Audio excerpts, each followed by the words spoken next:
Introduction. Breaking the success barrier in sales.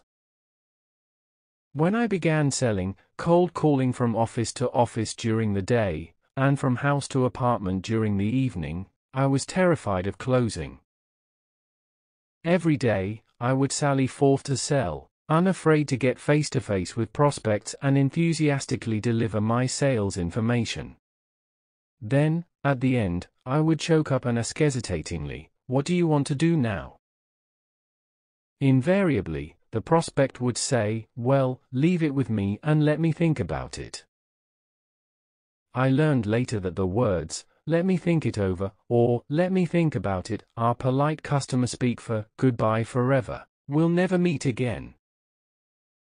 I convinced myself that people all over town were thinking it over, and that my phone would soon fall off the hook with eager buyers.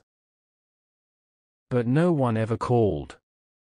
I finally realized that it was not the product, the price, the market, or the competition that was holding me back from making sales. It was me. More specifically, it was my fear of asking a closing question. One day, I decided that I had had enough of frustration and failure. My very next call, when the prospect said, "Let me think about it, why don't you call me back?" I said something that changed my life. I replied, my heart in my throat, "I'm sorry, I don't make callbacks." "Excuse me," he said, a bit surprised. "You don't make callbacks?" "No," I said. "You know everything you need to know to make a decision right now. Why don't you just take it?" He looked at me, then down at my brochure, and then looked up and said, "Well, if you don't make callbacks, I might as well take it." He got out his checkbook, signed the order, paid me, and thanked me for coming. I walked out with the order in a mild state of shock. I had just experienced a major breakthrough. I went next door, made my presentation to the decision maker, and used the same words when he asked for time to think it over. "I don't make callbacks." He said, "All right, then I'll take it now." After my third sale in less than 45 minutes, compared with my normal rate of 3 sales per week, I was walking on air. Within 1 month, I had broken every sales record for my company, been promoted to sales manager, and increased my income 20 times. I had 32 salespeople under me, all of whom I trained to ask for the order at the first meeting. Business boomed. Over the years, I have learned that knowledge of the key closing skills is essential. You're making the kind of money you are truly capable of. I have studied, practiced, and used countless sales closing techniques, all included in this book, and trained more than 1 million salespeople to be sales stars. The biggest single obstacle to great success in selling is your ability to get a prospect to take action. The purpose of this book is to show you how to remove this obstacle so that you can make all the sales and all the money you want. All top salespeople are good at closing. They know how to prospect professionally, identify needs, build trust, answer objections, and ask for the order in several different ways. They understand why prospects hesitate and delay, and they know how to structure their offerings to overcome these obstacles. As a result, they join the top 20% of salespeople who make all the money. When I started out in selling, I got no training at all. I was given some brochures to read and told to go out and talk to people. I was nervous about cold calling and afraid of rejection, of which I got a lot. I trudged from office to office and from door to door, barely making enough to get by. The great question. Then one day, I began asking, why is it that some salespeople are more successful than others? This question changed my life. From that day forward, I asked other salespeople for advice, especially on how to answer objections and close sales. I read every book I could find and practiced the best answers they contained. I listened to audio programs of top salespeople explaining their techniques. I attended sales seminars and sat up front.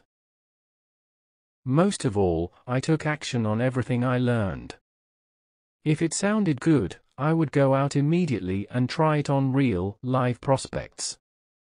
I discovered later that this is the only way to learn, when there is a real possibility of succeeding or failing. Above all, I learned how to ask for the order and to close the sale. I practiced every closing technique I found several times with hesitant prospects. Eventually I reached the point where I was completely unafraid to ask the prospect to make a buying decision. This skill quickly took me from rags to riches, from new salesperson to the top of every sales organization I ever worked for. The Great Breakthrough. I later learned a remarkable thing. If you are completely fluent in closing and absolutely confident in your ability to ask for the order at the end of your sales presentation, you will be more aggressive about prospecting in the first place. You will have higher self-esteem and a better self-image. You will be more active each sales day, and you will even use your time better. Because you know that you can close the sale, you will feel like a winner most of the time. This self-confidence will positively affect your prospects, making them even more likely to buy from you. Your whole sales career will move onto an upward spiral of increasing success. The best news is that all sales skills, including closing, are learned and learnable. If you can drive a car, you can learn how to close the sale. The best news is that all sales skills, including closing, are learned and learnable. If you can drive a car, you can learn how to close the sale. The only reason that you may be nervous about closing today is because you have not yet mastered the process. But once you learn to close, using these time-tested methods, you can use them over and over. As you do, you will get better and better. In no time at all, you will be one of the most successful and highest paid people in your field, and your future will be unlimited. 1. Developing a powerful sales personality. To be what we are, and to become what we are capable of becoming, is the only real end of life. Robert Louis Stevenson. Becoming excellent in closing sales is an inside job. It begins within you. In sales, your personality is more important than your product knowledge. It is more important than your sales skills. It is more important than the product or service that you are selling. In fact, your personality determines fully 80% of your sales success. This is easily proven by the fact that there are salespeople who can still achieve high sales volumes even with a highly competitive, expensive product in a depressed market. At the same time, there are people with exclusive products in buoyant markets who are selling poorly.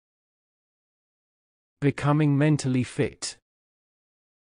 Mental fitness is very similar to physical fitness in several ways. Physical fitness requires proper diet and exercise. Mental fitness requires a proper mental diet and regular practice. Become more mentally fit, and your happiness and sales volume will rise accordingly. Top salespeople have high levels of self-confidence and self-esteem. Self-confidence is the natural growth of liking and respecting yourself. The better you feel about yourself, the more confidence you will have in prospecting, presenting, and closing sales. Like and care about yourself, and you will genuinely like others and be more successful with them. Without self-confidence, it is almost impossible to be successful in selling. If you lack confidence, you will come up with every excuse to avoid talking to prospects or taking any action where there is a possibility for failure or rejection. Remember, the more you like yourself, the more you like others. You like other people, they will have confidence in you.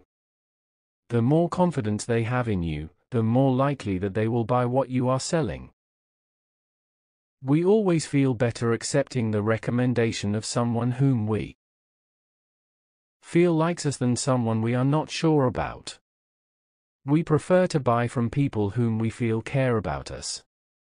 Like and care about yourself, and you will genuinely like others and be more successful with them.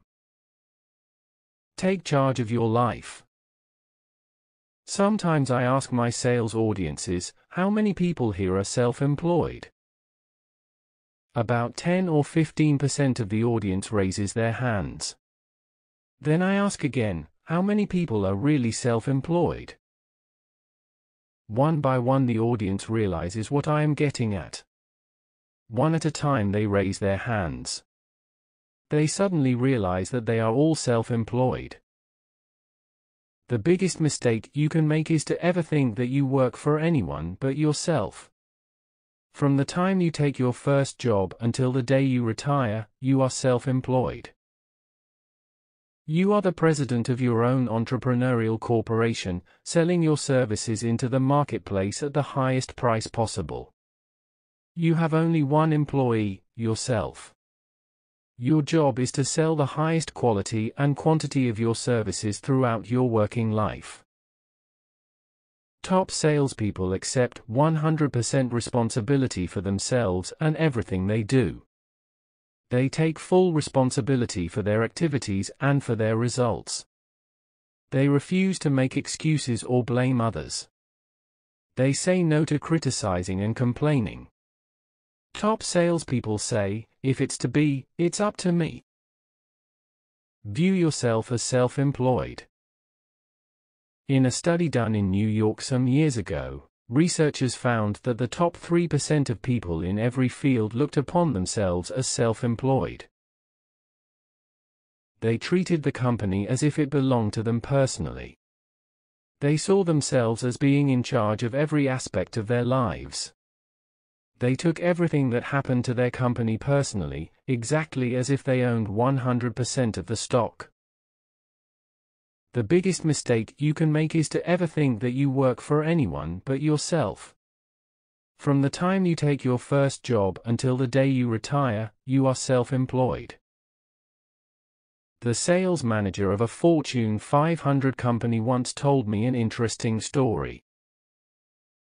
He said that he was with his top salesman, negotiating the final terms and conditions of a $200 million contract with a major client.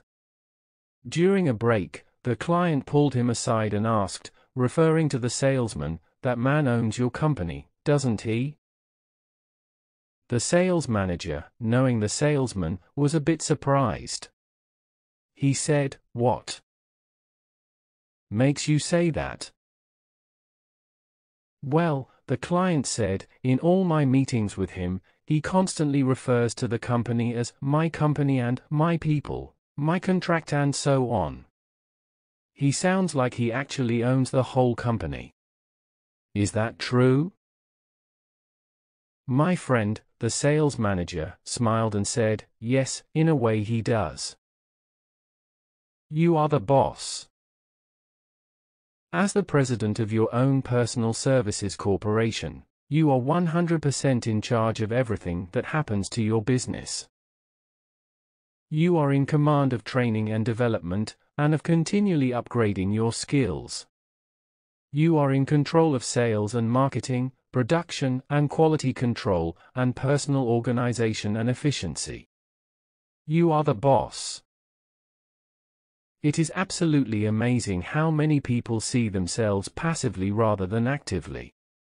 Instead of taking charge of their lives and changing things they don't like, they wait passively for the company to come along and do it for them. The great majority of adults do not invest in their own personal and professional development. They do not read, listen to audio programs, or attend courses. They expect the company to do this for them, not only to pay for it, but also to give them the time off to upgrade their skills so they can earn more money. Go figure. Be aggressive about learning. Take all the training you can get. Use every job you have as an opportunity to learn more skills that you can use for the rest of your life. Be aggressive about upgrading your knowledge. If your company offers any training opportunities, accept them immediately. Don't delay. Every new skill you learn is an investment in your own future. Everything you have in your life today is a result of your own choices up to now. Your current situation is a result of both your actions and your inactions in the past. The amount you earn today is due to both what you have done and what you have failed to do. Sometimes the things you fail to do, like completing your education or improving your skills once you start work, have a greater impact on your future than the things that you actually do. Winners versus losers. The difference between winners and losers in this area is quite clear. Winners always accept responsibility themselves for the consequences of their actions. Losers never do, but instead always have some kind of explanation for why they are doing poorly. Winners are solution-oriented. They are always looking for ways to solve the problems and deal with the challenges they face each day. Losers have a disease called excuse-itis, which we define as an inflammation of the excuse-making gland. It is invariably fatal to success. Once a person is infected with excuse-itis, instead of making progress, he makes excuses for every difficulty in his life. Winners are different. Winners are solution-oriented. They are always looking for ways to solve the problems and deal with the challenges they face each day. They continually try new things.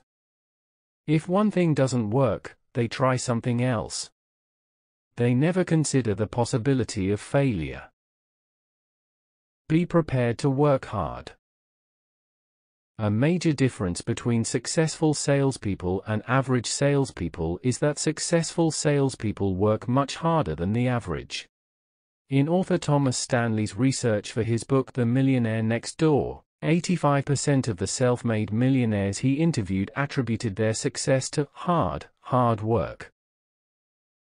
Over and over, when successful people are questioned, in any area of life, they say things like, "I was no smarter than other people, but I was willing to work harder than they were." Average people want to work hard. They intend to work hard. They are planning to work hard, sometime in the future. They even claim that they work hard and complain about how diligently they work, but they don't really work very hard at all. Don't waste time. The average salesperson today wastes a full 50% of his or her working time. According to the research, he comes in a little later, works a little slower, and leaves a little earlier. He spends most of his working time in idle chit-chat with co-workers, personal business, reading the paper, drinking coffee, and surfing the internet. Winners are different. They arrive a little earlier, work a little harder, and stay a little later. They work through their lunch hours and coffee breaks. They work in the evenings and prepare in the mornings. They make every minute count. Pay the price in advance. H. L. Hunt, owner of more than 200 companies and at one time the richest man in the world, was once asked on a radio interview for his secret of success. He replied, "I have started and built hundreds of companies. In 50 years of experience, I have found that there are only two things necessary for success. First, decide exactly what you want. Most people never do this. Second, determine the price that you are going to have to pay to get what you want, and then resolve to pay that price." Top salespeople are absolutely determined to succeed, and they are willing to pay the price in advance. Ambition and desire. Ambition and desire are the foundation qualities of all great achievement. As it turns out, top salespeople have above-average ambition and desire to sell. Top salespeople have a burning commitment and an intense desire to be successful. They will not let anything stop them. To put it another way, they are hungry. Average salespeople think in terms of making just enough money to pay their bills. They think about getting one more sale so they can get through one more month. They don't believe in putting in the extra efforts that are essential for great success. Make the extra effort. Some time ago, a large insurance company had a sales competition each year in November. Everyone who hit the target, which was about 35% above their monthly average for the year, received 2 weeks vacation in the Caribbean as a bonus. Each November, during the contest period, the sales force came alive. They worked day and night to qualify for those 2 weeks in the sun. Salespeople who had average sales throughout the year became superstars for that 30-day period. One year, the insurance company went back and reviewed the sales of each person who qualified every November. They made a startling discovery: the average salesperson was selling 3 policies a week during the year. But in the contest period, they increased their sales to an average of 4 policies a week. By starting a little earlier and working a little harder, those who qualified for the Caribbean vacation were selling 1 extra policy during the 40 to 50-hour week. The managers sat down with their salespeople and pointed out that if they put in a little extra effort throughout the year, they could be in that prize-winning, high income category all year long, instead of just once a year. They showed how this would translate into income over a 40-year career. If a person started selling when she was 25 and sold until she was 65, and if the average salesperson made 4 sales per week rather than 3, this would translate into 10 extra years of income. In other words, a salesperson could achieve the same amount of income in 30 years that she would in 40 years. And she would have the money 10 years earlier. No ambition, no hope.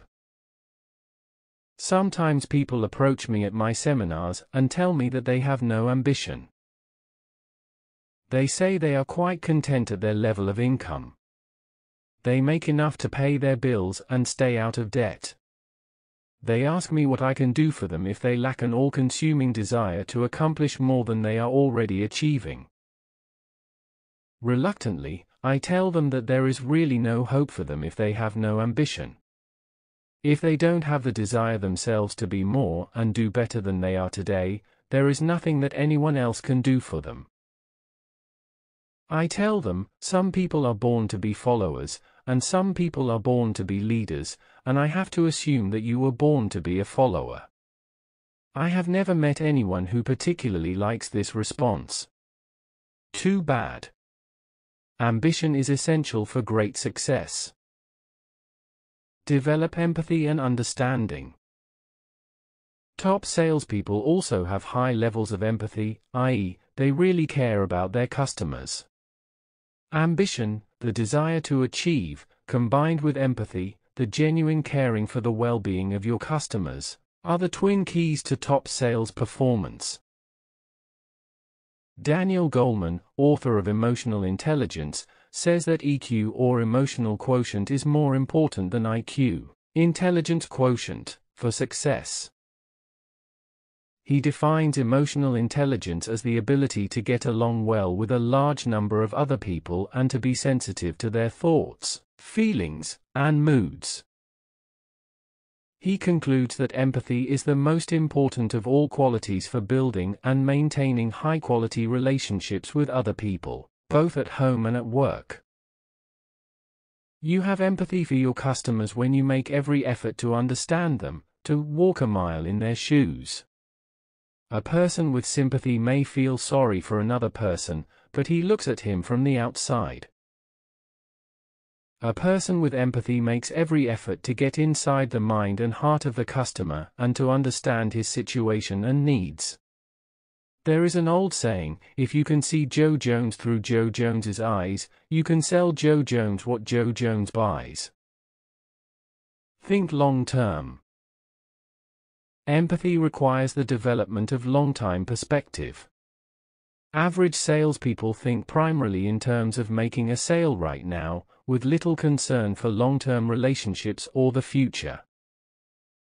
Top salespeople, on the other hand, think about the second and third sales to this customer while still talking to him about the first sale. Further, they imagine selling to this customer 20 years from now.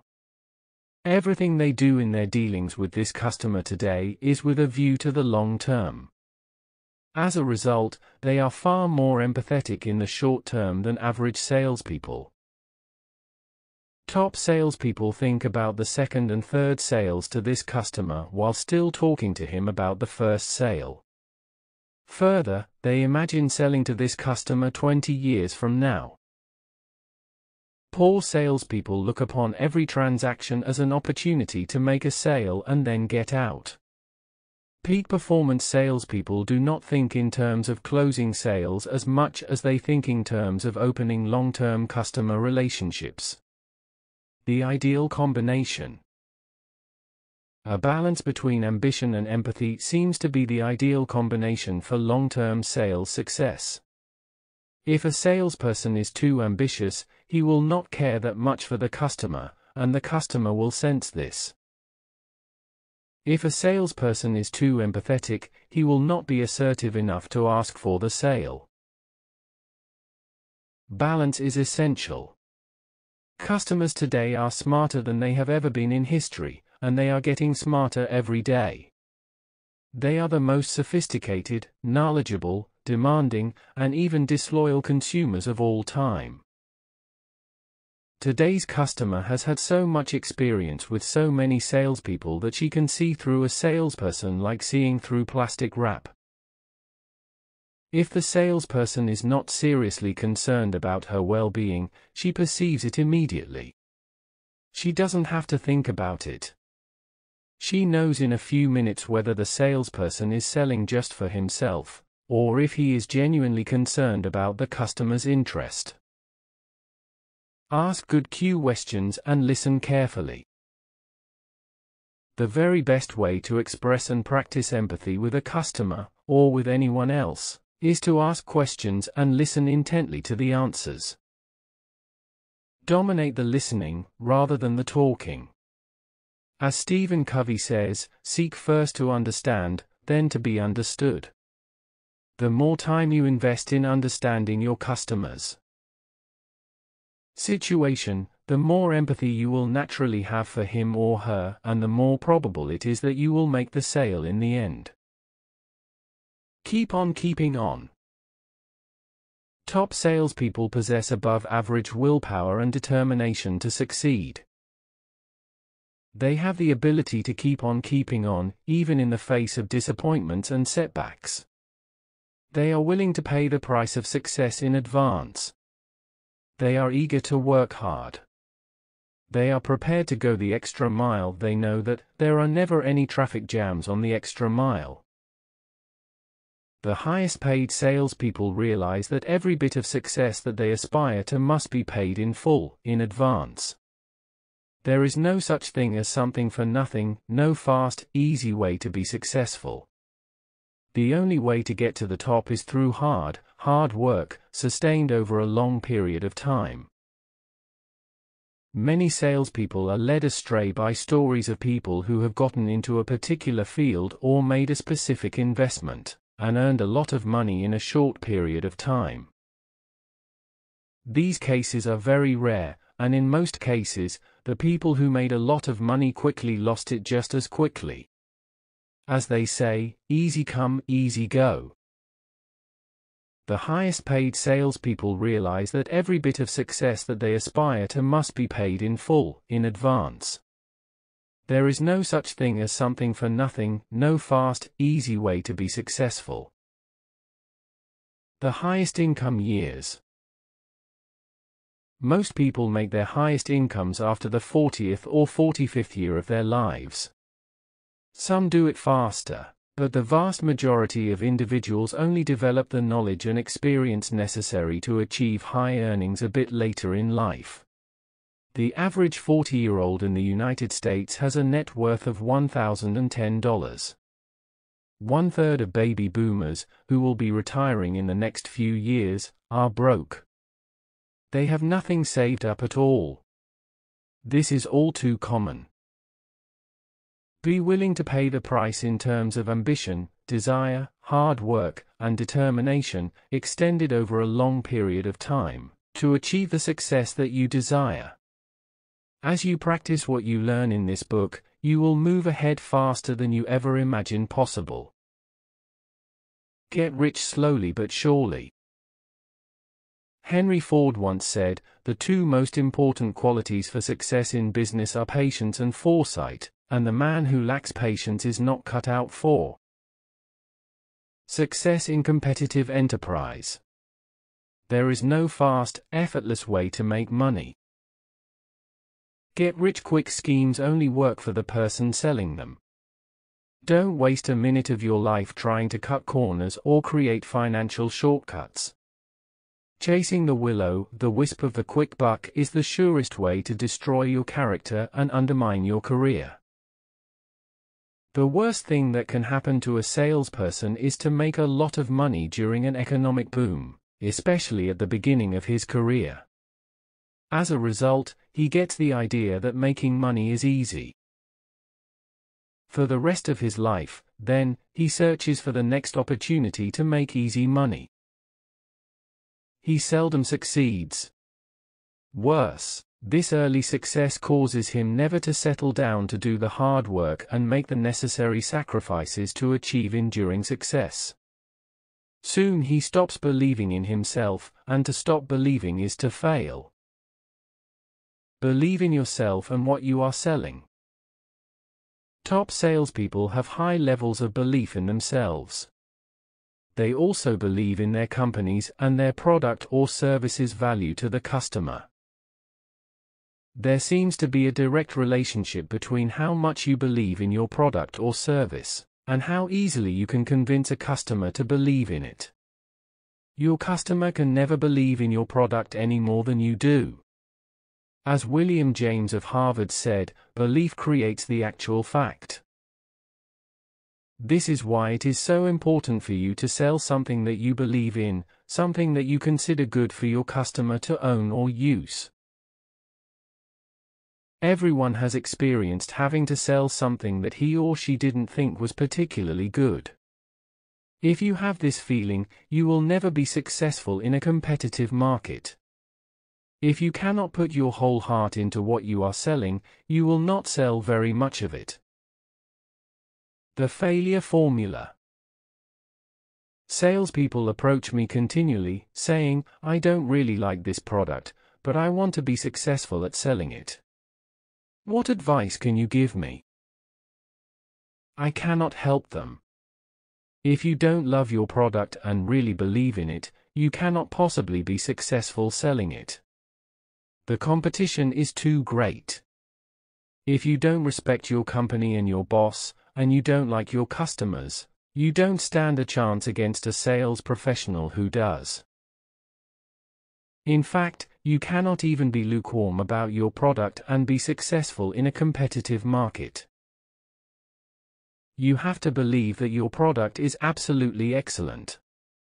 You also have to believe that your customer can really benefit from using it. If you don't believe these things deep in your heart, you will never convince others that they should have it. Do what you love to do. One of the secrets of success in selling is for you to do what you love to do. Top salespeople love what they are selling. They believe in it passionately.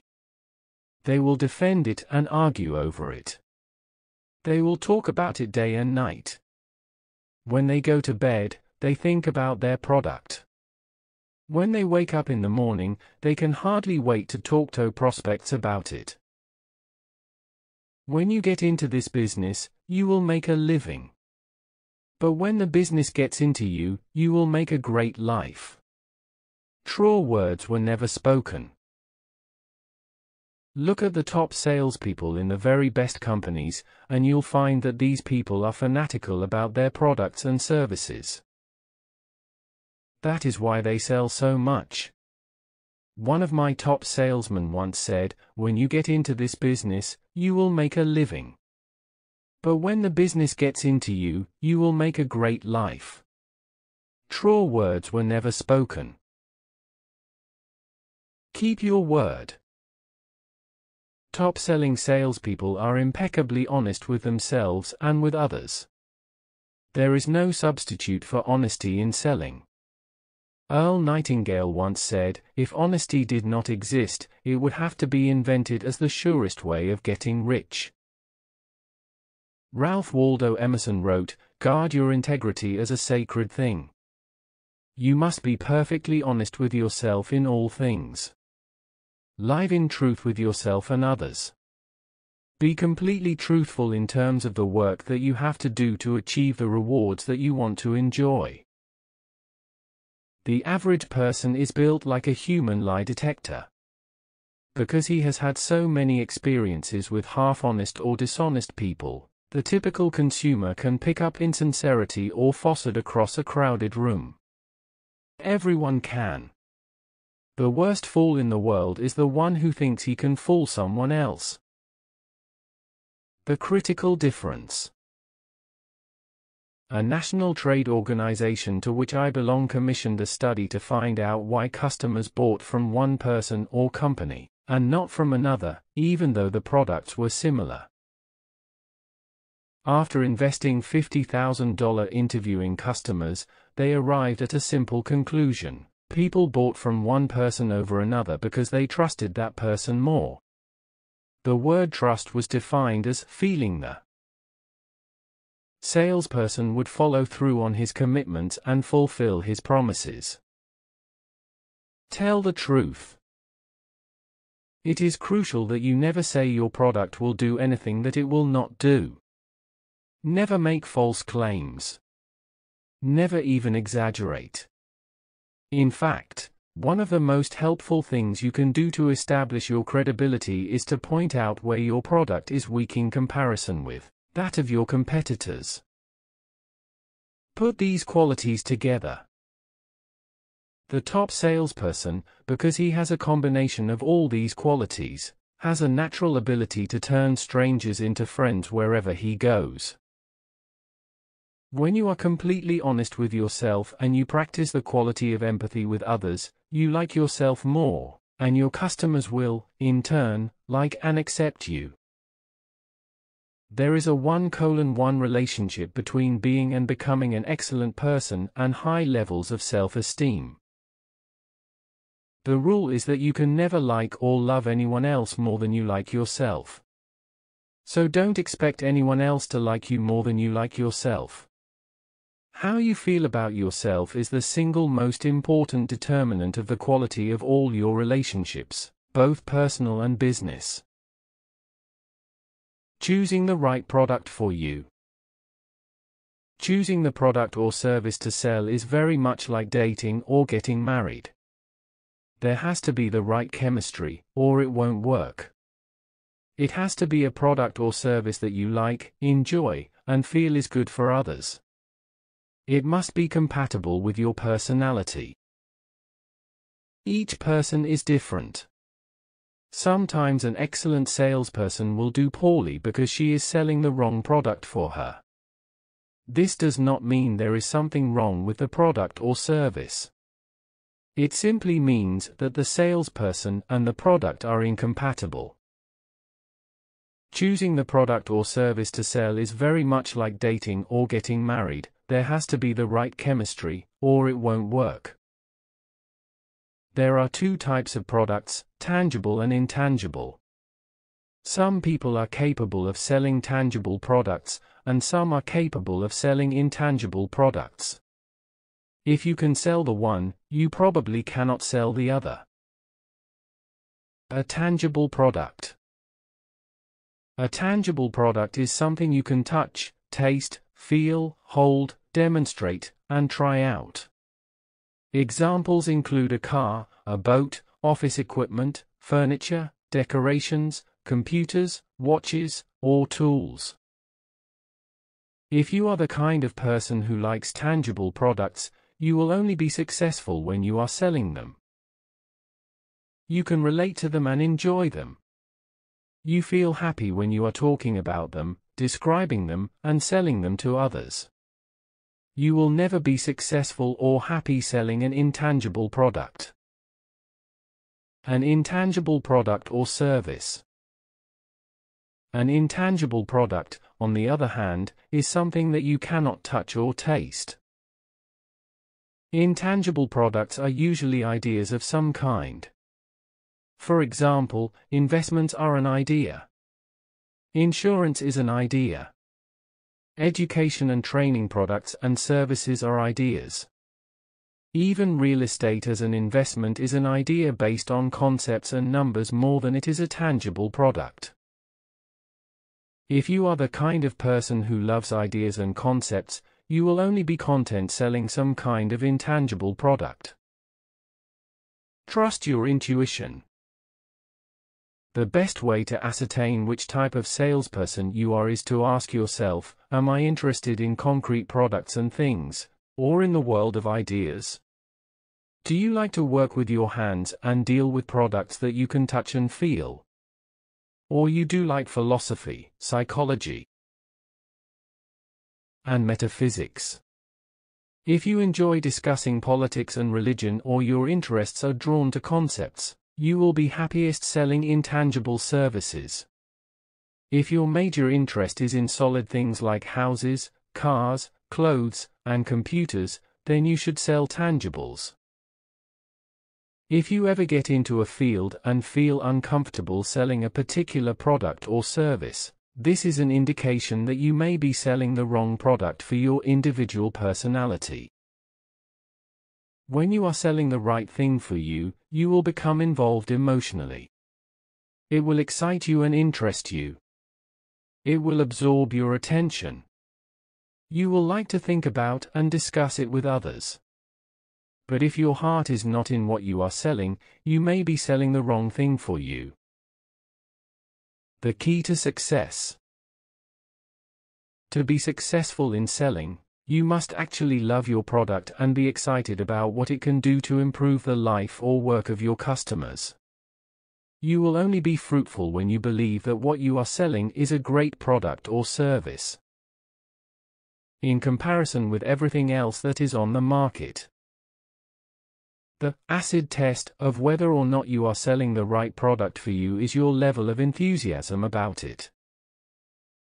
Since enthusiasm is an emotion that comes from within, it can only be triggered when what you are doing on the outside is in harmony with what you feel on the inside. If you are not enthusiastic about what you are doing, it is obviously the wrong thing for you. Admire successful people. Perhaps the most common emotions of poor performers are envy and resentment. They are jealous of other people's success. They seek every opportunity to criticize and complain about high-performance people, usually behind their backs. Fortunately, their negative attitude has no effect on these high achievers. But it dooms these underachievers to personal failure throughout their careers. Always admire the top people in your field. Speak positively about them. Look up to them, and use them as your role models. Try to emulate them in every way possible. Be happy for their success. Keep reminding yourself that anything that they have accomplished, you can accomplish as well. Be grateful that there are people ahead of you and making more money than you, because this is proof that you can achieve the same goals. Always want for others what you want for yourself. Program yourself for success. When you admire and look up to other successful people, you program your subconscious mind to do and say exactly the same things that they do. And when you program your subconscious mind for achievement, it will find ways to help you. It will give you inspiration and energy to move you toward your goals. It will attract people and ideas into your life. Your subconscious mind will give you answers to solve your problems, and strategies to achieve your goals. It is the most powerful force in the world, and you can use it any way you want. Your subconscious mind is the most powerful force in the world, and you can use it any way you want. Confidently expect to succeed. In more than 50 years of motivational research, psychologists have found that an attitude of confident expectation seems to go hand in hand with great success in every area. If you confidently expect to succeed in advance, you will be optimistic. This optimism has an effect on everyone around you, making them respond more positively toward you and your offerings. The law of expectation says, whatever you expect, with confidence, becomes your own self-fulfilling prophecy. If you expect to succeed, you will succeed. If you expect to be popular wherever you go, you will be popular. If you expect to have a good time at a party, you will have a good time. Your expectations will become your realities. Your expectations exert an inordinate influence on other people. If you confidently expect to sell to a prospect, this expectation is picked up by the subconscious mind of the prospect. In a very positive way, your expectations enable you to influence the prospect into making a buying decision that is good for both of you. Resolve to expect the best. One of the greatest obstacles to selling is negative expectations. These occur when the salesperson, as a result of attitude or previous experience, does not expect to be successful. He unconsciously manufactures these negative expectations in advance, and when he goes in to see the prospect, he has already convinced himself that he is wasting his time. The prospect picks up on this feeling of negative expectation and responds negatively to the offering. Your expectations, positive or negative, are completely under your own control. They can help you or hurt you. And good or bad, they influence the behavior of those around you.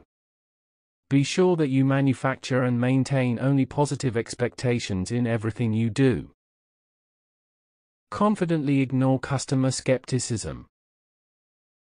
Virtually all customers are hesitant about buying. They are skeptical. They have been burned many times by salespeople in the past. As a result, they give a lot of knee-jerk objections and reasons for not buying. I'm not interested. I don't have the money. Business is slow right now. Let me think it over. I need to talk to someone else. Leave me something to look at, and so on. But none of these are real reasons for not buying. They are normal and automatic responses to any sales offering. However, if you confidently expect to sell, and take no note of these objections, the customer eventually begins to relax and come around.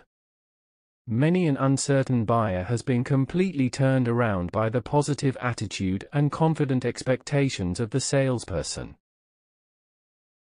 The salesperson simply ignored the initial sales resistance and kept on talking, asking questions, and listening.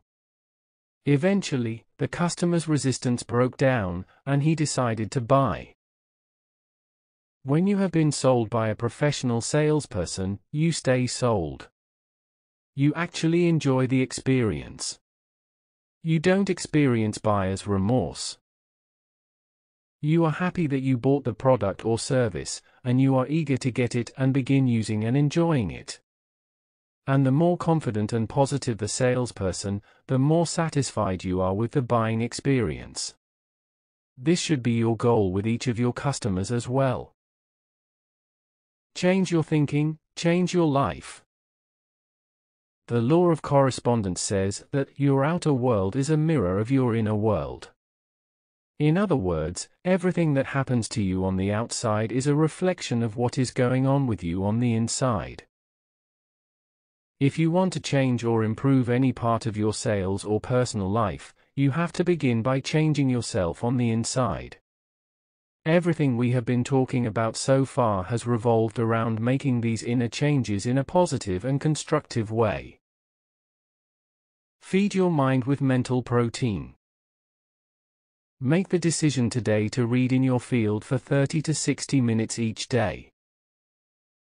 Like any professional, develop your own library of sales books.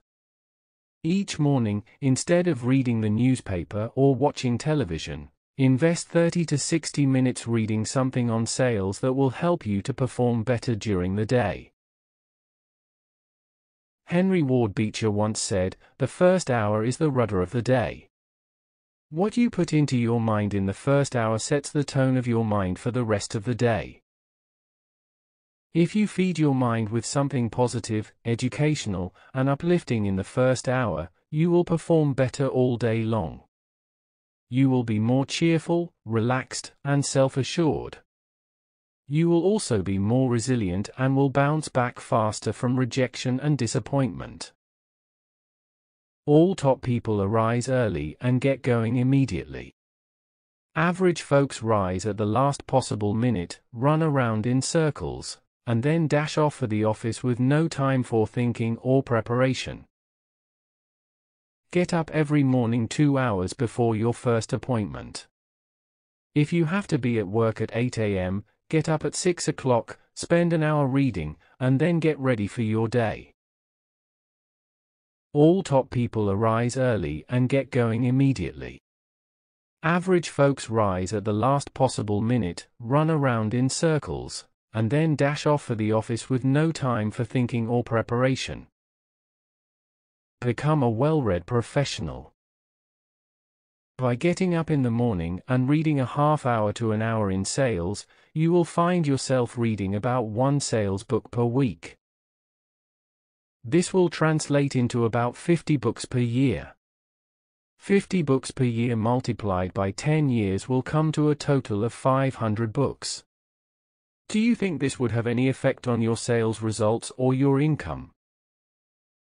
The fact is that when you discipline yourself to read 30 to 60 minutes each day in your field, you will soon become one of the most knowledgeable, skilled, and highest paid people in sales. By reading the very best books written by top salespeople over the years, you will learn ideas, insights, strategies, and techniques to help you make more sales faster than you could ever imagine. Which books should you read?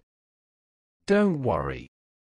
By the law of attraction, you will be drawn to exactly the right books at exactly the right time for you.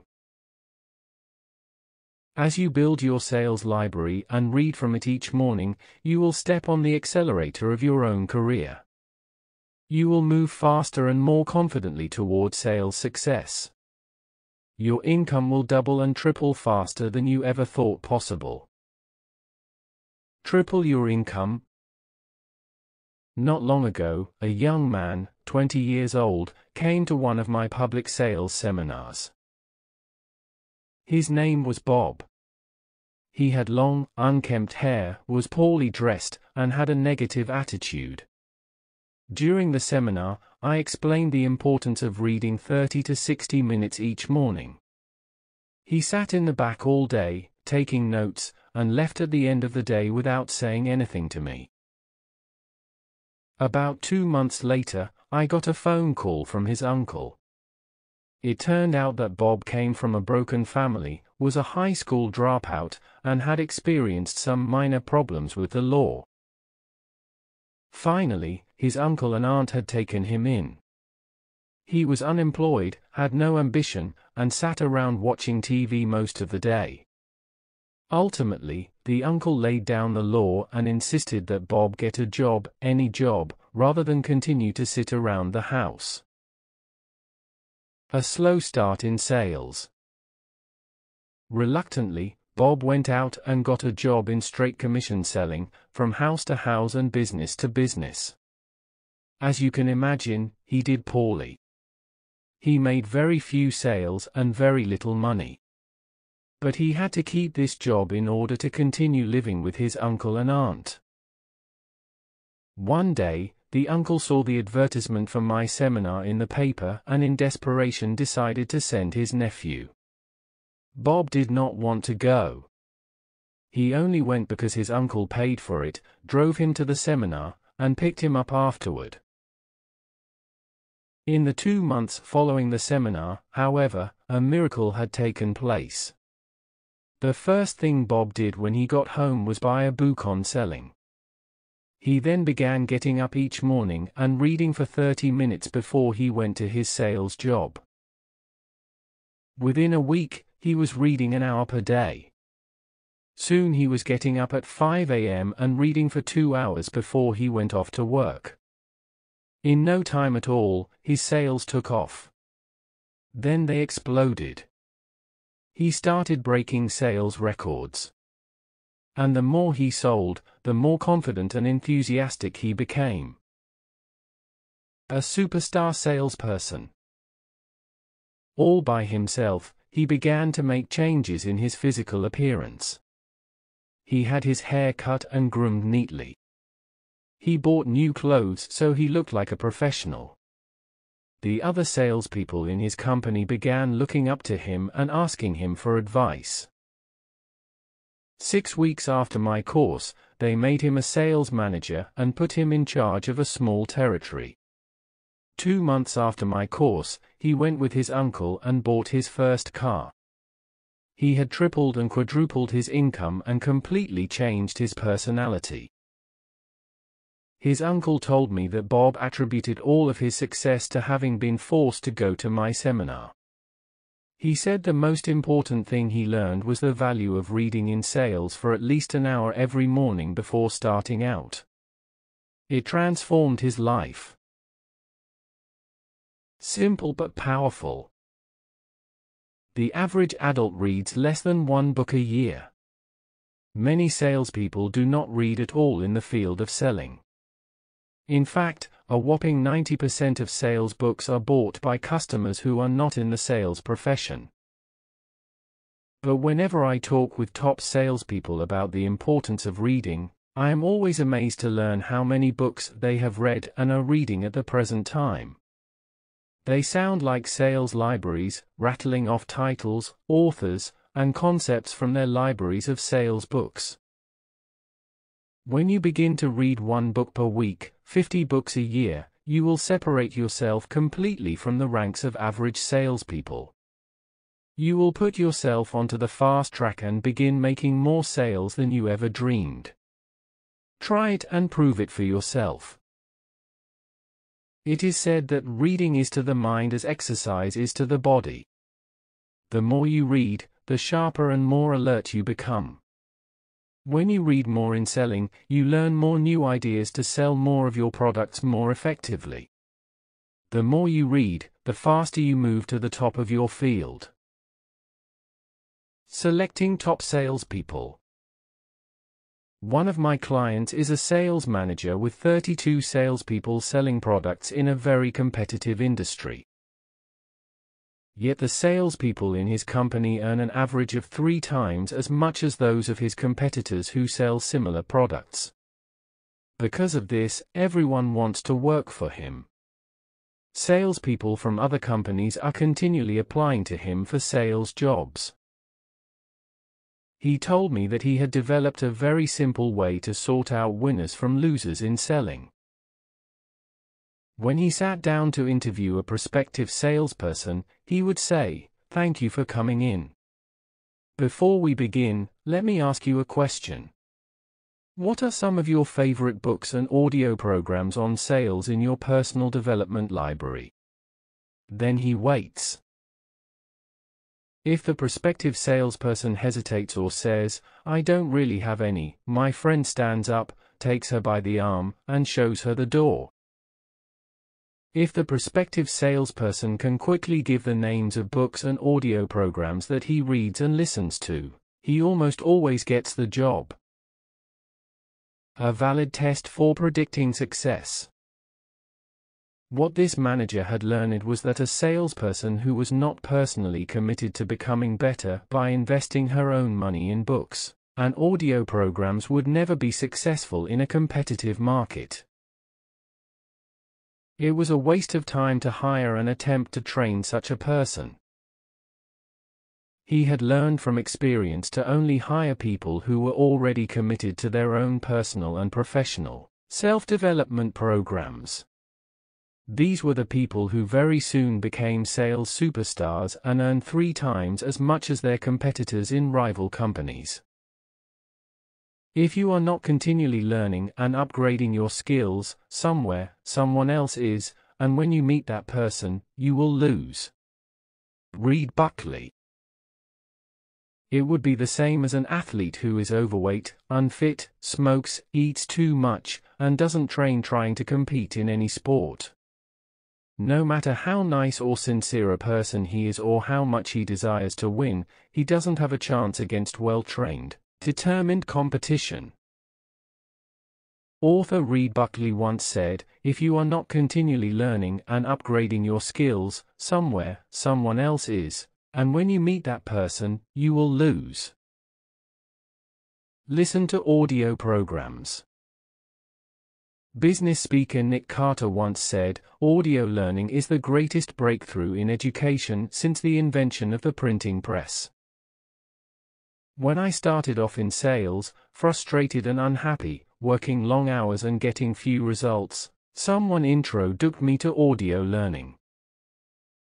It changed my life. Even now, after all these years, I still remember the wonderful experience of listening to top salespeople on audio sharing their experiences and explaining their methods. Some of them are still with me today. You can get the equivalent of a full-time university education each year just by listening to educational audio programs as you drive from place to place. Back when the personal computer was new, there was the term GIGO, which means garbage in, garbage out. These letters could also stand for good in, good out. When you continually feed your mind with audio learning as you travel from call to call, you program yourself at a deep level to say and do what the winners would do during a sales situation. Turn traveling time into learning time. The average sales professional drives about 25,000 miles per year. This means that, allowing for traffic, the average salesperson sits behind the wheel about 1,000 hours per year. This is the equivalent of 6 months of 40-hour weeks, or 2 university semesters. The University of California released a study recently that showed that you can get the equivalent of a full-time university education each year, just by listening to educational audio programs as you drive from place to place. From this day forward, turn your car into a classroom on wheels. As Zig Ziglar says, enroll in Automobile University and attend full-time for the rest of your career. By turning your car into a learning machine, you will be amazed at the enormous number of great ideas you will hear each week, each month, and each year. Condensed knowledge. A good audio learning program contains the best ideas of 10, 20, and even 50 books. To buy and read these books would cost you hundreds of dollars and take hundreds of hours. Instead, you can get the distilled essence of the best thinkers in your field by simply listening to audio programs as you drive around. Not only that, you can stop the audio program when you come to a particularly good idea and take some time to think about how you could use it in your sales work. You can repeat an audio program and listen to it several times. By listening to such programs, you keep your mind awake and alert throughout the sales day. Like a star athlete, when you arrive to call on a prospect, you will be attentive and prepared to perform at your best. Make every minute count. The great tragedy is that mediocre salespeople waste this precious learning time. They drive around listening to the radio or to music in their cars. They miss one of the great learning opportunities that is available to professional salespeople.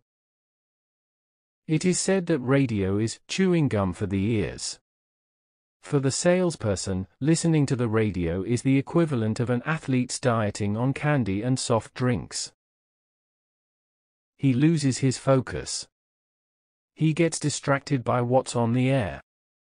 Instead of thinking about how to sell more effectively, his mental powers are weakened. He loses his edge. Don't let this happen to you. Do what the top people do.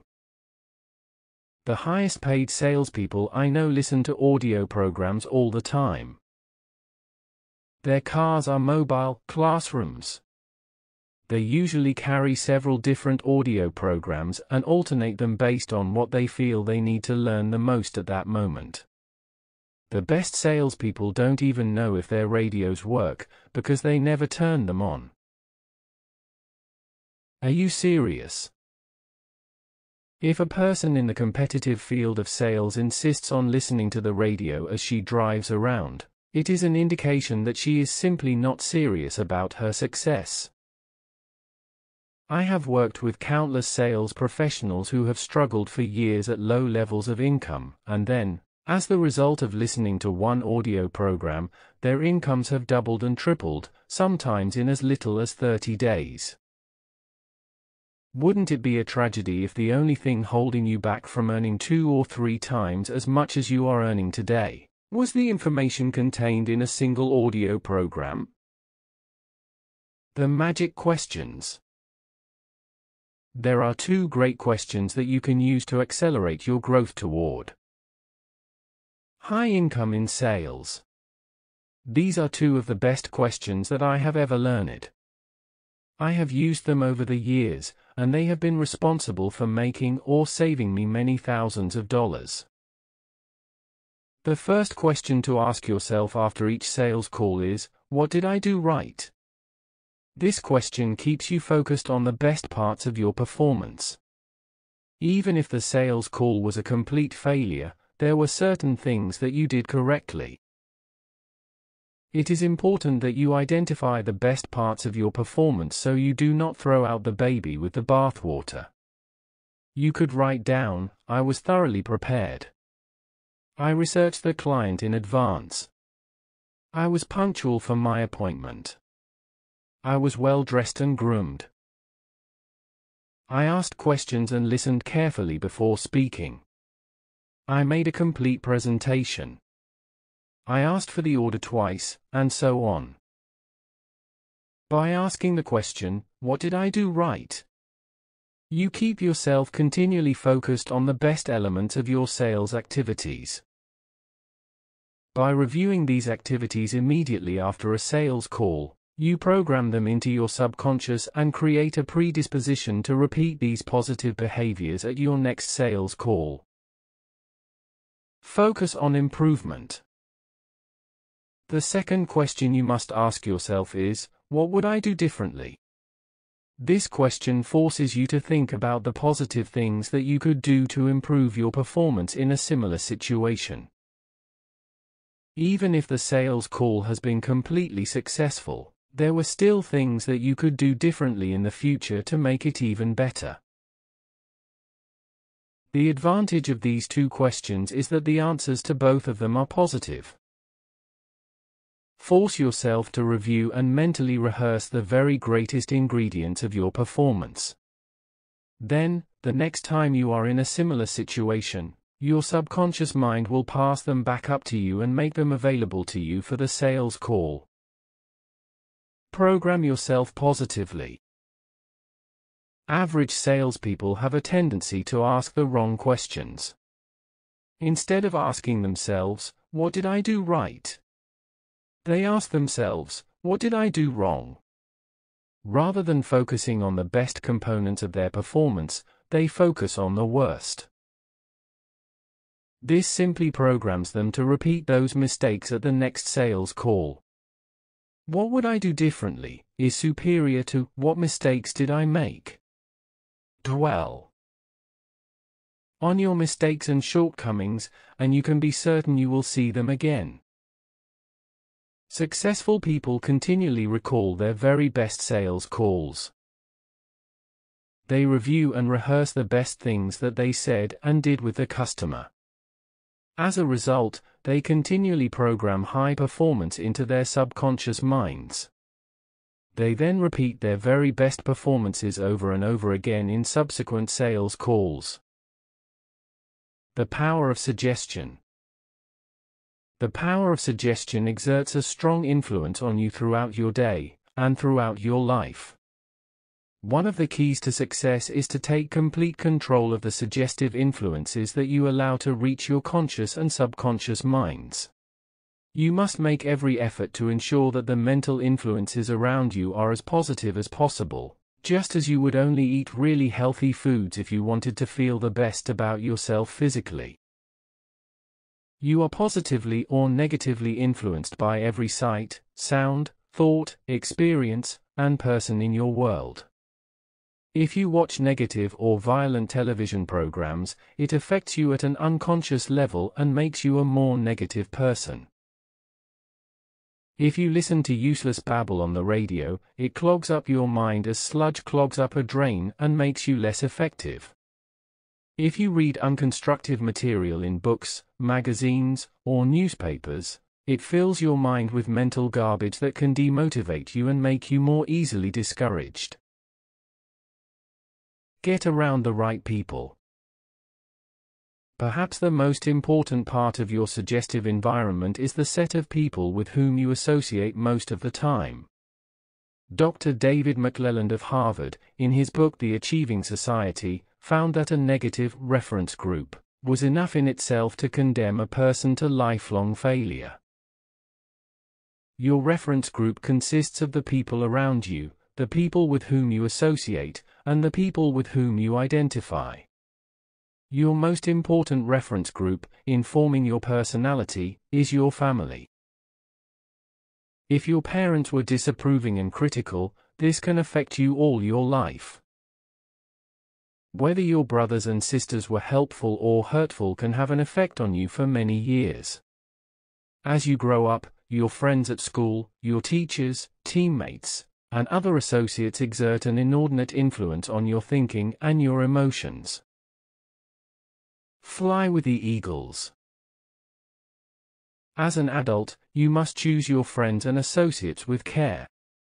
As Zig Ziglar says, you cannot fly with the eagles if you continue to scratch with the turkeys. Get around positive people. Associate with those who are going somewhere with their lives. Socialize with folks who are positive and who have goals for themselves and their work. Only spend time with people who have virtues that you admire and want to emulate yourself. Meanwhile, get away from negative people. Avoid those who complain and criticize much of the time. Especially avoid joining in when people start complaining about their work or about other successful people. This is a sort of loser slime that gets all over you and can ruin all of your chances for success. Keep your own company. Remember the old sayings, like attracts like and birds of a feather flock together? Top salespeople tend to be loners. This does not mean that they are aloners. It simply means that they are selective about the people with whom they spend time. They do not drink coffee with whoever is sitting there or go out for lunch with whoever is standing at the door. Instead, they deliberately choose their companions. They either spend their time by themselves or with those people whose company is valuable and worthwhile to them. You must do the same. The 100 Call Method. Here is a powerful way to put all these ideas to work. It is called the 100 Call Method. Whenever I have started a new sales job, I have made it a point to hit the ground running. I set a goal to make 100 face-to-face calls in the shortest period of time possible. From that moment on, I get up early, prepare thoroughly, and then work steadily all day long, often cold calling, to complete my 100 call goal. Don't worry about whether or not you sell anything during these 100 calls. Put the idea of selling aside for now and just concentrate on getting face-to-face with 100 people, and telling them about your product or service. 2 wonderful things will happen during this time. First of all, by dedicating yourself to seeing 100 people and listening to their questions and objections, you will learn more about how to sell your product in that first 100 calls than someone else might learn in 1 or 2 years. You will start to sell. The second wonderful thing that will happen is that, because you are making no effort to sell, you will start to make sales almost without effort. Your confidence and energy will increase with each call you make. Your self-esteem will be augmented. You will feel more calm and comfortable. As a result, you will like your customers, and they will like you and want to buy from you. By the time you have made 100 calls, you will have turbocharged your sales career and be on your way to the top. Here is something else I have found. For the next 2 years, you will find yourself making sales to many of those on whom you called during your 100 call warm-up period. Because you were relaxed and put them under no pressure to buy, they relaxed as well, and they thought of you when they decided to buy what you were selling. Break out of a slump. You can use this 100 call method to break out of a sales slump, or to start off a new sales year or even a new sales period. At any time, you can turbocharge yourself by setting a goal to make 100 face-to-face calls as fast as you possibly can without worrying about whether or not you make a sale. There is something about this strategy that releases your potential and enables you to perform at your best. When you combine the 100 call method with all of the other psychological techniques that we have talked about in this book so far, you will become a remarkable salesperson. You will have vigor, zeal, confidence, and competence at a level that you may never have experienced before. You will have taken complete charge of your sales career and put yourself in field position to earn more than you ever have. Action exercises. 1. Resolve today that you are going to become one of the hardest working professional salespeople in your industry. Start earlier, work harder, stay later. 2. Make a plan today to go out and call on 100 new prospects as fast as you can. Make it a game to see more people in the next month than anyone else in your business. 3. Accept 100% responsibility for your work and your life, and refuse to make excuses for any reason. See yourself as the president of your own personal sales corporation. 4. Start your own personal development library of books and audios, and devote yourself to lifelong learning. 5. Make sure that you are selling the right product for you, tangible or intangible. Does it excite and motivate you to sell it each day? 6. Think and act long-term in your sales work, and in your life. Imagine that you are going to be selling to the same people for the next 20 years.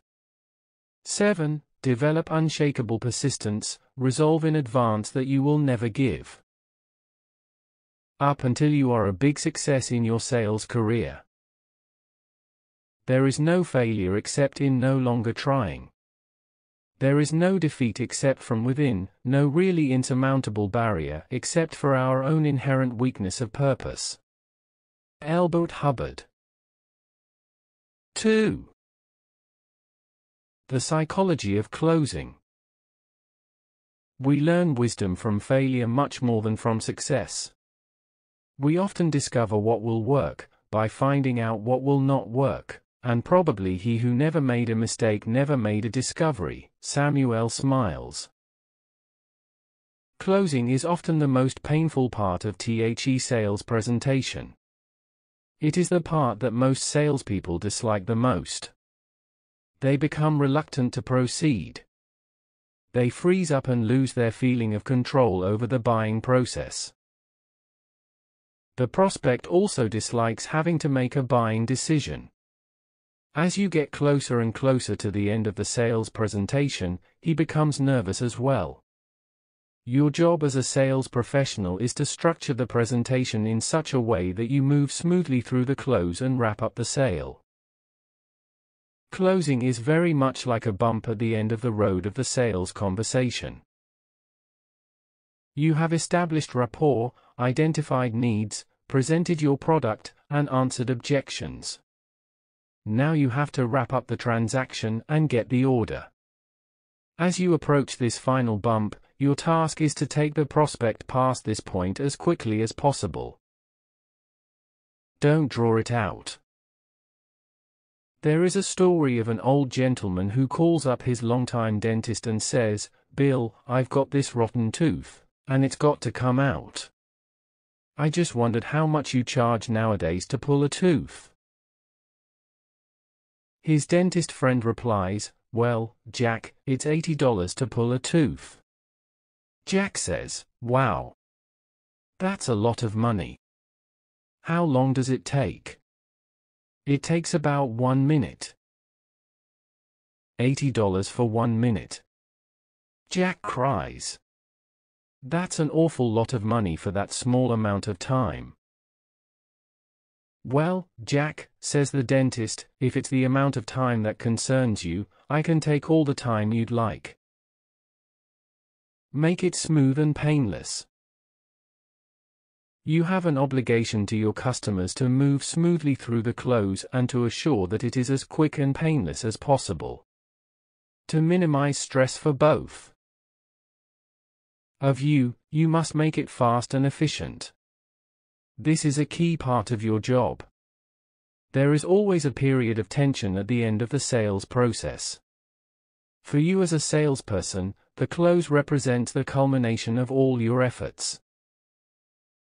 The idea of losing the sale can be very stressful.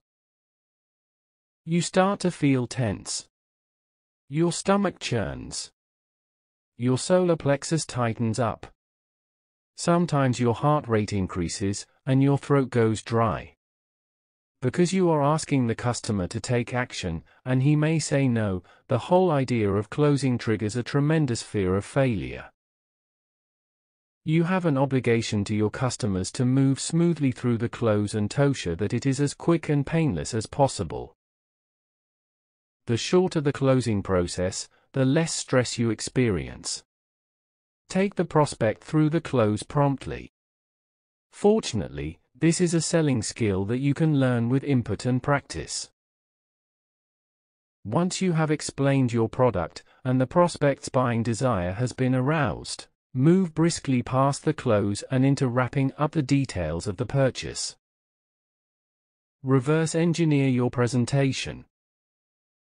The key is to plan your close in advance.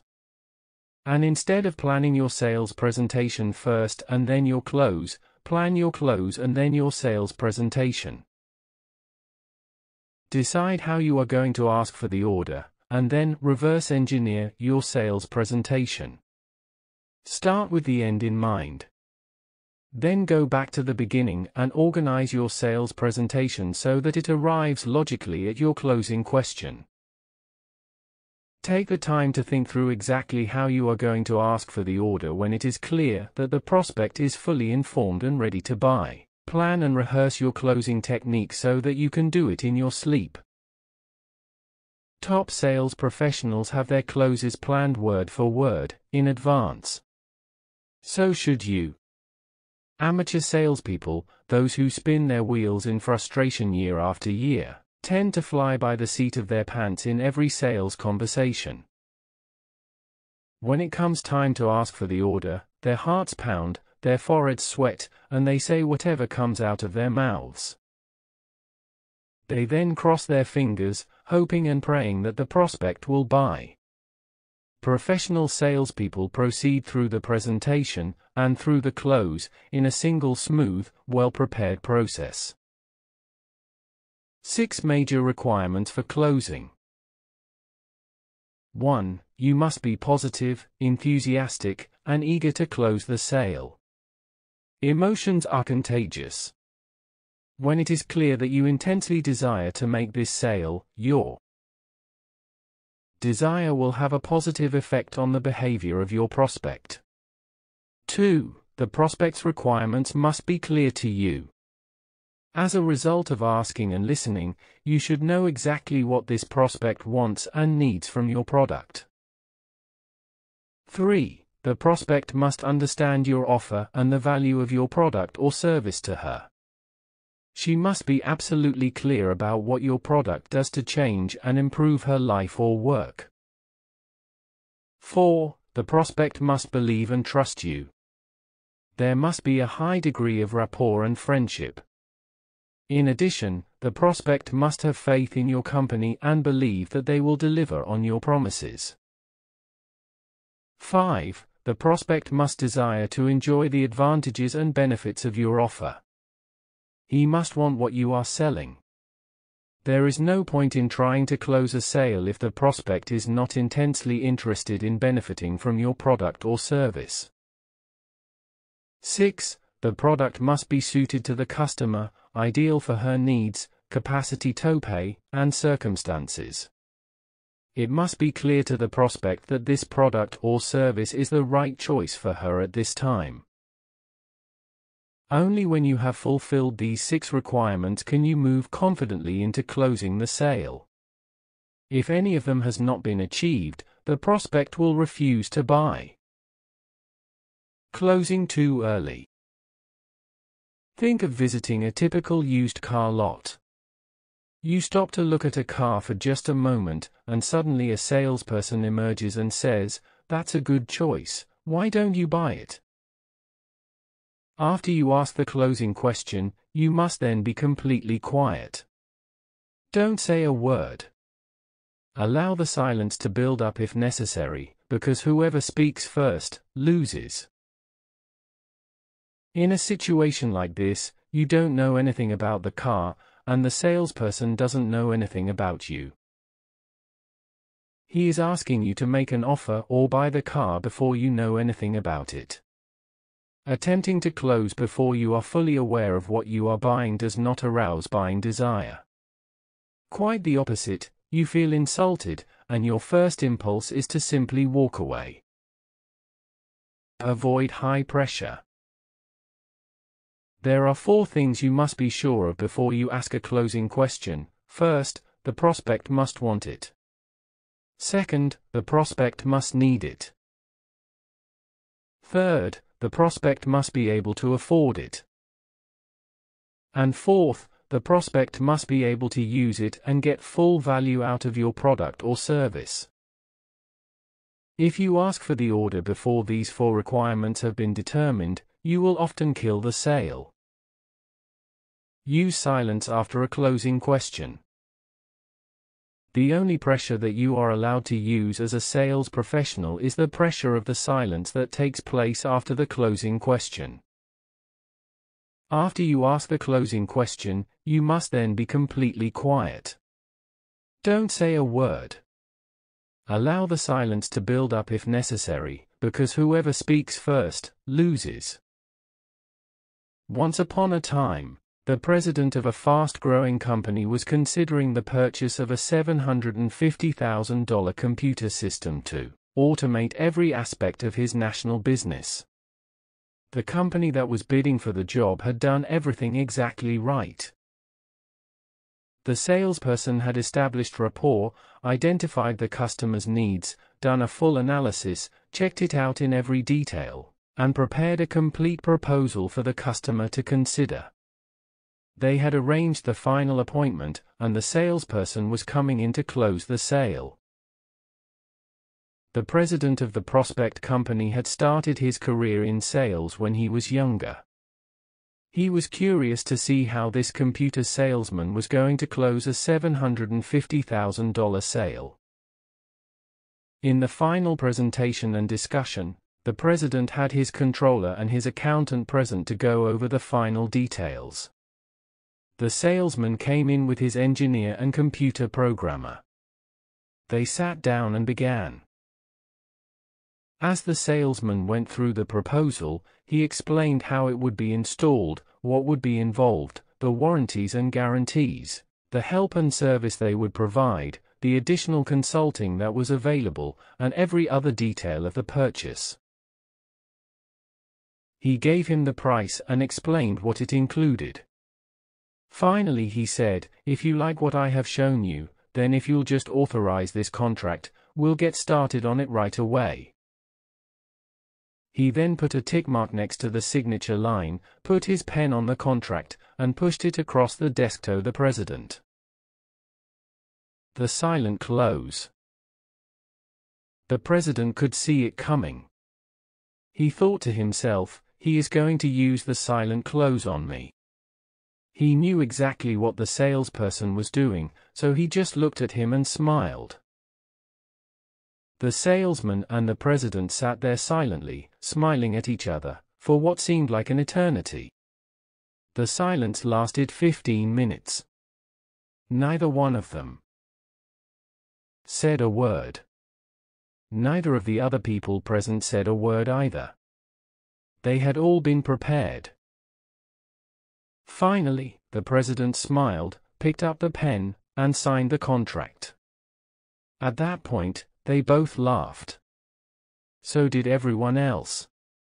The tension was broken, and the deal was done.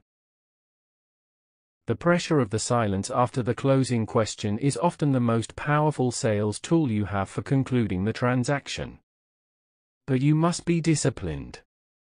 Once you ask a closing question, you must not step on your lines by adding anything. Just wait quietly for the prospect to respond. Recognizing buying signals. There are several common buying signals that the prospect will give off to let you know that he is on the verge of making a decision. Relax and be aware of these signals when they come. They tell you that it is time to ask a closing question. Rapid talking. The prospect will often start talking faster. He may brighten up and become more positive and cheerful. In his mind, he has reached a decision, and the inner tension has been broken. Whenever a customer shifts from thoughtful or critical to positive and happy, you can speak up and ask a closing question. Sudden friendliness. The customer engages in sudden friendliness. She seems to relax, shift gears, and may ask you a personal or friendly question. How long have you been in town? Do you have kids in school? Would you like another cup of coffee? Whenever you experience this sudden friendliness, you should respond warmly and positively, and then ask a closing question. Thank you. I will have another cup of coffee. And by the way, how soon would you need this? Chin rubbing. Chin rubbing is another sign that the customer is approaching a buying decision. Whenever a prospect goes into deep thought, his hand comes to his chin and his head goes down. If you are talking with a prospect and he begins rubbing his chin and thinking, stop talking immediately. Your customer has now gone inward and is no longer listening to you. If you continue to speak, you will sound like a droning noise in the room, like a big bee trying to get out the window. Instead, become perfectly silent. If you are talking with a prospect and he begins rubbing his chin and thinking, stop talking immediately. Your customer has now gone inward and is no longer listening to you. While the customer is rubbing his chin, he is processing your offer. He is thinking through how he can buy your product, how he can pay for it, how he will use it, where he will put it, and so on. When his hand comes down from his chin, his head comes up, and you make eye contact with him. In 99% of cases, the decision to buy has been made. At this point, smile and ask a closing question, such as, how soon do you need this? Then sit silently until you get confirmation. Questions about price, terms, or delivery. The most common buying signals are when the prospect asks you about price, terms, or delivery. How much does this cost, exactly? What sort of terms can I get on this purchase? How long does it take to get one of these if I decide to buy it? Whenever the prospect asks you a question involving price, terms, or delivery, turn it into a closing question by asking about one of the three subjects that the client did not mention. For example, the prospect asks, "How much does this cost?" You reply, "How soon do you need it?" When the prospect says, "By the end of the month," the sale is made. Remember that the person who asks questions has control. Here is the key. Always try to answer a question with a question. This enables you to get more information and often close the sale. But most importantly, it allows you to keep control of the sales conversation. Prospect, "How soon can I get this?" You, "How many did you want?" If the prospect gives you a specific number, you've just made a sale. Change in attitude, posture, or voice. Any noticeable change in attitude, posture, or voice can indicate that a buying decision is near. If the prospect sits up straight or begins calculating numbers, you can test to be sure that this is a buying signal by asking, "By the way, how soon do you need this? Would you want us to get started on this right away? How many of these would you like? Would you prefer that we deliver this to your office or to your warehouse?" Whenever you see a prospect changing his demeanor or body language in any way, moving in his chair, brightening up, or becoming friendly, assume that the decision has been made and ask a question to confirm it. Why the close is difficult. There are several reasons why the close is the most difficult and stressful part of the sale. The first of these is the salesperson's natural fear of rejection. We are conditioned from childhood to be highly sensitive to the ways we are treated by others, especially to their approval or disapproval. This begins with our parents and then transfers to our bosses and our customers. As adults, at an unconscious level, we are very concerned about being liked and accepted by others. The possibility of rejection is something that causes us tremendous stress, and that we make every effort to avoid. Rejection is not personal. When I was just starting out in sales, and extremely nervous, an experienced salesperson told me something that changed my course. He said, "Remember, no matter what a prospect says, rejection is not personal." Wow! That was an important point. Rejection is not personal. A prospect cannot reject you as a person because the prospect does not even know who you are or what you are selling. All the prospect is doing is responding to a commercial offer in a competitive society where he is overwhelmed with people trying to sell him things. When he says something like, "I'm not interested," it doesn't mean anything, it is not a reflection on your ability or character. It is just a natural, knee-jerk reaction to any sales offering. Fully 1/3 of salespeople drop out of selling each year because they cannot deal with the rejection that is part and parcel of the business.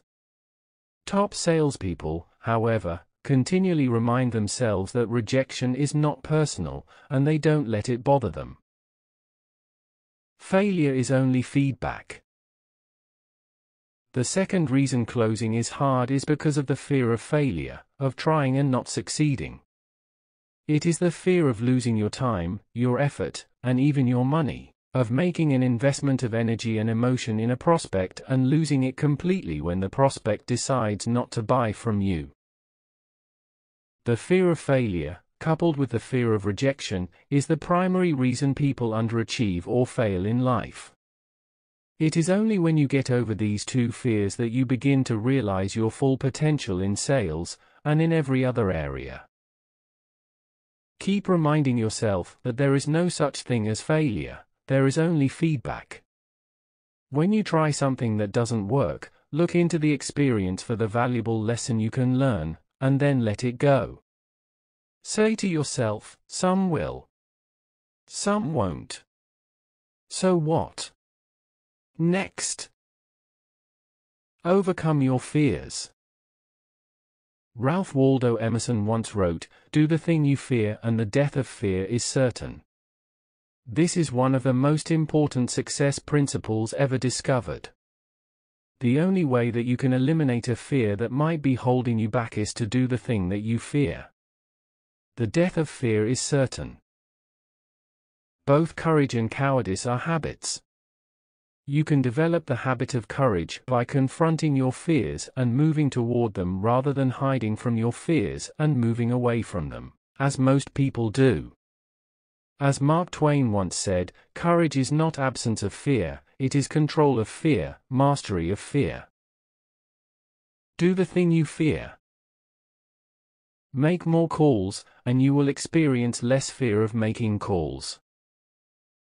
If you keep making calls, as many as possible, day after day, without really caring whether the prospect responds in a positive or negative way, you eventually reach the point at which you have no fear at all.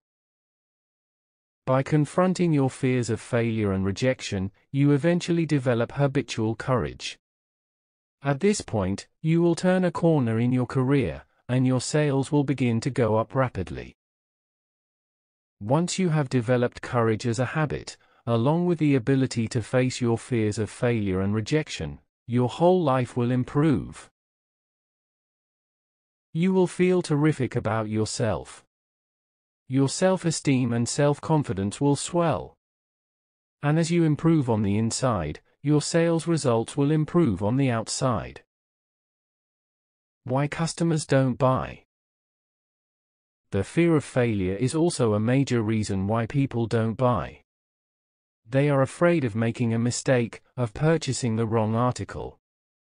They are fearful of paying too much or of being criticized for making the wrong choice. Every prospect has made buying mistakes in the past.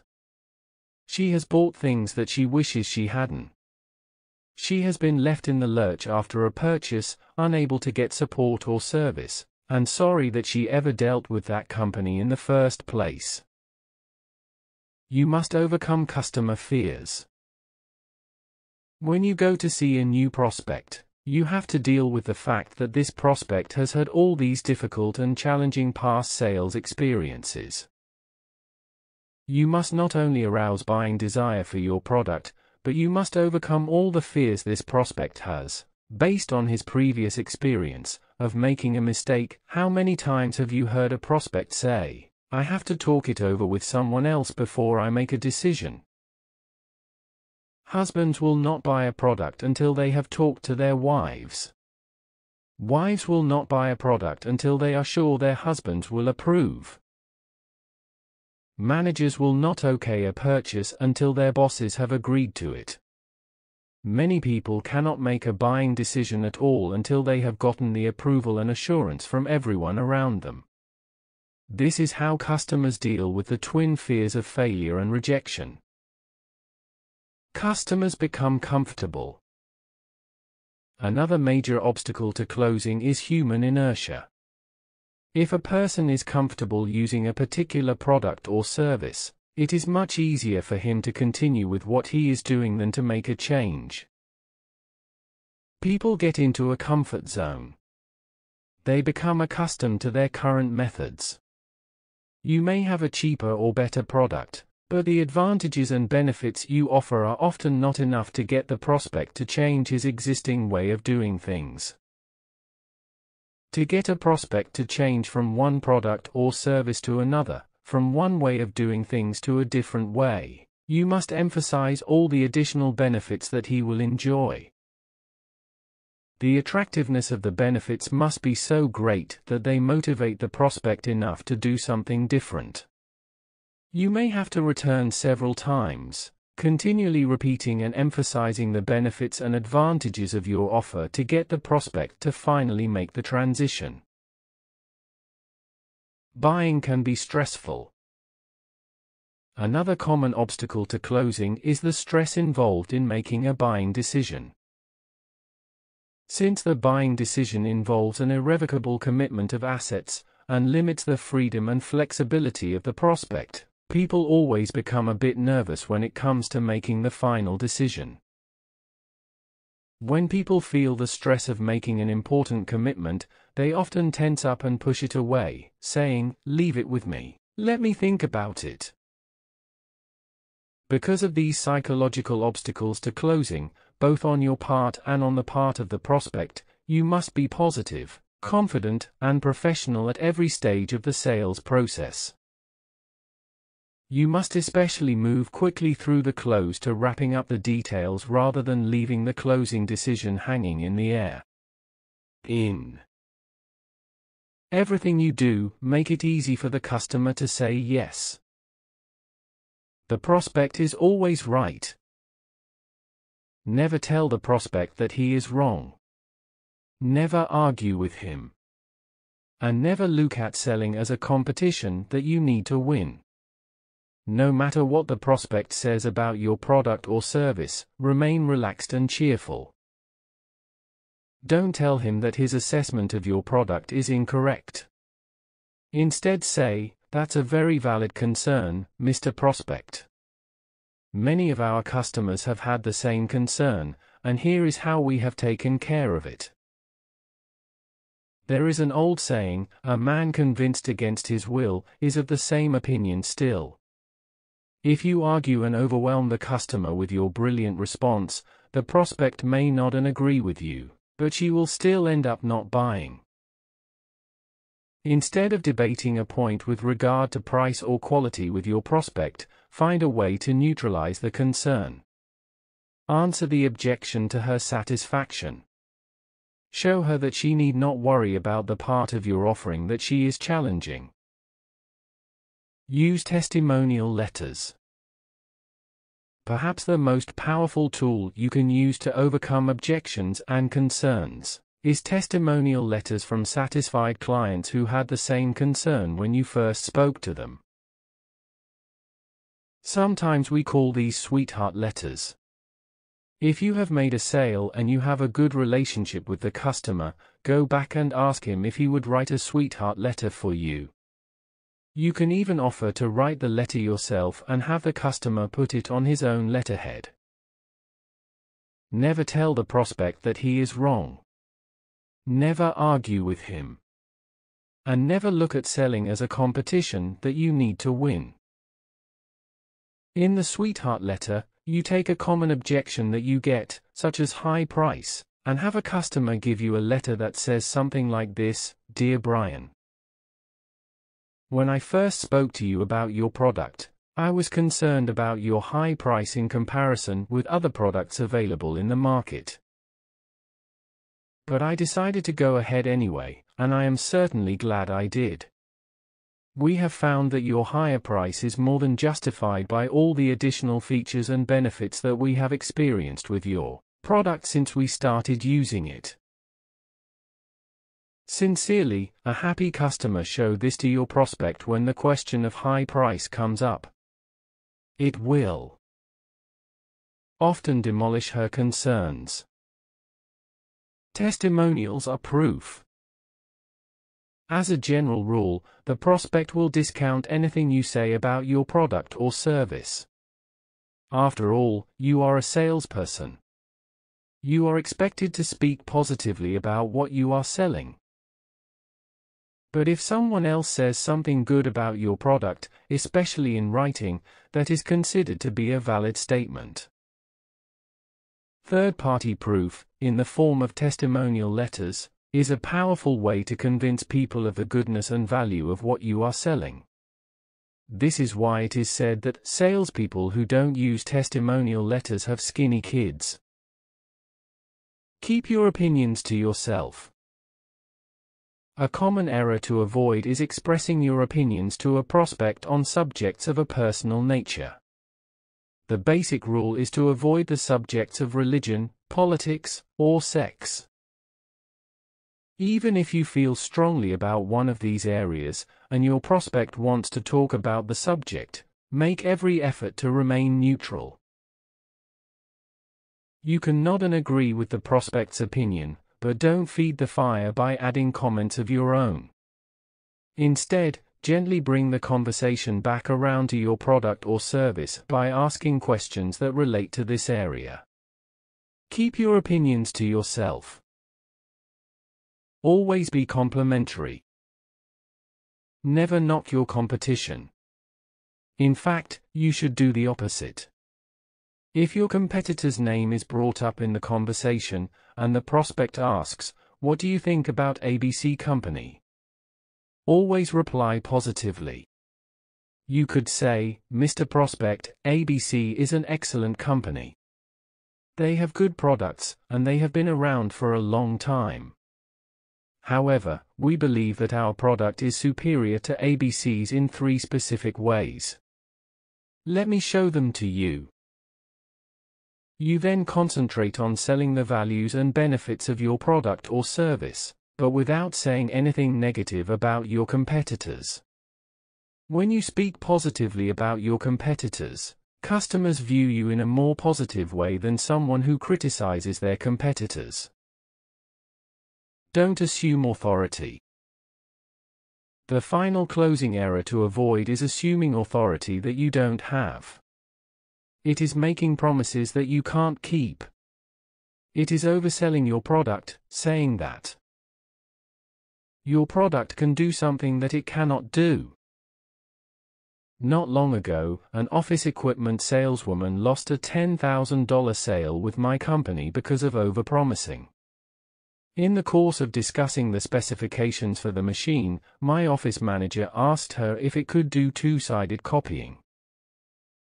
She assured her that it could. But when we looked at the specifications more closely, we found that it definitely did not do double-sided copying. The saleswoman had not taken the time to fully understand what she was selling. Not only did she lose the sale, but she lost an enormous amount of credibility. Don't let this happen to you. More obstacles to closing. Another major obstacle to closing is negative expectations. These occur when the salesperson decides in advance that this particular prospect is not going to buy. He prejudges the prospect based on his initial attitude or his physical surroundings. Perhaps the prospect is not stylish or well-groomed. Maybe the office or its furniture is old or cluttered. The salesperson leaps to the conclusion that this is not a good prospect and stops making any real effort to conclude the sale.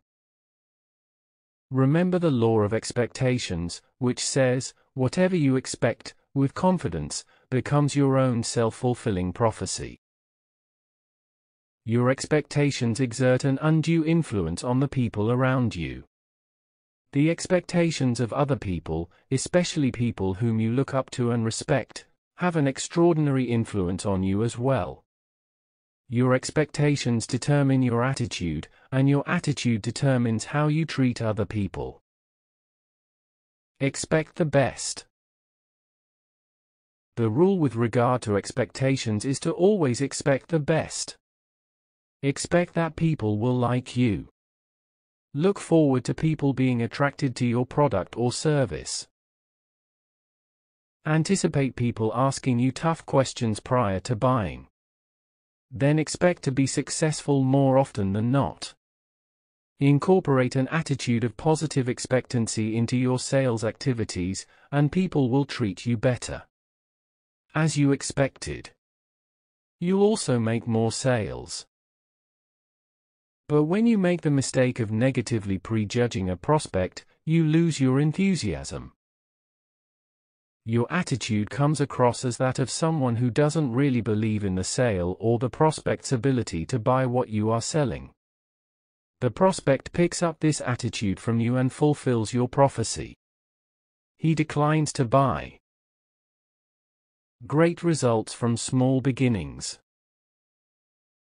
A friend of mine sells personnel placement services. He called on an industrial building in a warehouse area one day only to find that the warehouse was fairly unoccupied. There was only one man, seated behind a desk in a small office off the main entrance.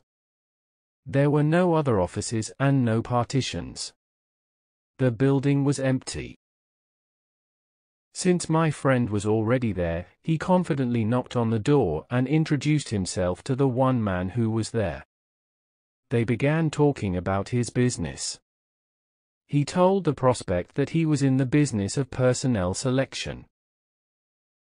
Their specialty was to find and place both technical and non-technical personnel for industrial corporations. They had the ability to staff a company with engineers, technical employees, and draftspersons, as well as with secretaries, accountants, and bookkeepers. They focused on manufacturing and construction companies. Don't prejudge the prospect. The lone prospect said, "Well, we have nothing going on right now. I have just been sent out here from the east to open this office. We are working on a major contract, and we have high hopes, but we don't have anything firmed up as of yet. If you would like to call back in the next couple of weeks, I will be here. Please keep in touch, we may have need of your services sometime in the future." My friend approached everything with an attitude of positive expectancy. He called back every couple of weeks, and when he was in that area, he would often drop in and have a cup of coffee. Each time he'd get the same answer. The company was still waiting to finalize a couple of large contracts. Nonetheless, he always treated the prospect well. He brought him information and gave him prices on his services. He called him on a regular basis and kept in touch with him by phone. One day he walked in and the prospect said, "I am so glad you are here. We just got a $50 million contract for design, engineering, and construction, and we're going to have to hire 70 workers over the next 60 days. Can you help us?" He was ready. He made more than $200,000 in commissions over the next 60 days hiring and placing technical staff for this company. He earned more from that one contract than he was accustomed to making for 2 years of hard work. Keeping a positive attitude toward prospective customers is good business. Keep your chin up. Lack of enthusiasm is yet another major barrier to closing.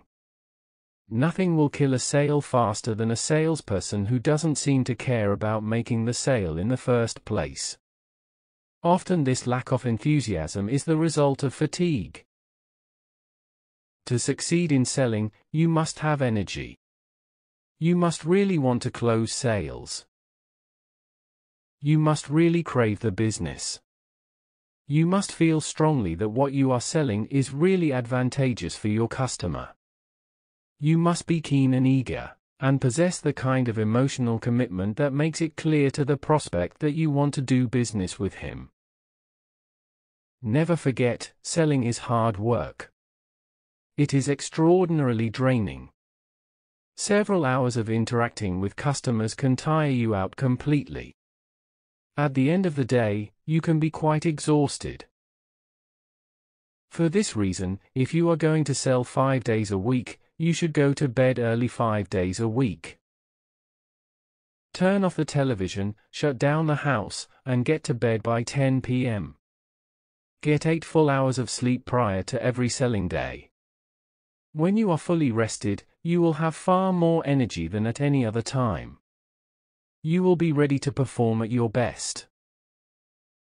The customer comes first. The ability to close a sale can also be hindered by a lack of sincerity. This often occurs when the salesperson becomes more concerned about earning the commission than with benefiting the customer. As soon as a salesperson begins to see the prospect as a source of money rather than as a person who needs help with a product or service, her tone of voice, body language, and attitude change. Once the salesperson starts thinking about the commission, the prospect starts feeling like a fish in a bowl with a cat looking on. If you are going to sell 5 days a week, you should go to bed early 5 days a week. Turn off the television, shut down the house, and get to bed by 10 p.m. Get 8 full hours of sleep prior to every selling day. Prospects are very perceptive. They pick up emotional vibrations from the salesperson.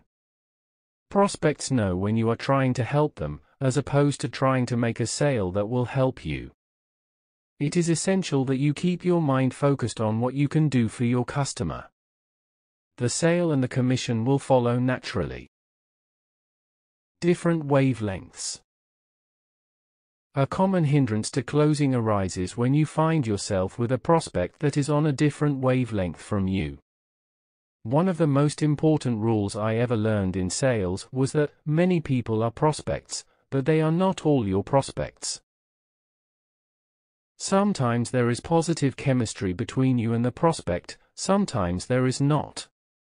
This does not mean that there is anything wrong with either of you. There is simply a mismatch of temperament. Somehow the two of you don't get along very well. No matter how pleasant and polite you are, you find it impossible to build a friendly relationship. Many people are prospects, but they are not all your prospects. Perhaps you are well educated, but you are talking to an uneducated prospect.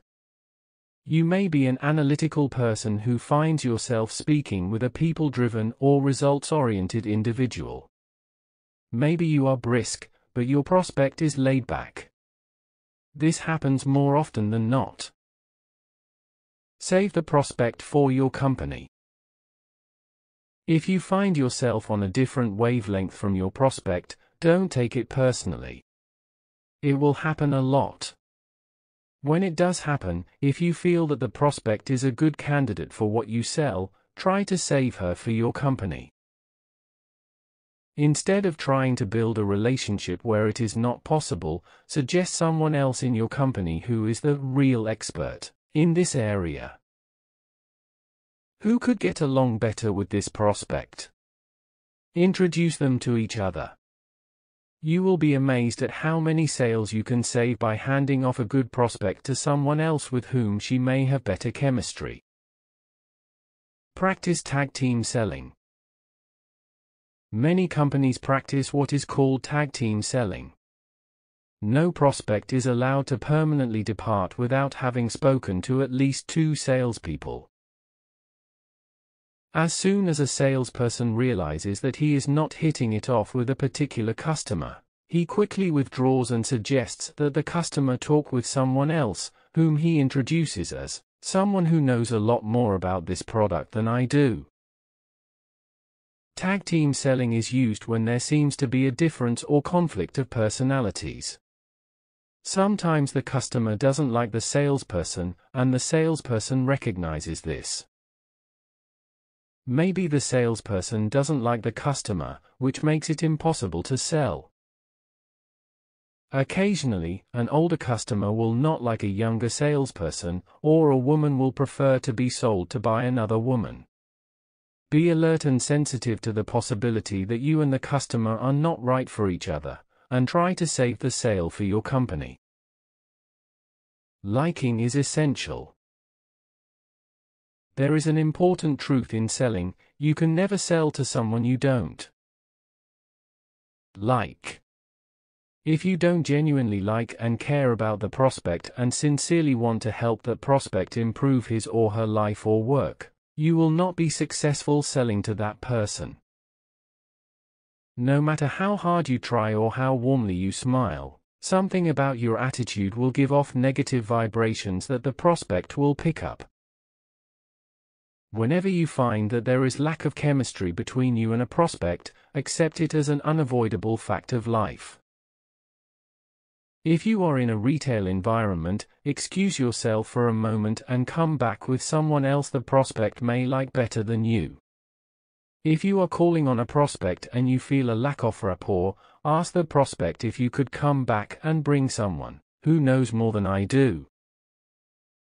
In every case, get your ego out of the way. Focus on helping the customer solve his problem or satisfy his need by finding the right person to work with him. This is the mark of the true professional. Once you have taken full control of your thinking and resolved to make sure that the prospect is ready to buy, you can proceed to the last big obstacle, answering objections. Action exercises.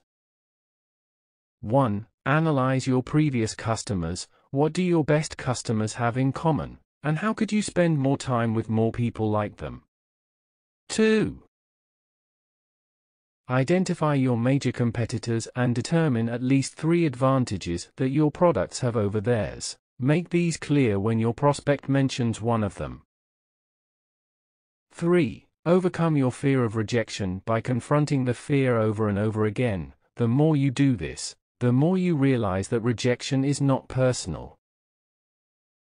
4. Eliminate your fears of failure by developing the habit of doing whatever you are afraid to do. Act as if it were impossible to fail, and it shall be. 5. Expect the best in every sales situation. Treat every prospect as if he has the ability to buy $1 million worth of what you sell. 6. Ask for testimonial letters from your satisfied customers. Carry them with you and show them to neutralize sales resistance. 7. Identify the major fears that your prospects have that hold them back from buying, and then find a way to neutralize those fears.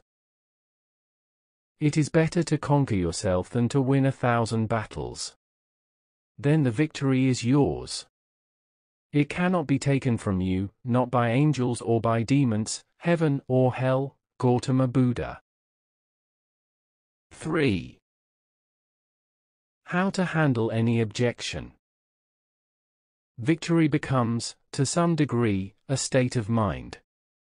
Know ourselves superior to the anxieties, troubles and worries which obsess us. We are superior to them. Basil King. There are no sales without objections. Objections indicate interest. Objections are signposts that lead you step by step toward closing the sale. The fact is, if there are no objections, there is no interest. If there is no interest, there will be no sale. In reality, successful sales have twice as many objections as unsuccessful sales.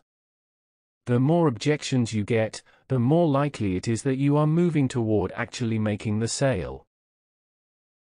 The Law of 6. There is a law of 6 that applies to objections. This law says that there are never more than 6 objections to any offering. There may be 1 or 2, but there are never more than 6. Even if you hear 50 or 100 objections in the course of a week or a month, all of these objections can be clustered into a small number of categories. In working with companies, we sometimes engage in a sentence completion exercise. We ask them to complete this sentence. We could sell to every qualified prospect we talk to as long as they just didn't say. Make a list of every single objection that a qualified prospect could give you to avoid making a buying decision. Write down every question, criticism, or complaint you have heard. Once you have this list, organize it by priority. What are the most common objections? Which ones stand most in the way of your making a sale? Cluster the objections. Once you have prioritized them, cluster the objections into categories. You may have price objections, quality objections, competitive objections, capability objections, reputation objections, or newness objections. Determine the clusters for your objections and then sort out your objections into each of these clusters. It will never be more than 6 separate clusters. Your job now is to develop a bulletproof answer for each of your major objections. Determine exactly what your prospect must be convinced of for this objection to be removed as an obstacle to proceeding with the purchase. Whatever you need to do to eliminate your major objections, begin doing it immediately. Use a testimonial. As you already know, one of the most powerful ways to eliminate objections is to present testimonial letters from satisfied customers who shared that objection at one time. A sweetheart letter answering a customer's major concern is a potent way to demolish the objection forever. Interpret it as a question. Aside from using testimonials, another way to deal with objections is for you to take the objection and interpret it as a question. Treat it as a request for more information. Recognize that an objection is a natural customer response to any offering where there is some risk of purchasing. When the prospect says, "It costs too much," you can respond by saying, "That's a good question. Why does it seem to cost more than you expected to pay?" You then go on to answer the question that you have posed.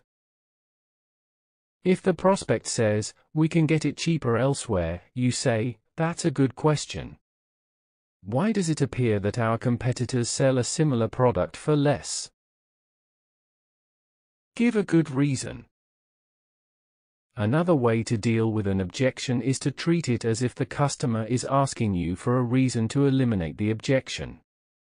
If the customer says, "I can't afford it," you can imagine that the customer is really saying, "Show me how I can justify spending this amount of money." When a customer says, "I have to talk it over with someone else," imagine that what the prospect means is, "Please give me sufficient reason to buy this so that I don't have to check and get someone else's opinion." Make it easy to object. Above all, make it easy to object. Most customers do not want to get into an argument or a debate with you over your product or service. They will be reluctant to object for fear that you will become upset or adamant. For this reason, you must make it easy for the customer to object by responding in a cheerful, friendly, constructive way when he does. Objections are not to be feared. Rather, they are the stepping stones on the road to sales success, the rungs on the ladder to high earnings. The very best salespeople are those who have learned to deal with objections in the fastest and most effective way. Compliment the objection. Compliment each objection when you hear it for the first time. "That's a good point, I'm glad you mentioned that." As Abraham Lincoln said, "Everybody likes a compliment." When you compliment people for bringing up objections or questions about your product or service, you make them feel better about themselves. As a result, they feel more comfortable asking you additional questions. But just like a trial lawyer, who never asks a question he doesn't already know the answer to, never go into a sales situation without knowing how to answer the main objections you are going to hear. When you compliment people for bringing up objections or questions about your product or service, you make them feel better about themselves. Listen carefully. When you get an objection, hear it out completely. Don't assume that you know what the prospect is going to say. Often the prospect will begin with an objection you've heard before, but then will add her own particular concern or problem at the end. Be patient. Practice your listening skills. Pause before replying. Question for clarification: "How do you mean?" Feed it back in your own words to prove to the prospect that you were listening and that you understand her real concern. Objection versus condition. Determine whether the customer's response is an objection or a condition. An objection is something that you can answer. It is a problem for which there is a solution. It is an obstacle that can be removed on the way to making the sale. A condition, however, is a genuine reason for not going ahead. If a company is going into bankruptcy, it cannot buy your product or service. No matter how good it is, bankruptcy creates a condition that makes it impossible to proceed. If a person has no money, this is a condition that renders buying not possible. But here's an interesting discovery: when a prospect voices an objection, he often only thinks it is a genuine condition. He believes that because of this obstacle, he cannot buy what you are selling. This is seldom true. For example, when a prospect says, "I can't afford it," what does this mean? Does it mean that he can't afford it at this moment, or that he cannot afford the full price in one payment? That he cannot afford it today, but he can afford it sometime in the future? When a person says, "I can't afford it," always respond with, "How do you mean, exactly?" My $1,000,000 policy. One day an insurance salesman was introduced to me by a mutual friend. He asked me a series of questions and then arranged a follow-up appointment. At this second meeting, he presented me with a proposal for $1 million in life insurance. I almost fell off my chair. I told him, "This is far too much. I can't afford it." Ignoring my initial sales resistance, he explained to me that I would be unwise in my position, with a wife and 2 children, to have less than $1 million worth of insurance. I finally agreed that I needed that amount, but I repeated, "I can't afford it. I don't have the $3,000 premium available. Thank you, but it's not possible at this time." He said, "What if we structured it on a monthly basis and I could get it for you for $250 per month? Would that work out all right for you?" Quite honestly, I was surprised. At that time I had only heard of life insurance costs based on annual premiums. I had no idea that I could pay for it on a monthly basis. What I thought was a genuine condition, a reason for not buying, turned out to be merely an objection for which there was a logical and workable answer. I signed the application form and purchased the insurance immediately. Use your creativity. Here is the point. Because your prospects are not aware of all the different ways they can acquire and pay for your product or service, they are often convinced that they can't afford it. It is only when you show them that there are options available that they will turn around and buy what you are selling. For example, the prospect says, "I can't afford the monthly payments." You say, "What if we could spread the payments over 3 years instead of 2, and get them below $500 a month? Would you be able to handle that?" When you get an objection, and you've heard it out completely, ask the prospect to elaborate in greater detail. This is where "How do you mean?" is very helpful. Be sure you fully understand the thinking behind the objection before you attempt to answer it. If you answer too soon, you may be answering the wrong concern and actually driving the sale away. Be polite and respectful. Treat every objection with kindness, courtesy, and respect. Be low-keyed and sensitive. Even if you have heard the objection 1,000 times, always respond as though it is a valuable and worthwhile comment on your offering. You have heard the old saying, "People don't care how much you know until they know how much you care." When you handle their objections with warmth and tact, prospects realize that you genuinely care about how they feel. As a result, they will begin to genuinely care about you and the product or service you represent. The feel, felt, found method. An excellent way of dealing with objections is to use the feel, felt, found method. This is a professional way of acknowledging the objection as being valid, assuring the prospect that she is not alone in her concern, and then answering the objection in a satisfactory way. For example, the prospect could say, "It costs too much." You respond by saying, "Mrs. Prospect, I understand exactly how you feel. Others felt the same way when we first spoke to them. But this is what they found." Then go on to explain that people with the same concern discovered that even though they paid a little more than they had expected to, they were very happy with their decision because they got so much more in value. Prospects are inordinately influenced by what other people have done with regard to your product or service. When you assure them that others have felt the same way, gone ahead and purchased your product, and were happy with the results, they relax and begin believing that this product would be good for them as well. Use it with many objections.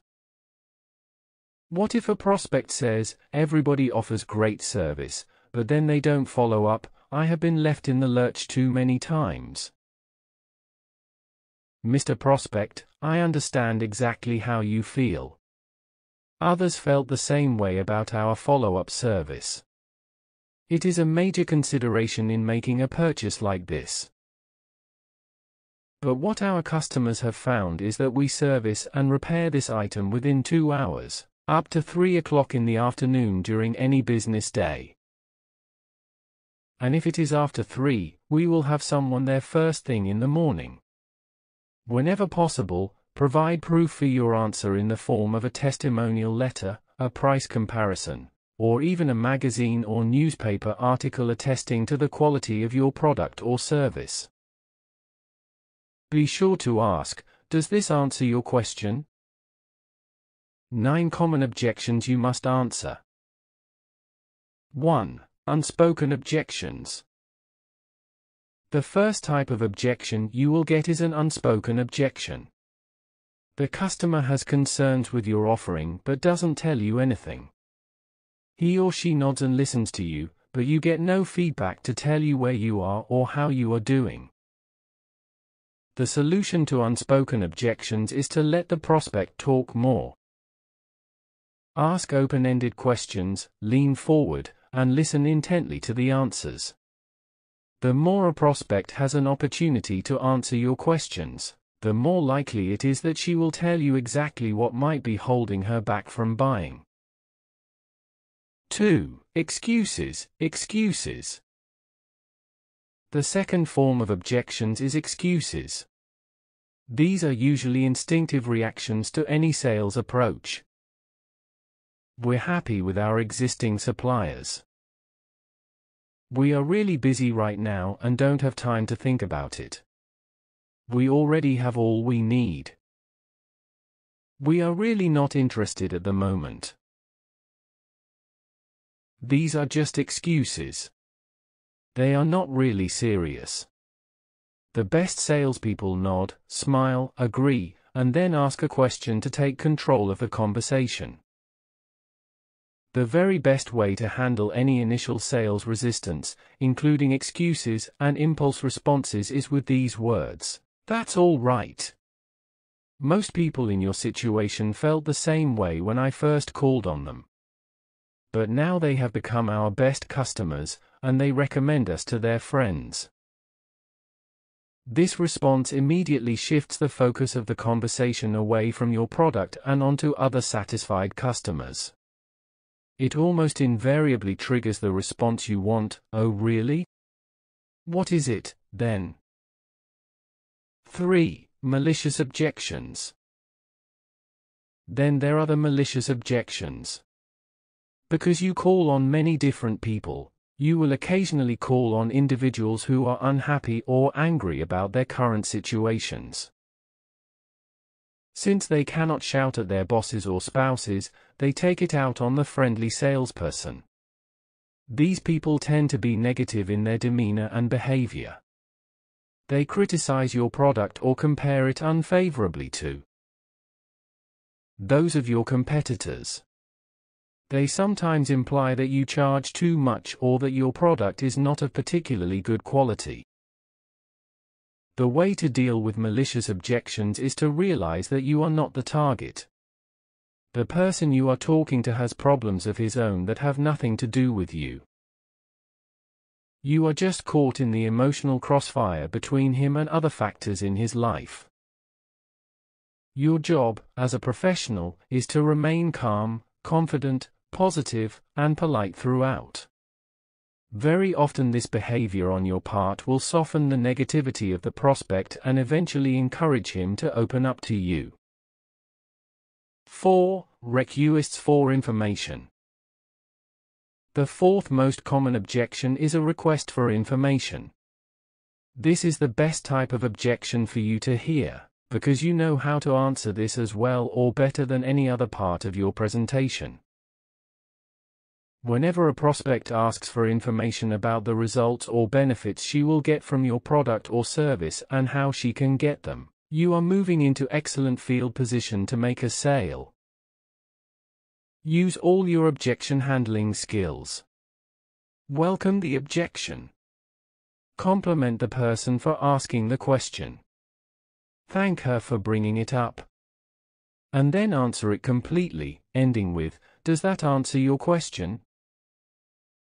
5. Show-off objections. Another type of objection is the show-off objection. Sometimes prospects try to show you how much they already know about your product or service. They make sophisticated observations or ask you complex questions about your product, service, or industry. When this happens, respond by taking the low road.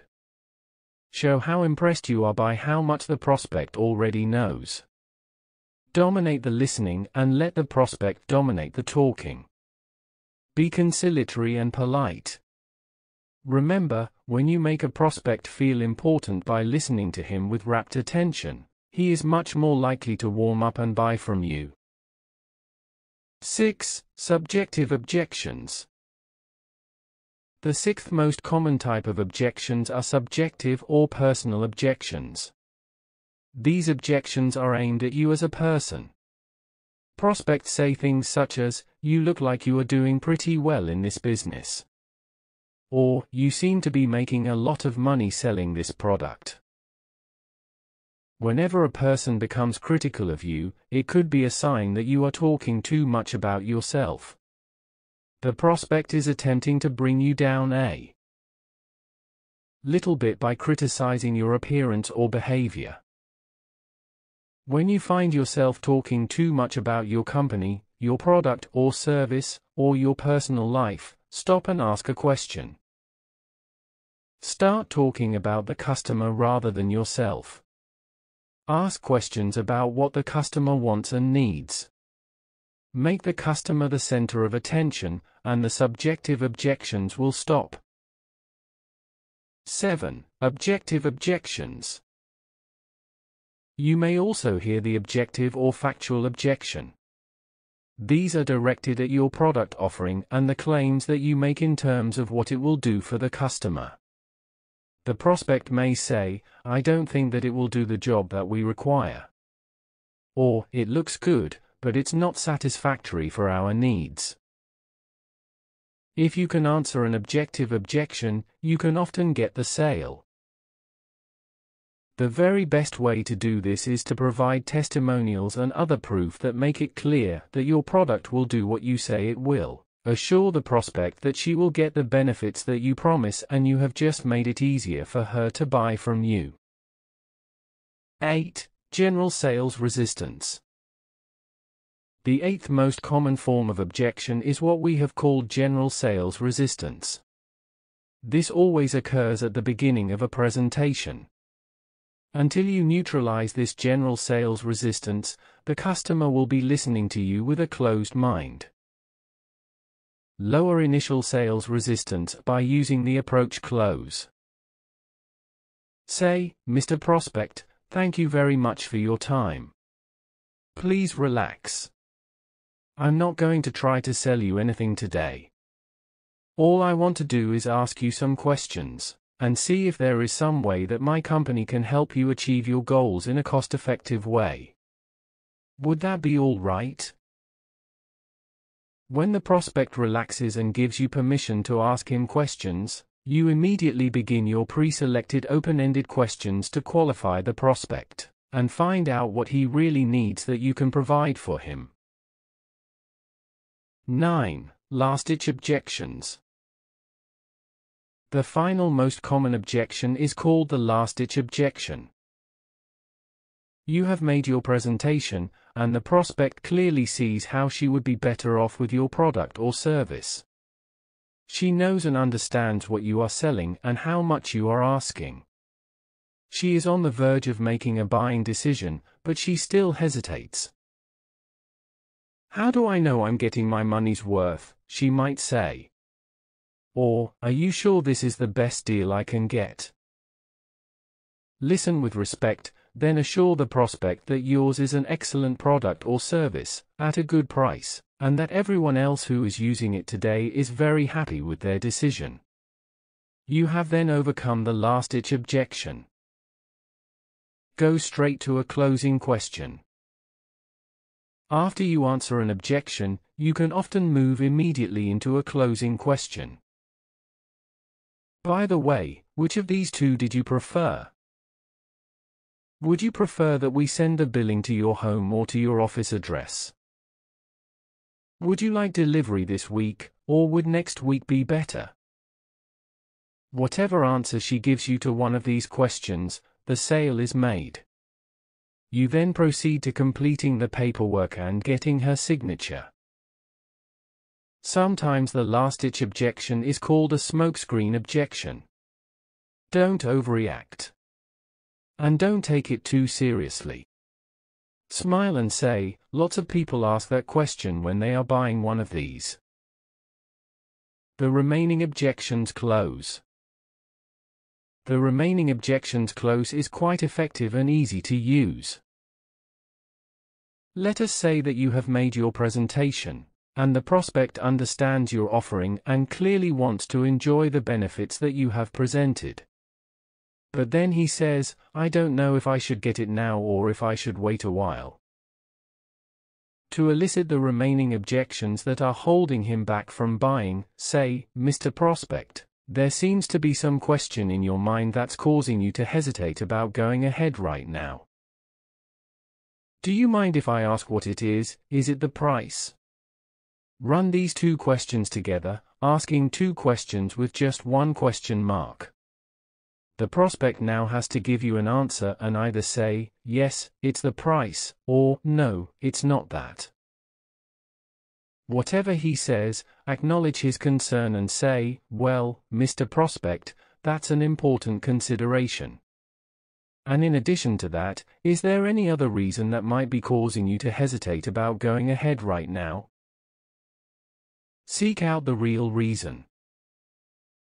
In many cases, the prospect is going to be reluctant to tell you the real reason that he is hesitating. He knows that as soon as he gives it to you and you answer it properly, he will be out of objections and have no choice but to buy what you are offering. For this reason, a prospect will hold back that remaining objection. He won't want to tell you what it is. He will sometimes give you an unimportant objection, but it is not the real reason that he is hesitating. No matter how the prospect answers this question, you ask again, and in addition to that, is there any other reason that would cause you to hesitate from going ahead? You keep asking until he says, "No, that's the last reason." The last reason he gives you in answer to this series of questions is the real or remaining objection, "I'm not sure that we can afford it." Or, "I'm not sure that your product will actually do what you say it will." Satisfy the final objection. You then say, "Mr. Prospect, that is an important question. If we could answer that to your complete satisfaction, would you be prepared to go ahead with this?" Remain silent and wait for him to answer. When the prospect finally says, "Yes, if you can answer that for me, I'm ready to make a buying decision," follow up with this question, "What would it take to satisfy you on that point?" and then again, wait silently for him to give you the closing condition. At this stage of the sale, the prospect will almost invariably say, "Well, if you could just do this or that," or, "If I could just talk to someone else who has been in the same situation, I'd be ready to go ahead." You now have the closing condition, the key objection, the one factor that you must convince him of to get the sale. You then go ahead and show him that you can answer this objection to his complete satisfaction, and ask for the order. Price objections. Thousands of customers have been interviewed after they have purchased a product or service. During the sales discussion, they asked a lot of questions about the price and terms. But when they were interviewed later and asked, "What was the real reason that you decided to buy this product rather than that of a competitor?" they seldom mention price at all. What we have found is that customers do not want the lowest price for a product or service, unless it is identical to another product or service. What customers want is a fair price, a good price, the best price, a reasonable price, a competitive price, but not the lowest price. Why is this? What we have found is that customers do not want the lowest price for a product or service, unless it is identical to another product or service. What customers want is a fair price, a good price, the best price, a reasonable price, a competitive price, but not the lowest price. The reason is because every customer has tried to save money by buying a lower-priced item but ended up getting exactly what he paid for. The product or service was cheap, and the customer was disappointed. The merchandise broke down, or the buyer couldn't get it serviced.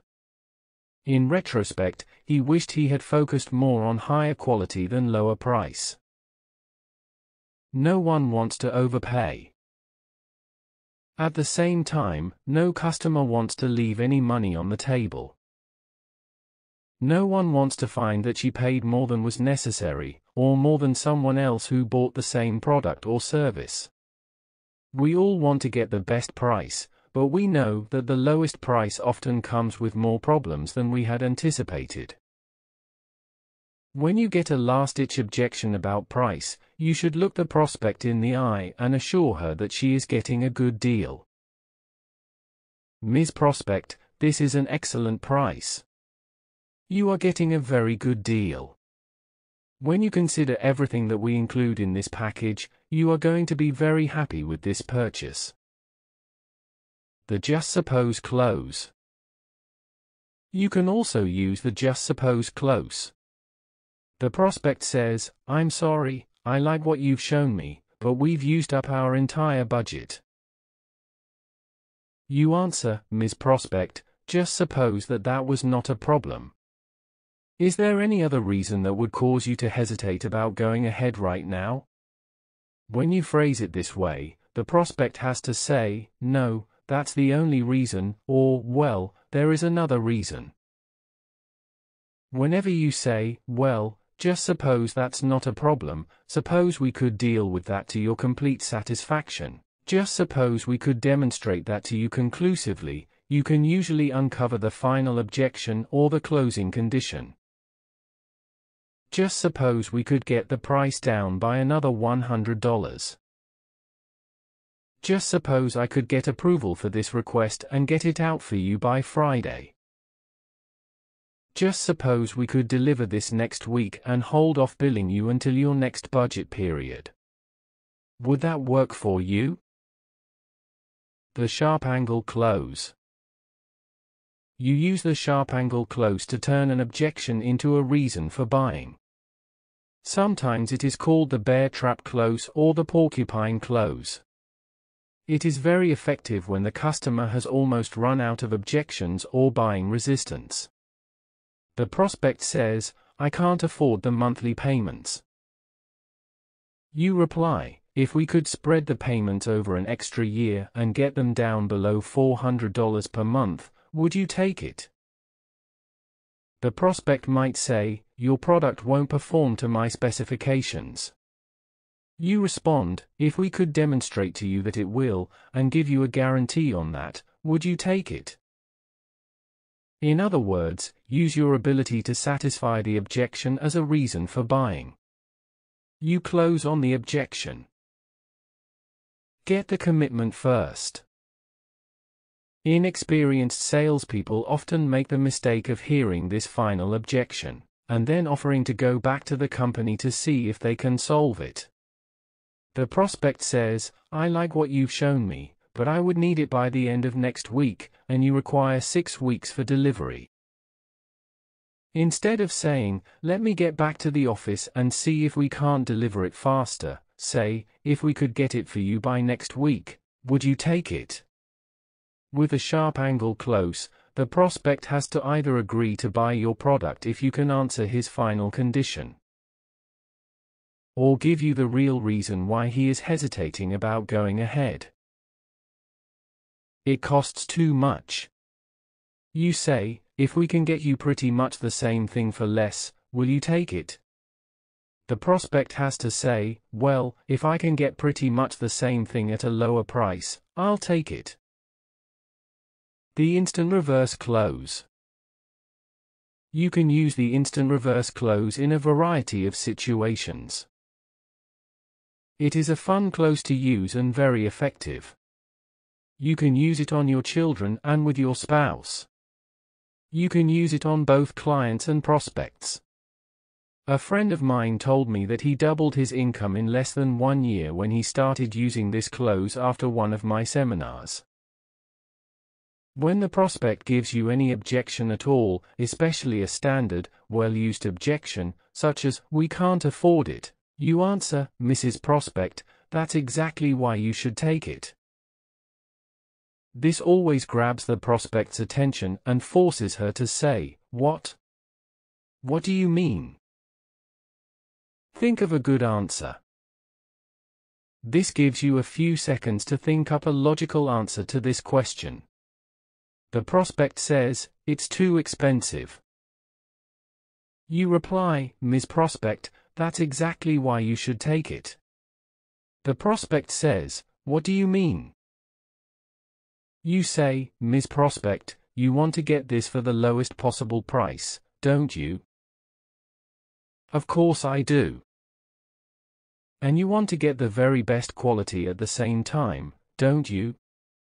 Well, yes, says the prospect. And you're probably going to buy one of these someday anyway, aren't you? Well, yes, probably someday. Ms. Prospect, that's exactly why you should take it today at this price, because you'll never get a better combination of product, quality, and prices right now. Why don't you take it? Use it everywhere. One of my clients was with a cable TV company that was selling pay TV from door to door. The team went out and tripled their sales using this single closing technique. The salesperson would knock on the door and ask, are you interested in getting pay television? The prospect would immediately say, no thanks, I can't afford it. The salesperson would say, that's exactly why you should take it, Mr. Prospect, because you can't afford it. The door, which was beginning to close, would open up again, and the prospect would say, what do you mean? The reason he hadn't purchased cable or a satellite dish was that, up to now, he had been convinced that he couldn't afford it. The salesperson would say, Mr. Prospect, may I ask you a question?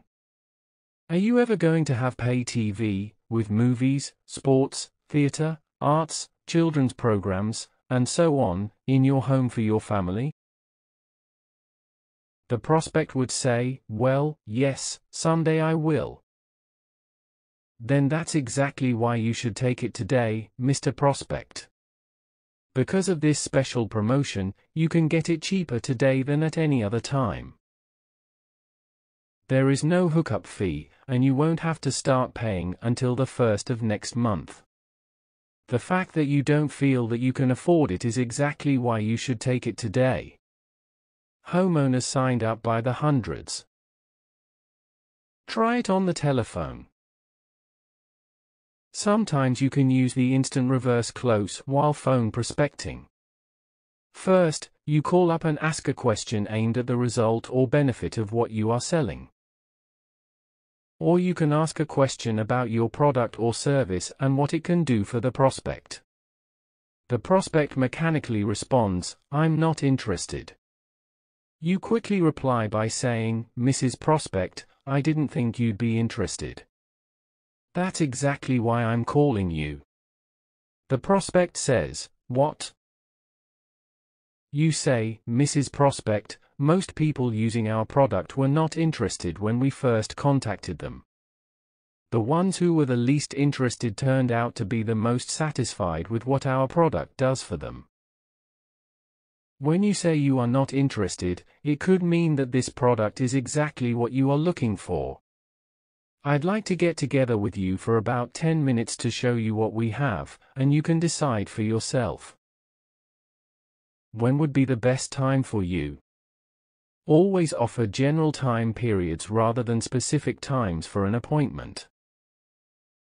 Would you be available sometime Tuesday morning around 10, or would Wednesday afternoon be better for you? It is much easier for a prospect to agree to see you on Tuesday morning or sometime Wednesday if you seem open and flexible. Seminar selling. A multimillionaire friend of mine who started in sales began conducting free lectures to introduce people to his 3-day wealth creation seminar. In his talk, he would point out that no one ever got rich working for someone else and that there were several routes to wealth that a person could follow if he learned and practiced them. Almost consistently, someone in the audience would stand up and say, "Well, I would like to attend, but I can't afford it." Before learning this instant reverse close, he would be stumped by this response. But by using the instant reverse close, he would say, "Sir, that is exactly why you should attend." By now, everyone in the audience was interested to hear what he was going to say. He would then ask, "May I ask, how long have you been working since you left high school?" The audience member would say, 10 years, or 20 years. The speaker would then say, "This seminar costs $495 for 2 days, and it is unconditionally guaranteed." You're telling me that you have been out of school and working for 10 years, and you still can't afford $495? That is exactly why you should beg, borrow, or steal to come to this seminar to learn how to improve your financial condition so you never have to stand up and say this in a public audience again. Irresistible logic. The answer was so logical that it was almost irresistible. Everyone in the audience who was sitting there thinking that they could not afford to attend the seminar suddenly realized that they had been working for years and they were still broke. If they didn't take this seminar, which was guaranteed anyway, they might still be broke 10 years from now. At the end of his lecture, people lined up to enroll in his seminar. Remember, in using the instant reverse close, you don't have to have a great follow-up answer. The whole purpose of saying, "That's exactly why you should take it," is to break the prospect's preoccupation. It is to get him to wake up suddenly and pay close attention to you. The change places close.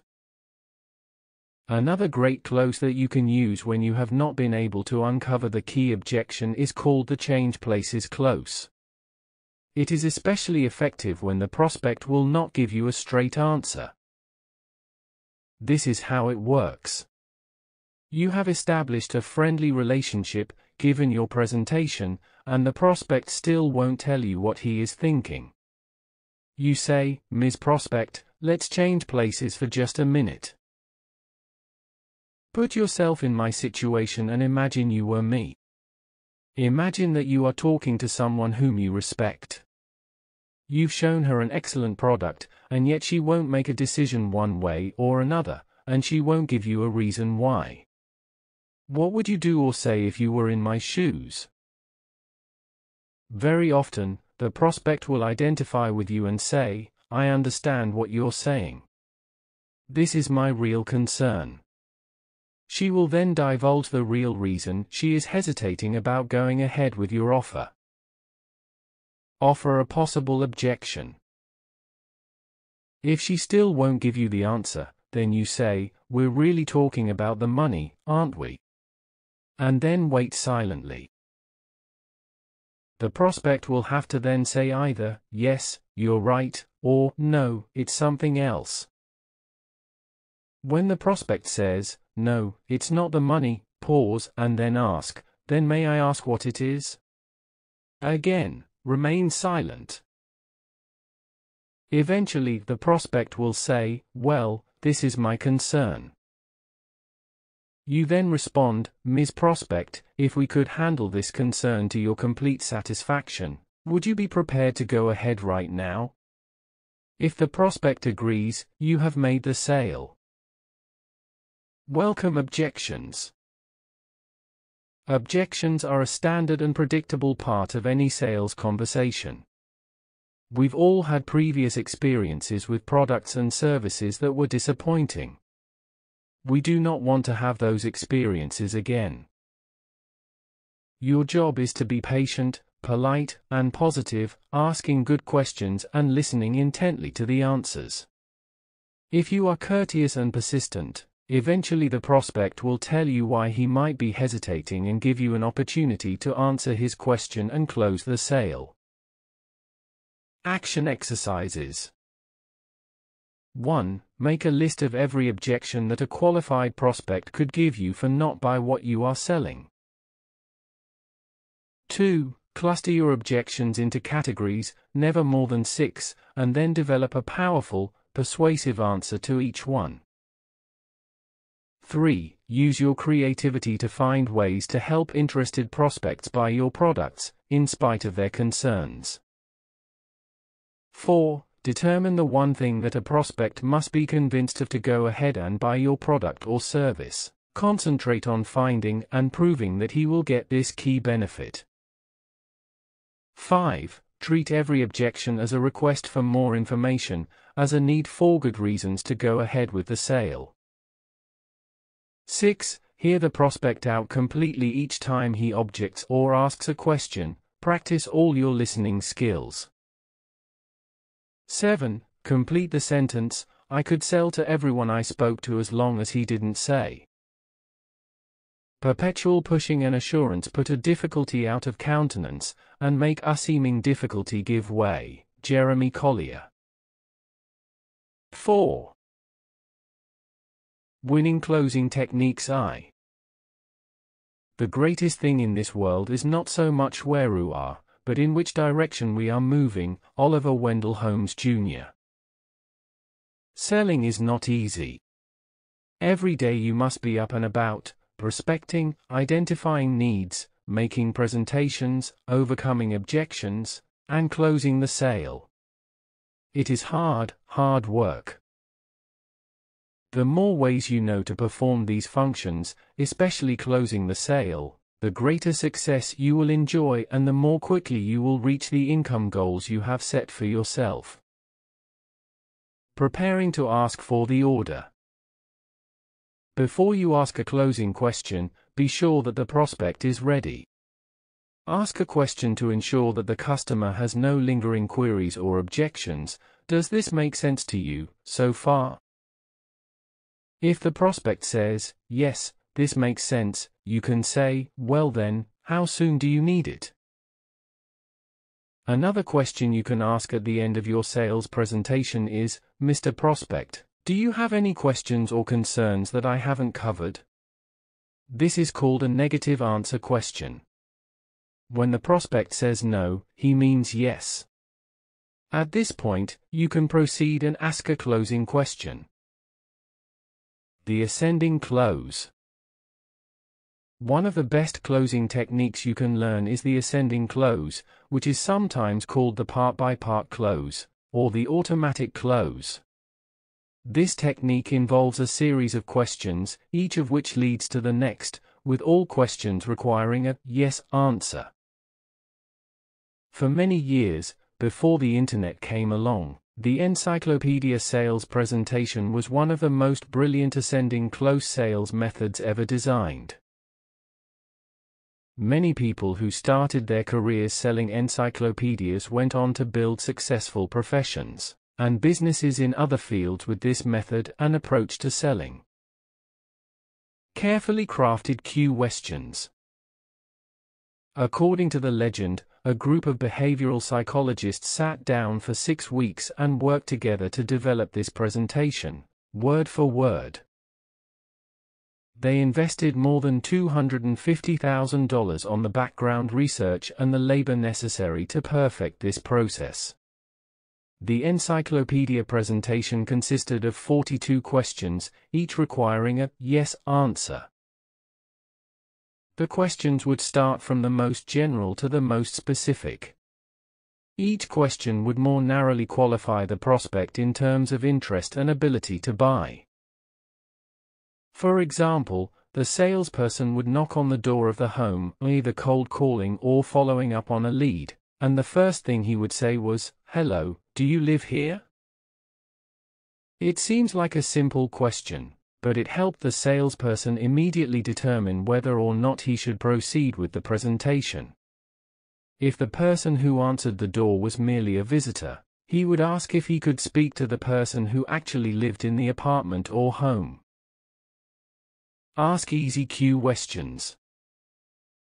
The second question would be, "We are doing a survey in this neighborhood for a national educational organization. May I ask you a couple of questions?"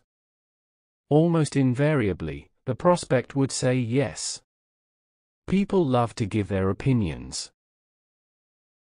The salesperson would then ask, "Do you believe in the importance of education?"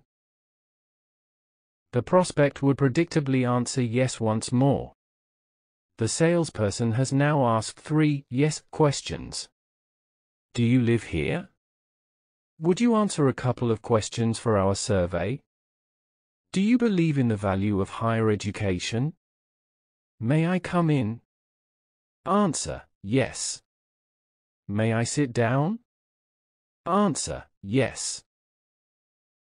As part of our public relations program, we will be placing a set of encyclopedias in a few selected homes in this neighborhood at no charge. Would this be of interest to you and your family? Again, the prospect would answer yes. Everyone likes the idea of getting something free. The salesperson would say, "We don't sell these encyclopedias. What we do is place them in your living room so that when your neighbors visit and see them and ask where you got them, you tell them that you got them from us and refer them to us, so that we can come by and show them how they can get these encyclopedias for their homes as well." Would you do that? And again, the answer is yes. Each question in order. This ascending close presentation marched through 42 questions, each of which required a yes answer for the salesperson to proceed. If ever the prospect said no, the sales conversation would come to an end. By the end of the presentation, which started off with the offer of a free set of encyclopedias as a public relations gesture, the prospect would have purchased a $3,000 set of encyclopedias, signed up for the yearbook for 10 years, and received a free globe, bookcase, and set of sports and children's encyclopedias. He would have written a check for a $500 deposit, signed a 1-year payment plan, and would be looking forward to all the educational books that he would soon have in his home. The power of yes. The reason the ascending close presentation is so effective is that it is based on the suggestive power of affirmative answers. When you ask a series of 6 or more questions to which the prospect says yes, the prospect will thereafter nod and agree with almost anything you say. If you can ask 6 yes questions at the beginning of your presentation, it becomes very hard for a normal person to say no later on. If you can ask 6 yes questions at the beginning of your presentation, it becomes very hard for a normal person to say no later on. If you can ask 6 questions that require a yes answer to the benefits that your product or service offers, the prospect will often be completely convinced of the goodness and value of your offer. Rephrase the same question. You can often ask the same question with slightly different words. For example, Mrs. Prospect, would you like to increase your profits? Answer, yes. Are you interested in cutting your costs? Answer, yes. Would you like to operate your business more efficiently? Answer, yes. Would you like to get more done in less time? Answer, yes. Would you be interested in a cost-effective method that more than pays for itself over time? Answer, yes. Would you like to get started with this right away? Answer, yes. Offer the same benefit. When the prospect says yes 6 times in a row, she will respond positively to almost anything you say, even if the questions are the same benefit, just phrased differently. Is one of your goals financial independence? Would you like to earn the highest return possible with minimum risk? Would you like to earn a much higher return than you would get from a savings account or money market fund? Would you like to see an investment that is the favorite investment vehicle for thousands of sophisticated investors like yourself? If you found something that gave you all these benefits, would you want to get started with it right away? Every time you ask a question, the interest of the prospect goes up. Every yes increases the desire for what you are selling. Every time you ask a yes question, you are throwing fuel on the fire and intensifying the emotion of the prospect. Choose your words carefully. On the other hand, every no decreases buying desire. It is like throwing water on the fire. This is why it is important that you structure each question so that the only answer you get from a qualified prospect is affirmative. They must answer yes. Properly designed and practiced, the ascending close is one of the most powerful ways of selling ever developed. It is used successfully to sell investments, life insurance, professional services, educational products, software, computers, high-tech of all kinds, and many other things. Even vacuum cleaners and home repairs are sold using the ascending close presentation. When you ask enough yes questions, starting from the general to the particular, moving logically from one point to the next, the prospect's buying desire mounts and mounts. Finally, at a certain point, he will burst out with, "I'll take it. How much is it? How soon can I get it? Where do I sign?" Building buying desire. Each time you describe a benefit in a sales presentation, purchasing desire increases.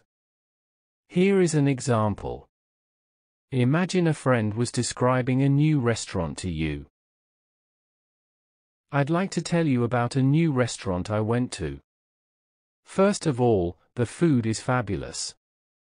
They have a great wine list, and the prices are very reasonable. The decor is beautiful, with classical music playing and a pianist in the main dining room. The service is incredible. The manager is a really nice guy, and everyone, including the waiters, treats you as if you owned the restaurant. There is lots of free parking right next to the restaurant, and it's not even crowded yet, because not too many people know about it." As your friend describes all the desirable features of the restaurant, your desire to go there as soon as possible increases dramatically. Soon you can hardly wait to get to a telephone and make a reservation. Describe the benefits. When you are describing the benefits of your product or service to your prospect, and you are positive and animated, eventually the prospect reaches the point where he says, "How soon can I get this?" The more logical and pre-planned your ascending close presentation, the faster and easier you will be able to sell. It takes a little work to design and perfect such a presentation, but once you have it perfected, it is almost irresistible. The invitational close. The invitational close is one of the most influential techniques used in modern selling. At the end of your sales presentation, you simply issue a direct invitation to buy what you have just described. In its simplest form, you first of all ask, "Do you like what I have shown you so far?" When the prospect says, "Yes, it looks pretty good," you immediately go into an invitational close and ask, "Well then, why don't you give it a try?" When you encourage a person to give it a try, it sounds like an easy decision to make. Prospects who are reluctant to buy the product are often at least willing to give it a try. Your job is to issue him an invitation. Uncover lingering objections. Occasionally, when you say, "Why don't you give it a try?" the prospect will think of a reason that might be causing her to hesitate. Simply slow down, answer the objection clearly, and ask, "Does that answer your question?" Then proceed to ask her to buy once more. If you are selling services, ask, "Why don't you give us a try?" When you use the word "us" in this question, it implies that your entire organization will wrap its arms around the customer and work to ensure that he or she is satisfied. If you are selling services, ask, "Why don't you give us a try?" When you use the word "us" in this question, it implies that your entire organization will wrap its arms around the customer and work to ensure that he or she is satisfied. If you are selling a tangible product, like a car or a refrigerator, you can use the invitational close by saying, "Why don't you take it?" or "Why don't you buy it?" Just ask. Even if the prospect is saying things like, "I'm not sure, maybe I should wait until later," or "I don't know if I can afford it, let me think it over," you can say, "Yes, I know all that. But it's a superior product at a good price. Why don't you just take it?" And then remain perfectly silent. You will be amazed at how many customers have run completely out of sales resistance by this time. They are just waiting for you to invite them to make a buying decision. When you do, they are almost relieved. They will often say, "Oh, all right, I'll take it." Several ways to ask. Some of the standard invitational closing questions are, "When would you like delivery?" "How soon do you need it?" "Would you like to have this sent to your home or your office address?" "Which color would you prefer?" "Which size do you prefer?" "When would you like to get started?" "Do you need this right away?" In every case, when you use an invitational close, the prospect must either agree and go along with you while you wrap up the sale, or give you an objection that you are prepared to answer with something like, "How do you mean exactly?" By using the invitational close, you keep control of the sales conversation. Are you in a rush, or would Tuesday be all right? If the prospect says, "Tuesday would be good," you have made the sale. Dealing with price resistance. We talked before about price resistance. Everyone has problems with price. These price concerns often go back to early childhood, to all the emotional issues surrounding money that you have dealt with all your life. The good news is that price is seldom the reason for buying or not buying a product or service. Price is important, but there is almost always something else that is more important. Points to remember about price. 1. No one can afford it. No one can ever afford the price the first time it comes up. No matter what the price, it usually costs too much, more than the prospect expected to pay. More often than not, this is either because the prospect had no idea going in what it would cost or he has not budgeted for it. Not long ago, we were promoting a 2-day, weekend seminar. From the stage, I said, "This seminar is only $4.95 per person." Many people went immediately to the back of the room or phoned us later, and said they wanted to go to the seminar that was only $4.95 for the weekend, all inclusive. Instead of $495, they thought that we were talking about $4.95. And even then, they asked for a discount. They had no idea how much it cost to put on a 2-day seminar in a first-class hotel or convention center, and as a result, they were shocked when they heard the real price. This is quite common. The fact is that the amount of money that anyone has is limited. When you give a price, this amount represents all of the other things that the prospect could buy with the same amount of money. This is called the principle of the excluded alternative. Every choice implies the exclusion of something else. For everything you buy, there is something else that you cannot buy. Each person values the freedom of choice very highly. When you buy something, you give up a certain amount of choice. You limit your options because you reduce the amount of money that you have available. This is why, when price comes up, no matter what it is, people automatically say, "I can't afford it." When you first tell your prospect what the product is going to cost, he will be surprised. This is why you must spend a good deal of time building the value of your product or service before you ever mention price for the first time. 2. Willingness and ability are different. Willingness to pay and ability to pay are two different things. No one is ever willing to pay any price that you ask. No one ever wants to part with her money and thereby cut off her options. But whether one can afford to pay is a totally different issue. Most people can buy a product or service if they want it badly enough. Your goal is to increase the willingness to pay by building buying desire. Repeating and emphasizing the benefits that your prospect will enjoy from your product or service will accomplish this goal. The more the prospect wants what you are selling, the less sensitive she will be to the price. Convince the prospect that the value of your product is far greater than the cost.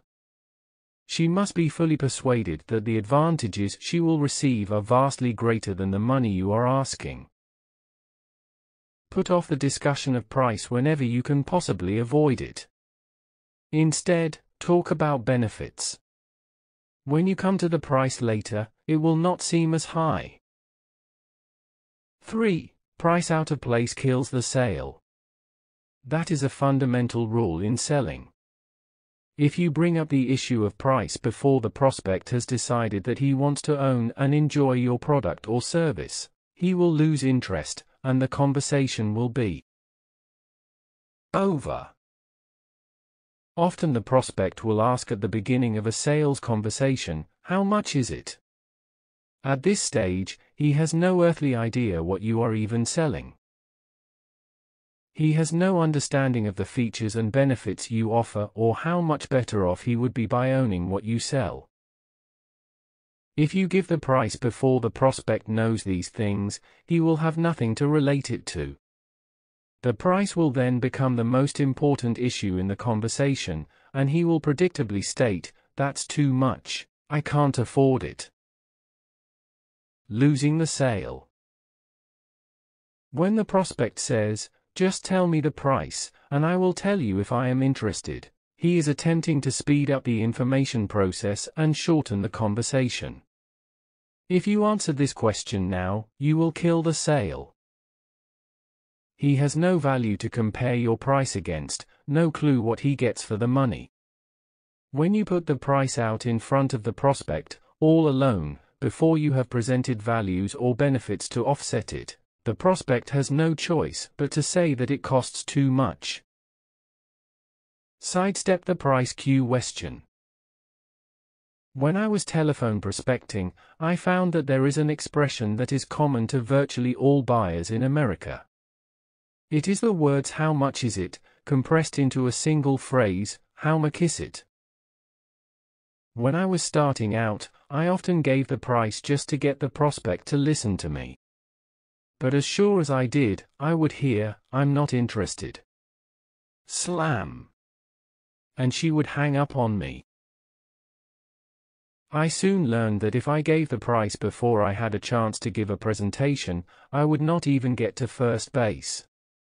I therefore developed an alternative way of handling this question on the phone. "How much is it?" says the predictable prospect. "Ms. Prospect, that's the best part," I would reply cheerily.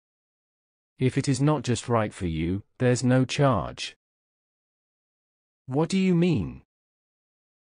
I would then say, "Ms. Prospect, what I'm calling you about, if it's not exactly right for you, you are not going to take it, are you?" The prospect would say, "No, I'm not." "Well then, Ms. Prospect, if you don't take it, then there's no charge." This would always trigger the words, "Oh. Well then, what is it?" "That's what I'd like to talk to you about. I just need 10 minutes of your time, I have something I have to show you." I would then go on to arrange a 10-minute face-to-face appointment with the prospect. The common denominator. There is a reason that people ask for the price at the very beginning. It is because money is the common denominator in our society. The monetary unit, whether it be the dollar, the euro, or the franc, is standard across all transactions. We relate to products and services by finding out how much they cost. The cost tells us where the product or service exists in our universe. We ask the price so that we can fit a particular product or service into our world of experience. Why do you think people talk about the weather? It is because everyone can relate to the weather. It is another common denominator in our society. It affects everybody in the same way. Asking the price of anything is just like commenting on the weather. But you must avoid the question if it arises too early in the sales conversation. The reason for price resistance. Price resistance is how a prospect tells you that you have not given him enough evidence that the benefits outweigh the price. For this reason, never argue about price. Never say that your price is good, or reasonable, or fair, or anything else. Whatever the prospect says about your price, agree. Then go on to say something like, "Mr. Prospect, this product is definitely not cheap.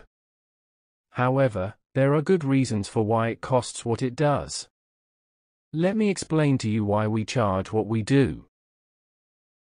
Or, "There are good reasons why thousands of people like you have examined this product carefully, compared it with our competitors, and decided to pay more for it, even when they knew they could get something similar for less.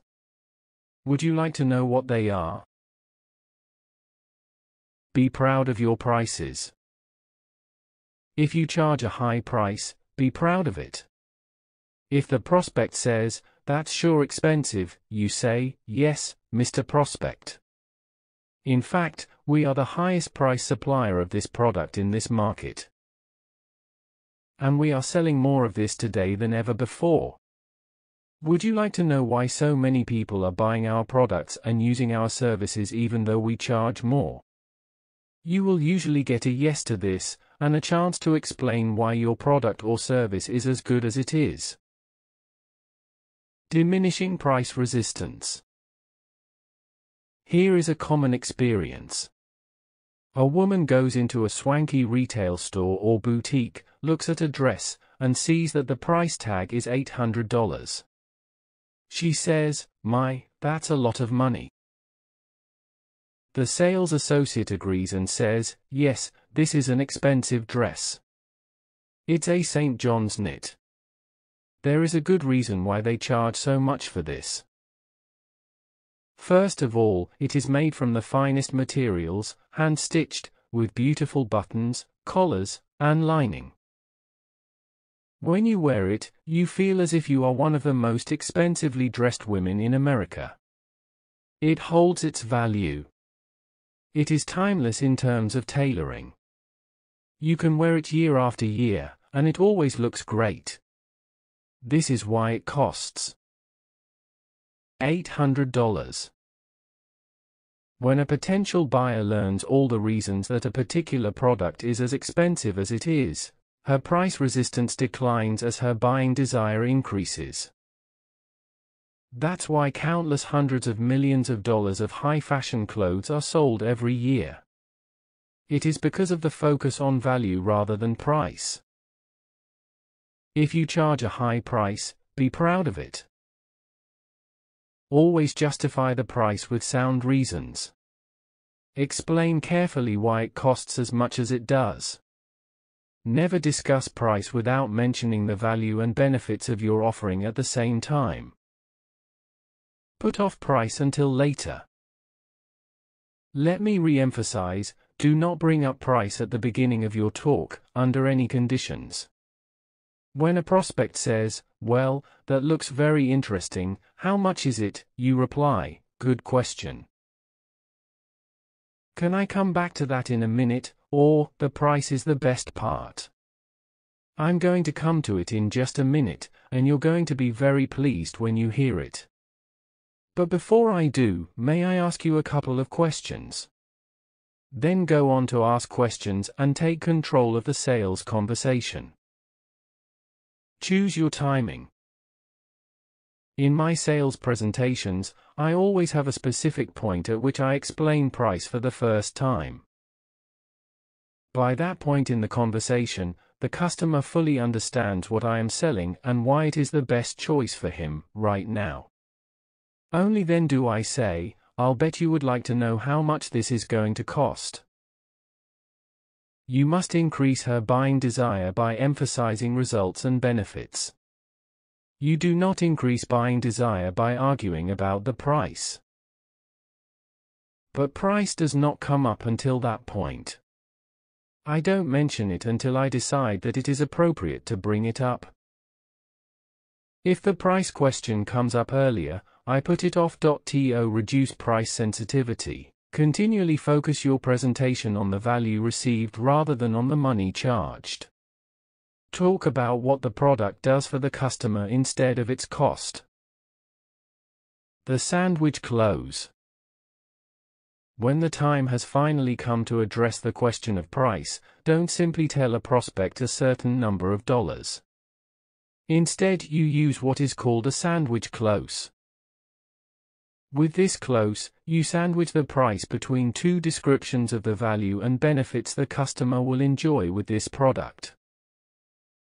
For example, this machine, including these benefits and features, plus these attachments, a supply of basic materials and fuel, and a 90-day warranty, will cost you X number of dollars per month once it is in operation.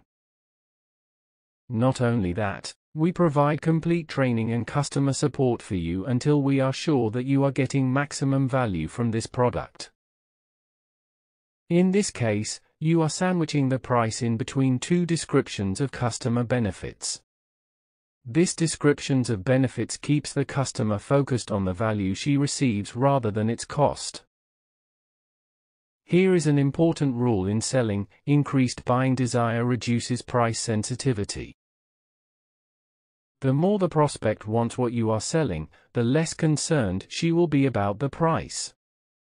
You must increase her buying desire by emphasizing results and benefits. You do not increase buying desire by arguing about the price. Compare your prices with those of your competitors. You can minimize price resistance by comparing the price with more expensive articles. When a prospect says, "It costs too much," you can answer with, "Compared with what, Mr. Prospect?" Often he has no idea what he is talking about. He knows nothing of your product, or of products similar to yours. He may have never bought one of your products, or has not bought one for several years. He doesn't realize that prices may have gone up substantially since his last purchase. When you ask, "Compared with what?" the prospect could say, "Well, compared with ABC's product, yours seems expensive." You reply, "As it happens, ABC's product, which is similar to ours but lacking certain features and benefits, costs $275 more than ours does. As a matter of fact, here's their recent price sheet." Show the prospect written price comparisons. Logic does make sales. Give the prospect the evidence that he needs to feel confident in proceeding with your offer. Compare apples to apples. It's essential that you find out what prospects are comparing you with. For instance, if you say, "This Mercedes costs $105,000, and they say, "Wow, that's a lot," you then ask, "Compared with what?" If they are comparing your Mercedes to a Honda, yes, your Mercedes costs a lot more. But there are very distinct reasons a Mercedes is more expensive than a Honda. Would you like to know what they are? Always compare apples to apples and oranges to oranges. Find out what your competitors are charging for what you sell, and the reasons for any price differential. When a prospect says, "That seems awfully expensive," you can say, "Mr. Prospect, here are our major competitors. These are the products they offer, and this is what they are asking for them. You can see that, in comparison with these other suppliers, our products are very fairly priced." Stretch it over the life of the product. You can reduce price resistance by stretching the price over the life of the product. If the prospect feels that your price tag is too high, you can point out that it costs $300 more than the competitive offering, but your machine has a 5-year life. Even though you pay $300 more, you can reason, it works out to about $60 per year, which is about $2 a month more for all of the additional quality, features, benefits, and accessories that are built into our product. Is it worth $2 more, or 6 cents a day, for you to have the best product of its kind on the market? Business is bad. Sometimes people say, "Business is bad." Even in boom times, folks complain that business is not as good as they expected and that they don't have enough cash. The reason for this is that during the slow times in business, people become accustomed to complaining about how bad business is. When business is booming, they retain the habit and continue to complain, even though their complaints are no longer valid. When a prospect says that she cannot buy at this time because business is bad, it simply means that you haven't given her enough reasons to buy. You have not aroused enough buying desire. Keep focusing on the results and benefits of your product, of what it does for your prospect, and how it improves her life and work. Intensified buying desire reduces price sensitivity. Offer alternatives. Sometimes prospects will say they are short of cash. In response, you can ask, "What if we could offer you terms, and you could pay if off over an extended period of time?" Or try these. "What if we could take your existing product as a trade so that you need no cash to begin using our new product?" "What if we could delay payments until your next budget period?" "What if we could extend payments over a 5-year period rather than a 3-year period, thereby lowering the monthly payments?" When the prospect brightens up and becomes interested in your counteroffers, it means that he is capable of buying. He is just looking for a way to make it work. This is where you use your creativity at its highest level. Buying a Mercedes. Some years ago, I saw a successful businessman my age driving a silver grey Mercedes-Benz 450 SEL four-door sedan, with blue leather upholstery. From that moment on, all I could think about was owning such a beautiful car. One day I was calling on a car dealership. In the middle of the conversation, the general manager said to me, "I have the perfect car for you. Come over here and look out the window." Just below the second-story window was a silver grey Mercedes 450 SEL sedan. It was my dream car in every respect. But my first reaction was typical of most buyers. "Sorry, I'm not in the market. I can't afford it. It costs too much.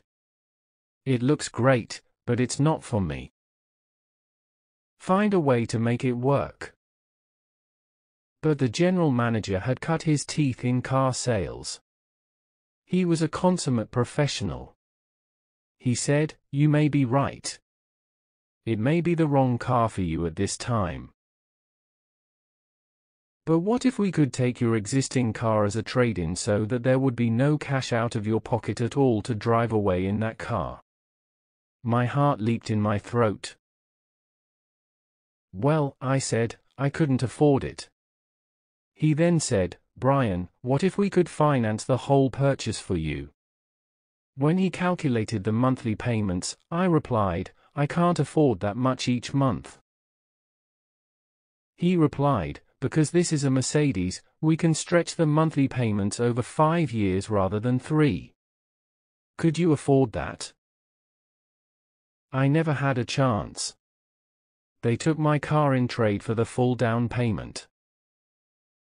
They financed the balance of the cost through one of their own banks and spread the payments over 5 years. Because I bought it through my company, I was able to write off the interest and depreciation. My cost out of pocket for the Mercedes came out to only $125 per month. It was one of the most beautiful cars I ever owned. My point is that there is always a way to make a deal work if the prospect wants the product badly enough. You have to be creative. Once your prospect has expressed an intense interest to own and enjoy what you are selling, find ways to make it work for him. Dealing with budget limitations. Prospects often resist buying because of budget limitations. The prospect says, "We don't have it in the budget. Our budget is all used up." You can counter with, "Here is a solution.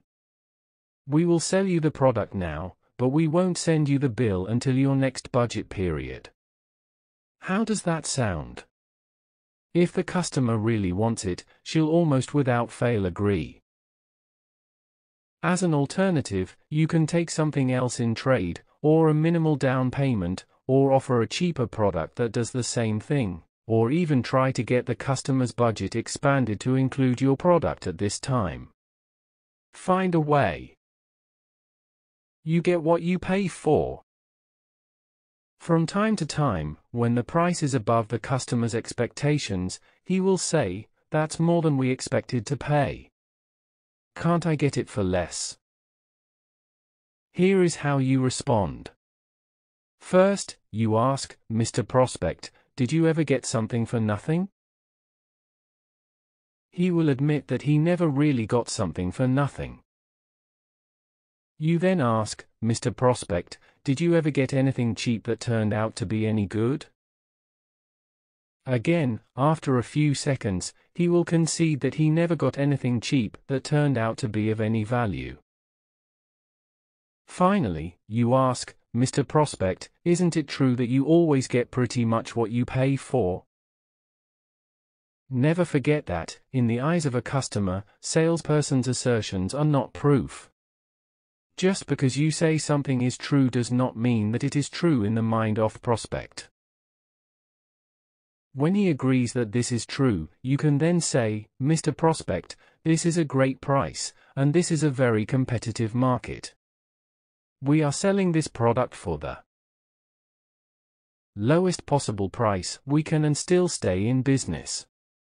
If you want a great quality product that is going to last a long time and do the job for you, sometimes you have to flex your budget somewhere else to get the money you need." Isn't that true? Salesperson's assertions are not proof. Never forget that, in the eyes of a customer, salesperson's assertions are not proof. Just because you say something is true does not mean that it is true in the mind of the prospect. You know that you would never lie, but nobody else knows that. Customers are accustomed to believing that you will put the very best light on your product, and that you will even exaggerate the benefits of your product if that's what it takes to get the sale. When you say to a customer, "This is very competitively priced," it doesn't mean a thing.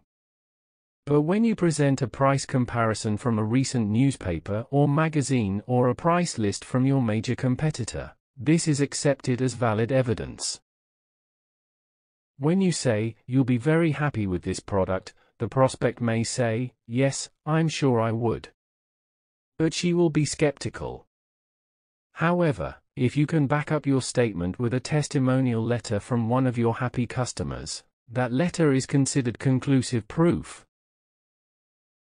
Lowest common denominator. You can reduce price resistance by breaking the price down to its lowest common denominator. Compare the price of your product with a Coca-Cola or cup of coffee. Some people compare their products to a bottle of wine or a case of beer per week. Some compare it with a dinner out one night per month. Compare your price to something that your prospect consumes on a regular basis. The ultimatum close. A source of great frustration in selling is when prospects procrastinate on the buying decision. You will continually deal with customers who drag their feet. They won't say yes, and they won't say no. They are thinking about it. They are talking it over with someone. They are reviewing it with their accountant, and so on. This can become a real problem. You have now invested many hours in calling on this prospect, and calling back. You don't want to lose your entire investment, but you are not making the sale and you are not earning any commissions. What do you do? In this case, you can use the ultimatum close. Sometimes it is called the end of the trail close or the sudden death close. It enables you to take control of the process and resolve the sale, one way or the other. Fish or cut bait. Here's how it works. First, fill out the sales contract, exactly the way you have discussed it in the past. Then call the prospect and tell him that you need to see him about something that has come up.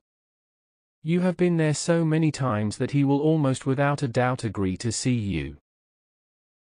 When you sit down with the prospect, look him in the eye and say these words, "Mr. Prospect, I have given this a lot of thought, and either this is a good idea for you, or it's not. But one way or another, let's make a decision right now. What do you say?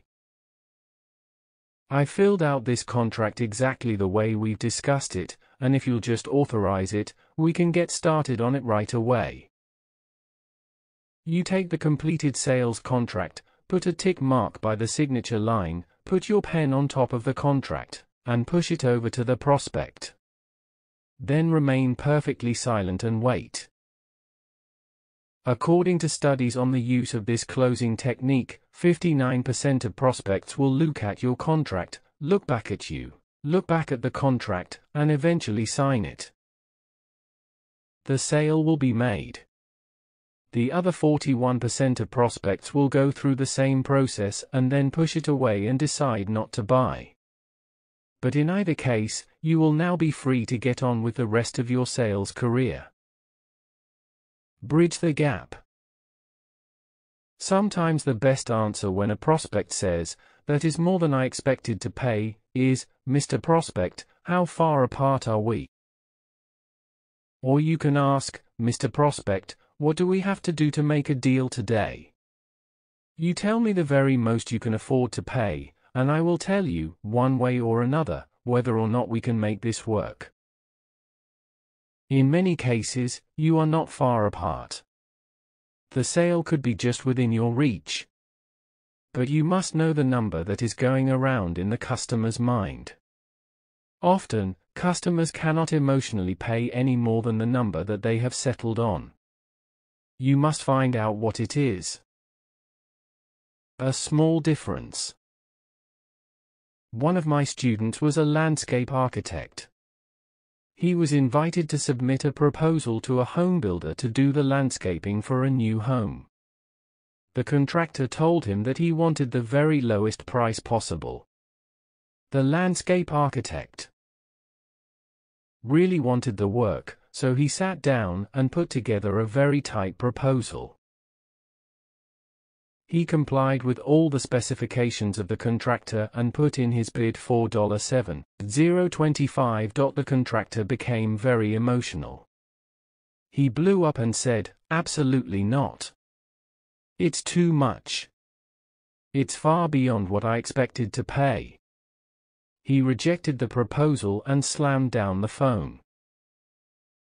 My student asked for my advice. I told him to go to the phone, call the contractor, and ask, "How far apart are we?" At the break in the seminar, he went and did this. He came back with a big smile on his face. The contractor had budgeted exactly $7,000 for this job. My student was only $25 out of the ballpark. He quickly adjusted the size of a couple of the plants in his proposal, rewrote the bid, and got the contract the next day. How important is price? We've already mentioned the customer's attempt to shorten the sales conversation. He says, "Just tell me how much it costs, and I'll tell you if I'm interested." Here's a good response, "Mr. Prospect, is price your only concern? Are you going to make a buying decision on something as important as this solely on the basis of the cheapest price?" When you put it like this, almost all prospects will answer no. You continue with, "I know price is important to you, but so are quality, guarantees, warranties, delivery, and follow-up service. We may not be able to give you the lowest price, but we can give you the very best deal on the market today, of which price is only a part." How does that sound to you? Your willingness and ability to ask for the reasons behind customer hesitation will open every door for you. Your readiness to ask for the sale whenever you see an opportunity will move you into the top 10% in your field. The arts of answering objections and closing sales are essential selling skills that you can learn and perfect with time and practice. Action exercises. 1. Make a list of all the variations you get on price objections, design an answer for each one so that you are ready when it comes up. 2. Stretch the price of what you sell over the life of the product or service. What does it cost per day, and what else costs the same amount? 3. Select a prospect you have seen several times who will not give you a yes or no answer. Go back to him or her and try out the ultimatum close. 4. Determine the key benefits that your customer gets when he buys your product, and then think of ways to emphasize them whenever price resistance occurs. 5. Design an ascending close presentation for what you sell. Write out a series of yes questions that you can ask, moving from the general to the particular. 6. Be prepared to back up everything you say to arouse desire and answer objections. Refuse to rely on positive assertions that the prospect may discount. 7. Use your creativity to find ways around objections that block the sale. There is almost always a solution. Patience and perseverance have a magical effect, before which difficulties disappear and obstacles vanish. John Quincy Adams. 5. Winning closing techniques 2. The operative assumption is that someone, somewhere, has a better idea. And the operative compulsion is to find out who has that better idea, learn it, and put it into action fast. Jack Welch. In golf there is a saying, you drive for show, but you putt for dough. In selling, you must prospect, identify needs, present solutions, and answer objections. This is the drive part of selling. But it is only when you can step up to the plate, ask for the order, and close the sale that you actually make the dough. Throughout sales history, merchants have used a variety of ways to help a customer make a buying decision. The closing techniques that we have discussed up to now, and those to come, are some of the simplest, most popular, and most powerful closing techniques ever developed. It is up to you to think them through and determine how you can use each one to sell more of your products or services. Just as a great cook has mastered a large variety of recipes for different dishes, it is essential that you master a variety of closing techniques. You should be able to ask for the order at least 10 different ways, depending upon the type of person you are selling to and the kind of objections you receive. The secondary close. The secondary close, which is both easy to use and well-liked, involves your closing on a minor point in the sales presentation. If the prospect agrees to the minor point, he has, by extension, decided to buy the entire offer. For example, if a person is considering buying a car, a refrigerator, a stove, or some other consumer durable, use a secondary close by asking, would you prefer this in blue or green? The color is a secondary issue. The purchase is the major issue. If the prospect says that he would prefer it in blue, he has decided to buy the entire product. Ask about delivery. Another way to use the secondary close is to ask, would you like this delivered, or would you rather take it with you today? How the prospect takes delivery is the secondary issue. But by saying that he wants to take it with him today, he has made the decision to buy. The secondary close is not a form of manipulation. Professional salespeople do not use tricks, games, or manipulation in the sales process. The secondary close merely helps the customer through the moment of indecision and stress that always accompanies a buying decision. By getting the prospect focused on a secondary issue, you make it easier for the prospect to make a buying decision. This is beneficial to both of you. Offer a choice. If the prospect is thinking of buying a car and cannot make up his mind, you could ask, by the way, would you want this with the factory tires, or would you prefer Michelin radials? If the prospect says, I would want the radial tires, she has come to a decision. You then say, well then, let's get this written up and get the tires installed so that you can drive it away. Once the pressure of the buying decision has passed, which is achieved by focusing the prospect on the secondary issue, you simply go on to write up the details. The alternative close. The alternative close is also helpful in overcoming the stress of making a buying decision.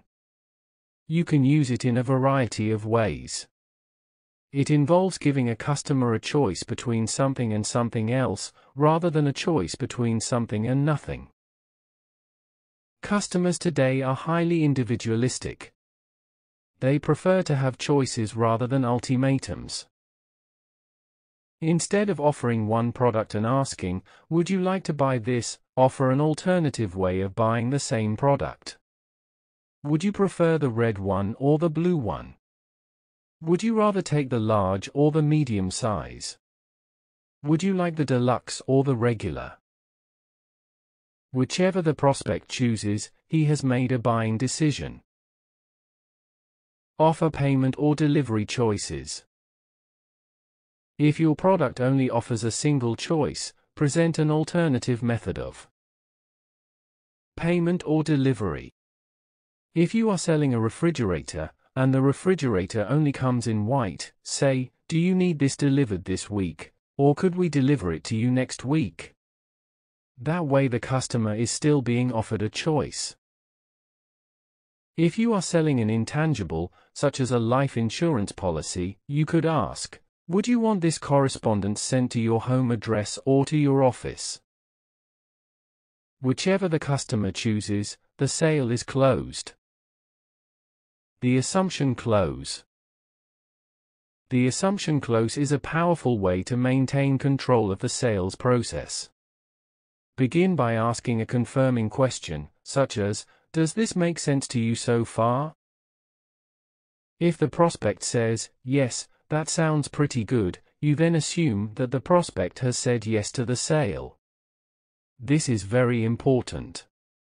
You must act as if he has just said, "I'll take it." What is the next step?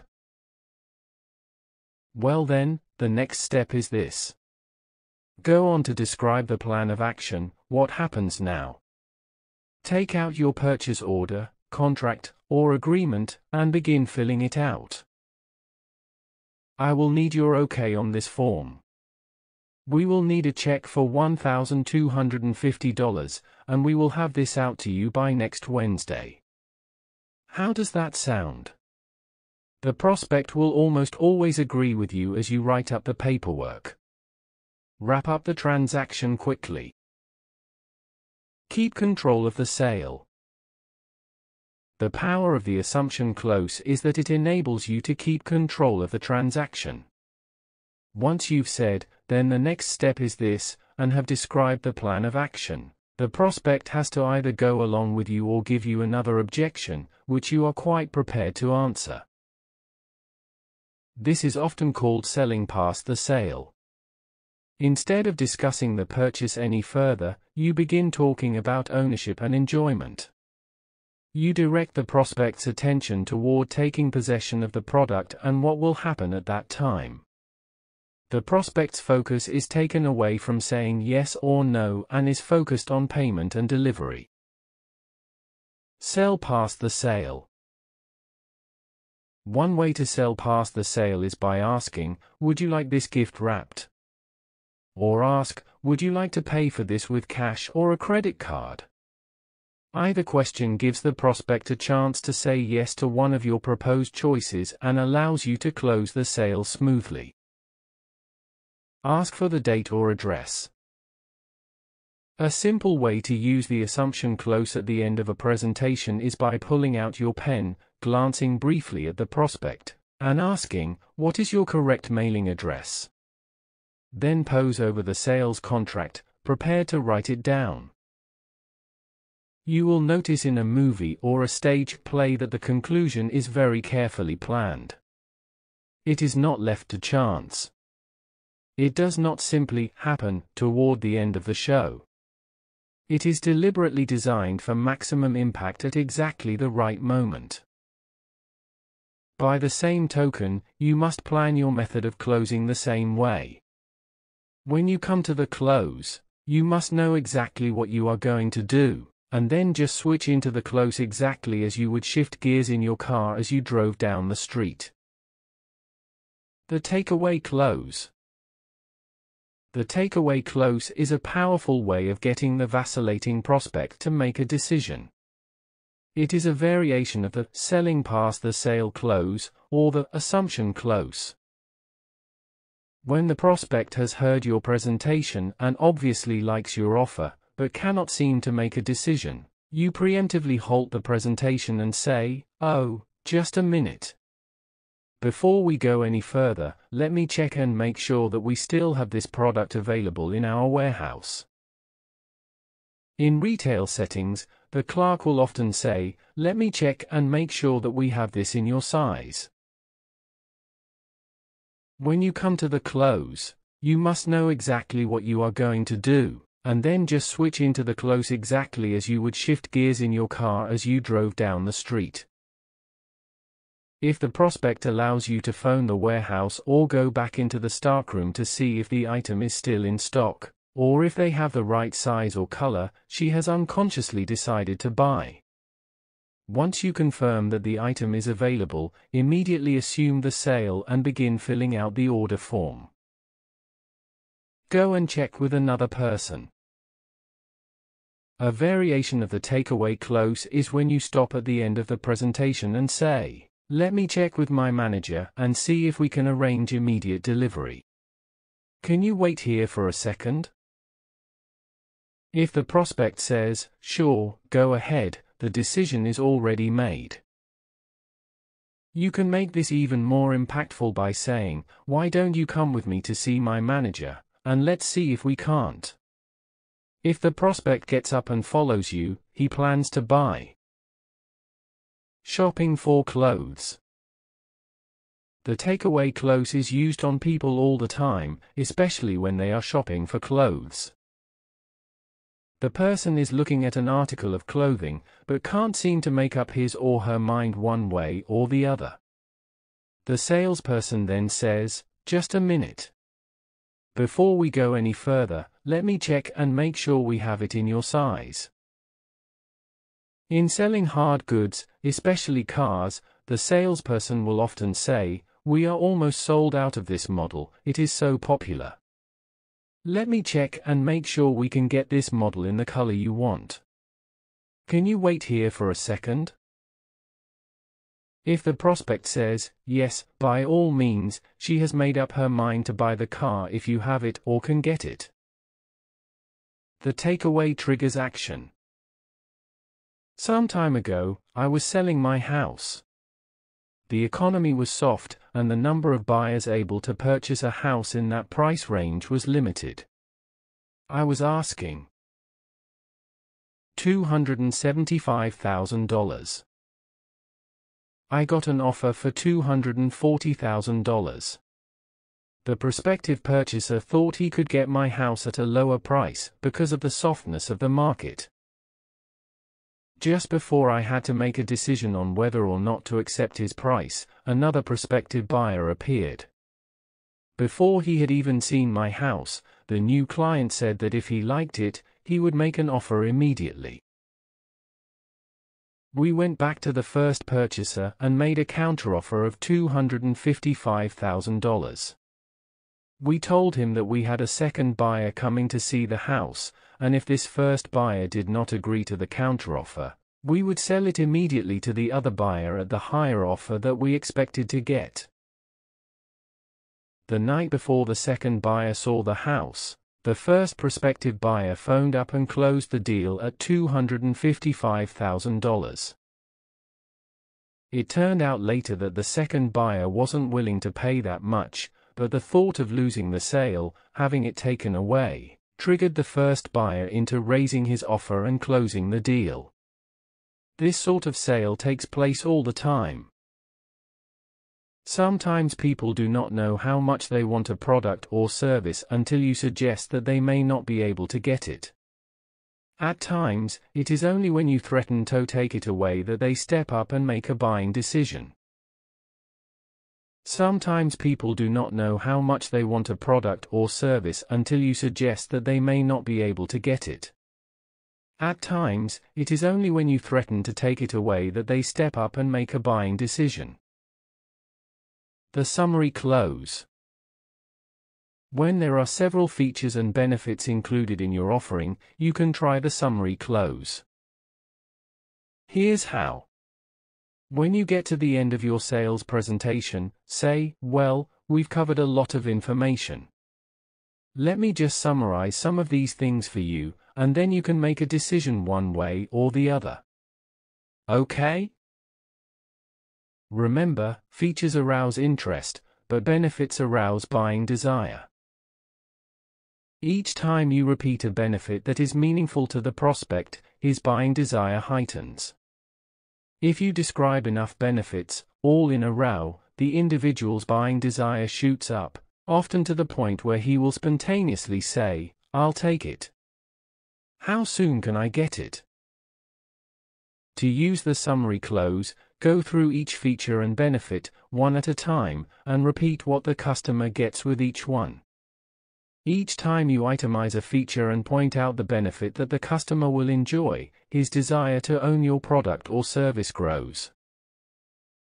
If you are planning to use the summary close, make up a list, in advance, of the most attractive features of your product, and rank them in order of importance.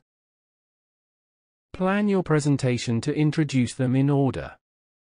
Watch the prospect for the one or two benefits that seem to be of greatest interest to him, and then emphasize them repeatedly throughout the presentation. At the end of the summary close, the prospect's buying desire will be at its peak. You then ask, "Have I covered everything?" If the prospect says yes, simply assume the sale by asking, "How soon would you need this?" The puppy dog close. This is one of the most popular of all closing techniques. It is used to sell billions of dollars worth of products each year. It is based on letting the prospect touch, taste, feel, hold, or try out the product or service. The name puppy dog close comes from the strategy developed by pet shop owners to sell puppies to the children of reluctant parents. For a variety of reasons, especially previous experience with dog ownership, many parents do not want to get their child a dog. They are afraid that the dog will poop, pee, shed, gnaw, bark, whine, and a variety of other things. But parents love their children. At a certain point, the child often becomes fixated on the idea of getting a dog.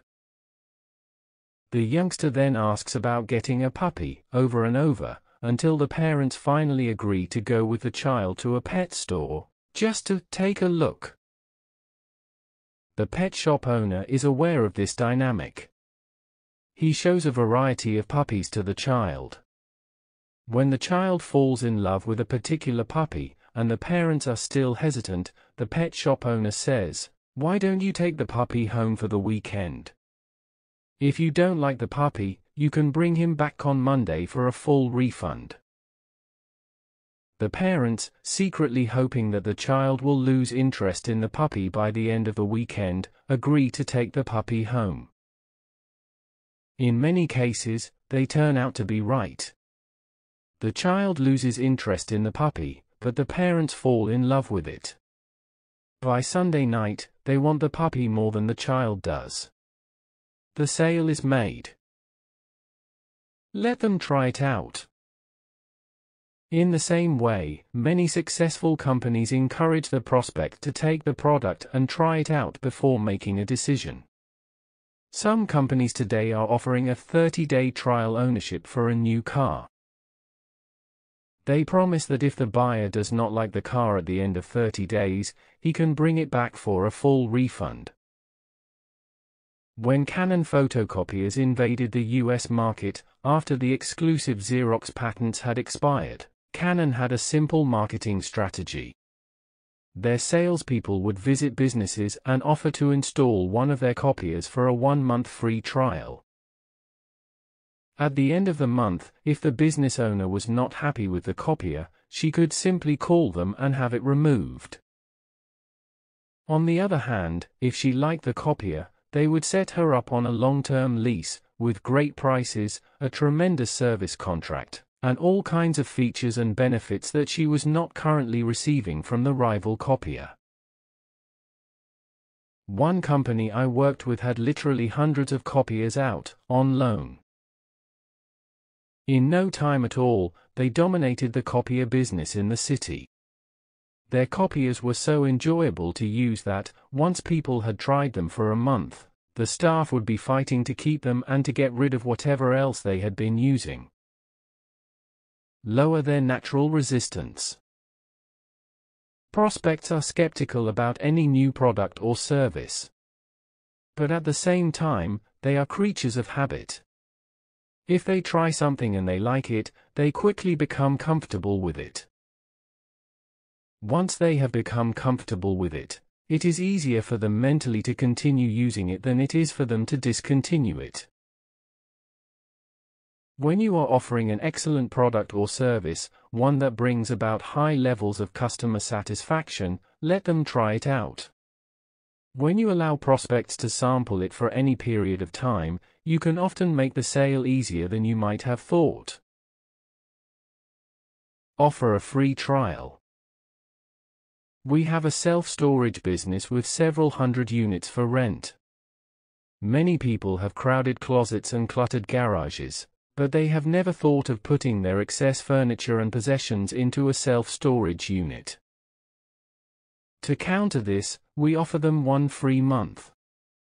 They can move all their excess possessions out of their home and into their own private self-storage unit a few blocks away for 30 days. After that, if they are not satisfied, they can come and get all of their possessions and move them back home. What do you think happens? When you are offering an excellent product or service, one that brings about high levels of customer satisfaction, let them try it out. The answer is obvious.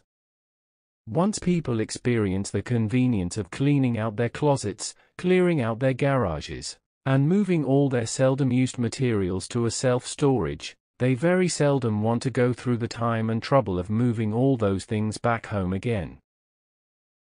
They quickly begin to see the self-storage unit as an extension of their own homes or apartments. It becomes like an additional room in their homes where they can store things that they hardly ever use. This is the primary reason why the self-storage business is booming everywhere. It is a perfect example of the puppy dog close. The Ben Franklin close. This is one of the oldest closing techniques of all. It was first developed by the American statesman, inventor, and diplomat Ben Franklin in Philadelphia in 1765. The reason it is popular is because it is a close that exactly corresponds with the way your mind makes a major decision of any kind. Unless you are acting emotionally and impulsively, before you make a serious decision, you think it through point by point. You consider the pros and cons of the decision, the positives and negatives. You analyze the reasons for buying and compare them against the reasons for not buying. At the end of your analysis, you weigh and balance the evidence and make your decision, yes or no. The Ben Franklin close does exactly this. At the end of the sales conversation, you can say something like, "Mr. Prospect, you want to make the very best decision with regard to this product, don't you?" "Yes, of course I do." Use a sheet of paper. You say, "Well, let's use the method that Ben Franklin used to use when he had to make an important decision." As you know, he was one of the best decision makers of his time, the first self-made millionaire in America, and one of the most famous inventors, politicians, and scholars of the American Revolution. What Ben Franklin would do to make a decision is he would take a piece of paper and he would draw a line down the center. On one side, he would write all the reasons in favor of the decision, and on the other side, he would write all the reasons opposed to the decision. You then take the piece of paper and write reasons for at the top of one column and reasons against at the top of the other column. Now say, let's look at some of the reasons this product might be a good choice for you. Then you write down the most attractive feature of your product or service and remind the prospect of the benefit that he would enjoy from that feature. Do you agree? You then write the number 2, the second feature, and again remind the prospect of the benefit that this feature provides. Once you get his acknowledgement, go on to the third feature and benefit, and so on, until you have written down as many as 10 different reasons why the prospect should buy this product or service. Have we covered everything, you say? When the prospect answers, yes, it looks like you've covered everything, you then give the page over to him and say, now, you write down any reasons that might argue against your going ahead with this idea. The prospect may say, "Well, let me think. There is the price." He will then write down the price. Meanwhile, you wait patiently, saying nothing. Let the prospect figure out all the reasons against the offering by himself. Most prospects can only think of 2 or 3 reasons not to buy a product. You then compare these reasons with the 10 reasons you have given for going ahead immediately. When the prospect can no longer think of any more reasons opposed to the decision, you can say, "Well, it looks like you've made your decision." The prospect will often look at the 2 lists and say, "Yes, I guess I have." Finish with, "Why don't we get started on this right away?" Simple but powerful. Not long ago, I ran into one of my graduates on an airplane. He is a very successful, high-earning commercial real estate agent. He told me that he had been working for 6 months on a complex deal involving a trade for cash, land, and commercial buildings with a large financial institution and a real estate conglomerate. He had been going back and forth on this transaction with the vice president for several weeks, but was unable to get him to come to a conclusion. Finally, he got back together with his client and said, "Why don't we use the Ben Franklin decision-making method on this?" He said he was surprised that the vice president agreed immediately. He pulled out a sheet of paper, drew the line down the center, and then went through the features and benefits in favor of this offering, one by one, for about half an hour. He then asked the vice president, the decision maker, to write down his opposing reasons. As expected, the vice president could only think of 2 or 3 reasons why they shouldn't go ahead with the transaction. At the end of this process, the vice president compared the 2 lists, looked back up at the real estate agent, and said, "Let's do it." And the deal was sealed. The agent told me, "Brian, I had heard about that Ben Franklin close for years, but I thought it was a bit corny, so I never tried it. But when I used it the first time, my commissions on that sale were more than I had earned in the entire previous year. It was quite amazing." The order sheet close. This is a fast and effective way to close any transaction where an order sheet is involved. There are different variations of this close that you should memorize, especially if it is relevant to the product or service you sell. The first variation occurs when you have spoken to the prospect, presented your product, and he fully understands what he gets and why it is of value to him. You then take out an order sheet or sales contract and start filling it in, without asking the prospect whether or not he wants to buy. "By the way, what is today's date?" you might ask as you glance at the buyer, or, "What is your correct mailing address?" If the prospect gives you today's date or his mailing address, the sale is in the bag. Your poor memory. But sometimes the prospect will stop you by saying, "Wait a minute, I haven't decided to buy this yet." You respond, "Oh, don't worry. I just have a terrible memory for details, and I like to write everything down as we go along. If you decide not to go ahead today, it will be all right. I'll just throw the order form away. Okay?" You then continue writing. Each time the prospect gives you another detail, write it on the order sheet, just as if you are trying to keep track of the sales conversation. The prospect will soon become accustomed to seeing you write down the details. Every additional detail written makes the order sheet more personalized for that customer. Eventually, he starts to identify with the order sheet, seeing it as an expression of his tastes and preferences. The power of the order sheet close is simple. The more information the prospect gives you and allows you to put in writing, the more committed he becomes to buying the product or service. Once the order sheet is complete, look up at the prospect and say, "Now, what is the correct spelling of your last name?" If the prospect gives you the exact spelling of his last name, Jones, his decision to buy is certain. You can then ask for his first name and middle initial, his correct mailing address, his zip code, and his telephone number. The sale is made. The power of the order sheet close is simple.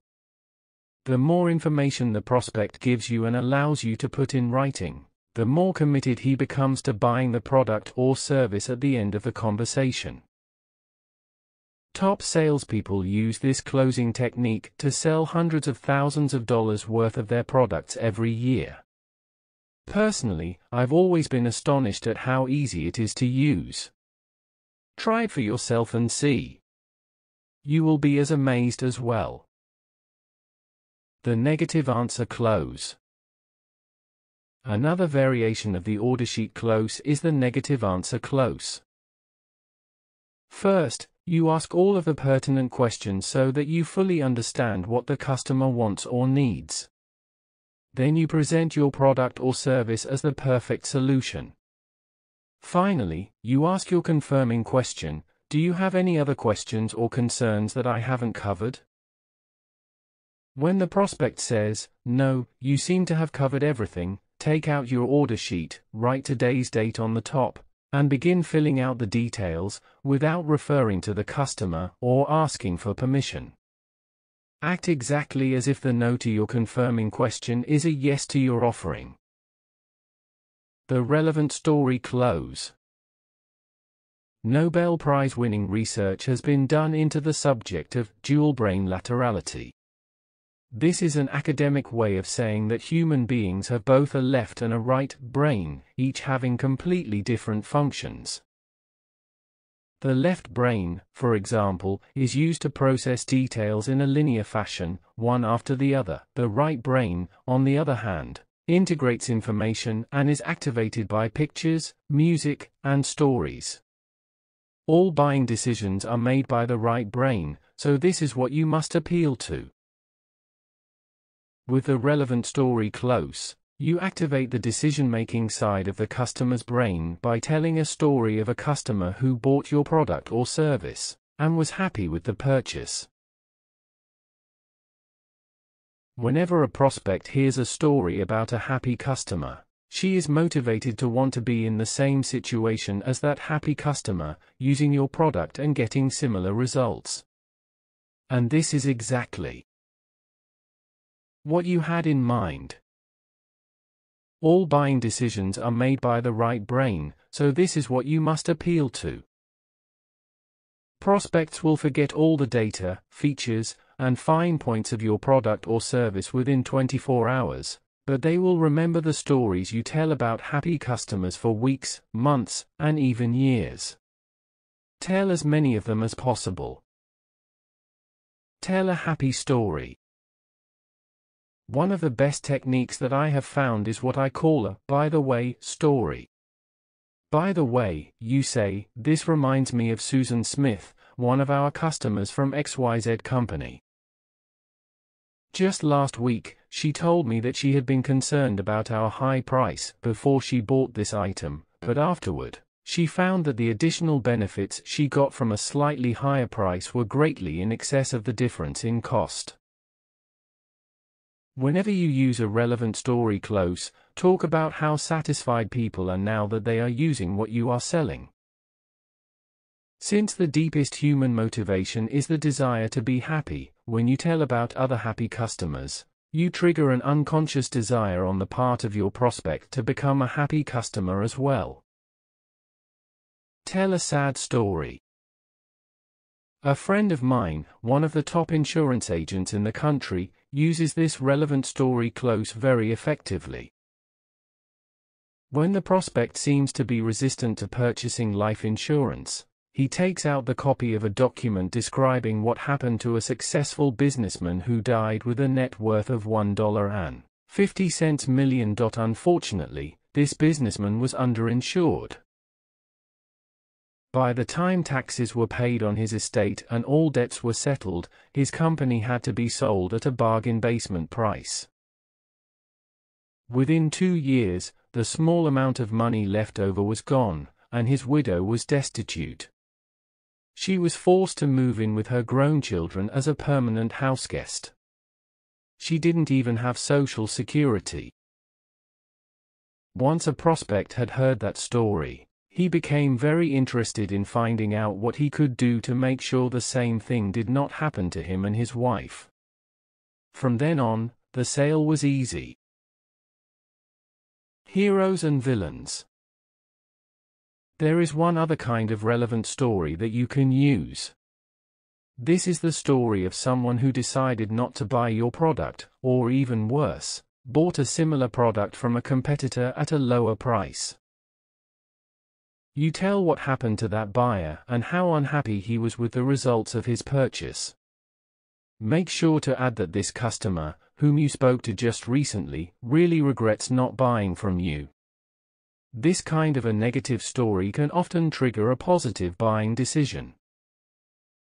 Have several stories. Relevant stories should be part of your sales repertoire. Just as a comedian memorizes a series of humorous stories and anecdotes, you as a professional salesperson should memorize a series of relevant stories that you can drop into your sales conversation, and use to counter objections and sales resistance at the end of your presentation. One relevant story can turn a neutral or indifferent prospect into an enthusiastic buyer of your product or service. The walkaway close. One of the most common responses you will hear in selling anything is, "Let me think about it," or any variation thereof. You can often save the sale by using a walkaway close. Like this. Let's say the prospect says, "Well, I'd like to shop around and see what else is available before I make a decision." You respond by saying, "Mr. Prospect, that's a good idea. But here's the fact, we have been doing business here for many years. Most of our customers are repeat customers who come from referrals from other repeat customers. Every one of them has shopped all over town before they finally came back here and bought from us. You can go out and check other prices, but why put yourself through all that trouble? You're probably going to end up back here anyway. Why don't you make the decision right now? We can wrap it up for you and load it in your car, or we can have it out to you tomorrow morning." Offer to relieve the stress. What we have found is that a buying decision unmade remains a problem unsolved in a customer's mind. It is a source of tension, and often distraction. When you help a customer make a buying decision now, you solve his problem, relieve his tension, and free him to get on with other things. In follow-up interviews with customers, researchers have found that once they decide to buy something, it drops off their mental radar screens and they begin thinking about other parts of their life and work. The decision loses its importance as soon as it is made. When you use this walkaway close, by encouraging them to make the buying decision now rather than walking away, you are offering to save the prospect all the time and energy that he would have to expend to talk with other suppliers and get additional prices. Remember, logic does make sales. If you give him a logical reason for buying from you immediately, you can often stop him from walking away. The today-only close. If the prospect insists and says, "Well, I still really think I should go and check, because I want to be sure that I'm getting the best deal," you can use a variation of the walkaway close called the today-only close. You say, "Mrs. Prospect, I'll tell you what. This is the end of our fiscal period, and if you will just take it today, I will be able to give you a special, extra discount on this item." There is a rule in selling: no urgency, no sale. To get the prospect to buy immediately, you often have to give her a reason, an incentive, for going ahead now. You can say that this is your last item, or that you are going to have a price increase starting tomorrow, or that this is the last day of a sales contest, and if she buys it today, you will get a special bonus. This is why you can give her an additional incentive for buying now. This type of close carries one caveat: an added incentive, or a kicker, is only an inducement to buy if you present it at the very end of the sales conversation. If you offer a special bonus of any kind before that, it will have little or no impact on the prospect's buying decision.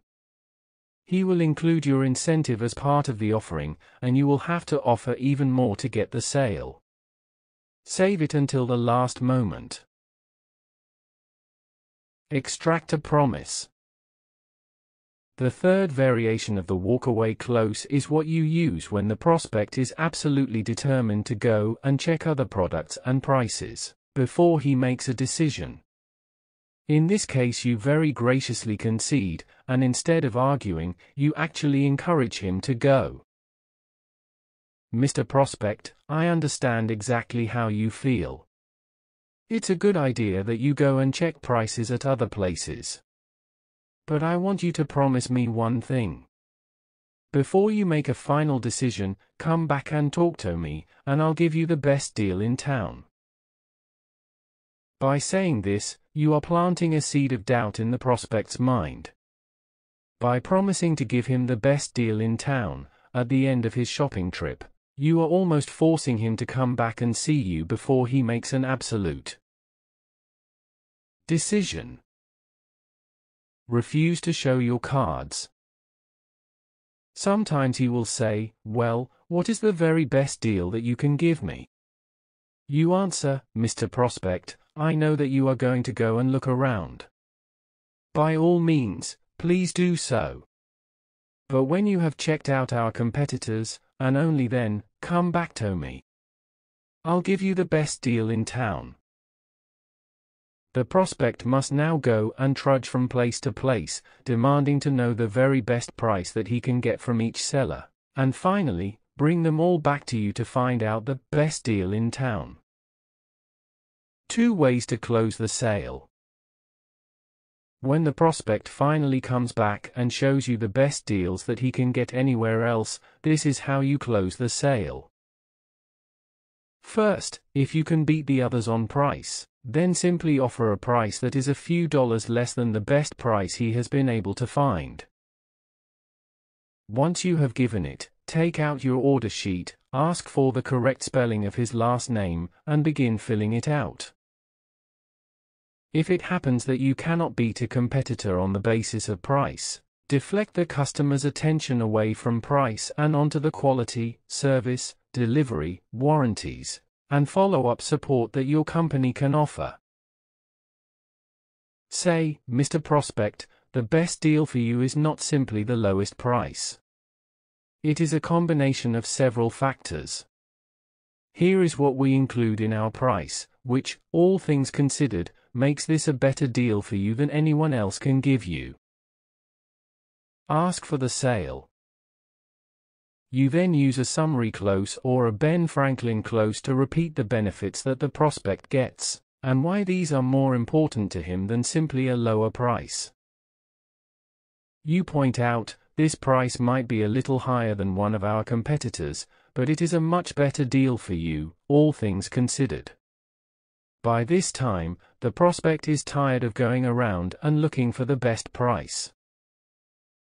He has a problem unsolved, and you are offering a solution. If you give him a logical reason for buying now, he will more than likely go ahead. All that is required from you is a closing question: why don't you take it? The lost sale close. Every now and then, when a prospect asks you to leave your sales material with him so he can think about it, there is nothing you can do to get him to budge. He has a hidden objection, and he won't tell you what it is. In this case, instead of arguing or insisting, you gracefully concede and prepare to leave. Say, "Mr. Prospect, thank you very much for your time. I know how busy you are. I'll get back to you a little bit later, and perhaps we can talk about this some more. Get him to relax. When you say this, the prospect will always agree. The pressure is off. He is happy that the sales discussion is over and that you are leaving. He is already beginning to think about what he is going to do when you are out of sight. As he contemplates your departure and his getting back to work, his sales resistance drops, and he relaxes. Like a boxer when the bell rings at the end of the round, he drops his hands and his guard. Close your briefcase, stand up, shake hands with the prospect, thank him again for his time, and turn to go. But as you reach the door and put your hand on the knob, turn around and say these words, "Mr. Prospect, just before I go, may I ask you one question?" When he agrees, say, "Mr. Prospect, I've tried to present my product information the very best way I know how, and I feel like I've somehow done something wrong. I'd really appreciate it if you'd just tell me this, what was the real reason you didn't buy today?" The prospect, who is now relaxed and happy, contemplating what he will do when you leave, may then say, "Well, now that you ask, the real reason I didn't buy was this." Now you know. Whatever reason he gives you, this is the final objection, or key reason, that is holding him back from buying. Once you know it, you have an opportunity to answer that objection to his satisfaction and make the sale. You say, "Mr. Prospect, thank you.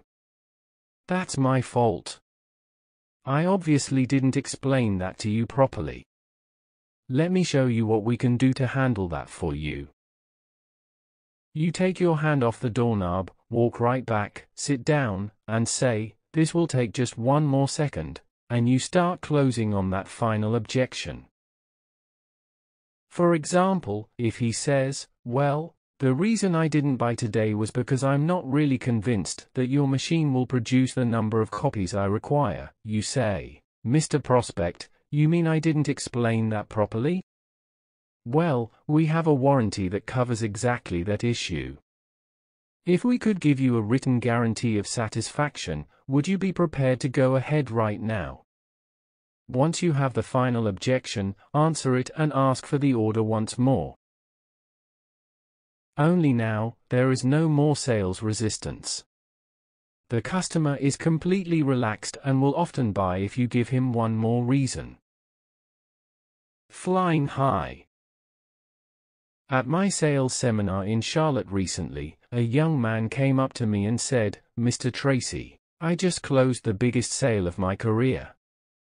I made a $2,000 commission from a sale that I knew I had lost before I used your lost sale close." He went on to tell me, I had made my presentation, and the prospect would not give me an answer. As I got up to go and I put my hand on the doorknob, I remembered the words from your program. I turned to him and asked him, "Mr. Prospect, please help me out. What was the real reason you decided not to buy today?" And he told me. I turned around, sat back down, opened my briefcase, and answered his last objection. And he decided to buy. I earned $2,000 from a sale that I had lost just 2 minutes before by using that closing technique. Closing on referrals. One of the fastest ways to increase your income, with less time and effort, is to develop a series of ways to get referrals from both prospects and satisfied customers. A referral is worth 10 to 15 times a cold call. This means that it takes 1/10 to 1/15 the time and energy to close a sale with a referral than it takes to start cold calling and finding brand new prospects. A referral is worth 10 to 15 times a cold call. The key issue in selling is credibility. When you get a referral, you piggyback on the credibility of the person referring you. Instead of having to build your credibility from the ground up, you walk in with the credibility of the person who recommended you. Be referable. The key to getting referrals is being referable. The major objection to giving referrals is that the customer is not convinced that you will take good care of his friend or colleague. When you treat your customers well and give them excellent quality and service, they will feel more comfortable recommending you to other people that they know. When you are polite, punctual, professional, and prepared every time, people will want to share you with others. Ask everyone. Get referrals by asking for them on every occasion, after every sales call and after every sale. You can even ask for referrals in advance of selling. You can say, "Ms. Prospect, I am going to show you something that I think you will really like. But whether or not this is the right thing for you at this time, if you like what I show you, would you give me the names of 2 or 3 other people who may like it as well?" When you ask for referrals in this way, in advance of selling, you set the stage. If your product or service is attractive and well presented, the prospect will feel obligated to give you the names of 2 or 3 other people at the end of your presentation, whether she buys or not. The key is for you to ask. Move fast on referrals. When you get a referral, follow up on it immediately. After you have spoken to the referral, report back to the source of the referral. Call the person who gave you the name and tell her what happened. Always speak in a complimentary way about the referral, whether she bought or not. When you report back to the source of a referral, always wrap up your conversation by saying, "By the way, would you happen to know 2 or 3 other nice people like this person I could also talk to?" Send a gift. If the referral turns into a sale, think about sending a gift to the source of the referral. If you earn a substantial commission on a referral sale, send a high-quality fruit basket with a personal note thanking her for that referral. Call back a couple of days later to ensure that the basket was delivered. The person you call will always be delighted at having received the fruit basket. She will thank you profusely. Take this opportunity to ask if she knows any other nice people on whom you could call. Send thank you notes. Finally, send thank you notes to each person who gives you a referral. Then send thank you notes to the people to whom they refer you. Send thank yous on every occasion, and always include your business card. The more thank you notes you send out, the better the reputation you build in the market and the more referable you become. Many sales professionals I know find that within a few months of implementing a referral strategy, they no longer have time to prospect. They have so many referrals to call on that they are busy all day long following up on them. When you begin taking these referral building steps, you will find yourself developing a steady stream of referrals from all directions. Develop your own strategies.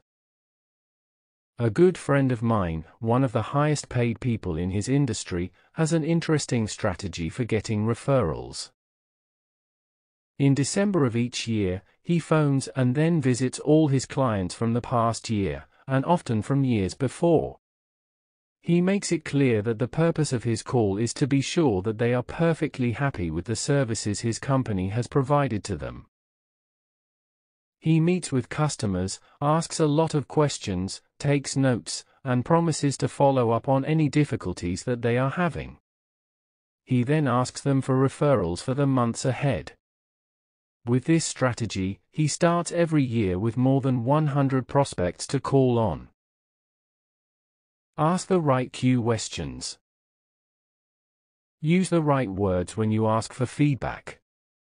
If you ask a customer, "How is everything going?" he will always say, "Fine." But here's the rule: if a customer is not complaining, it usually means that he is not happy for some reason.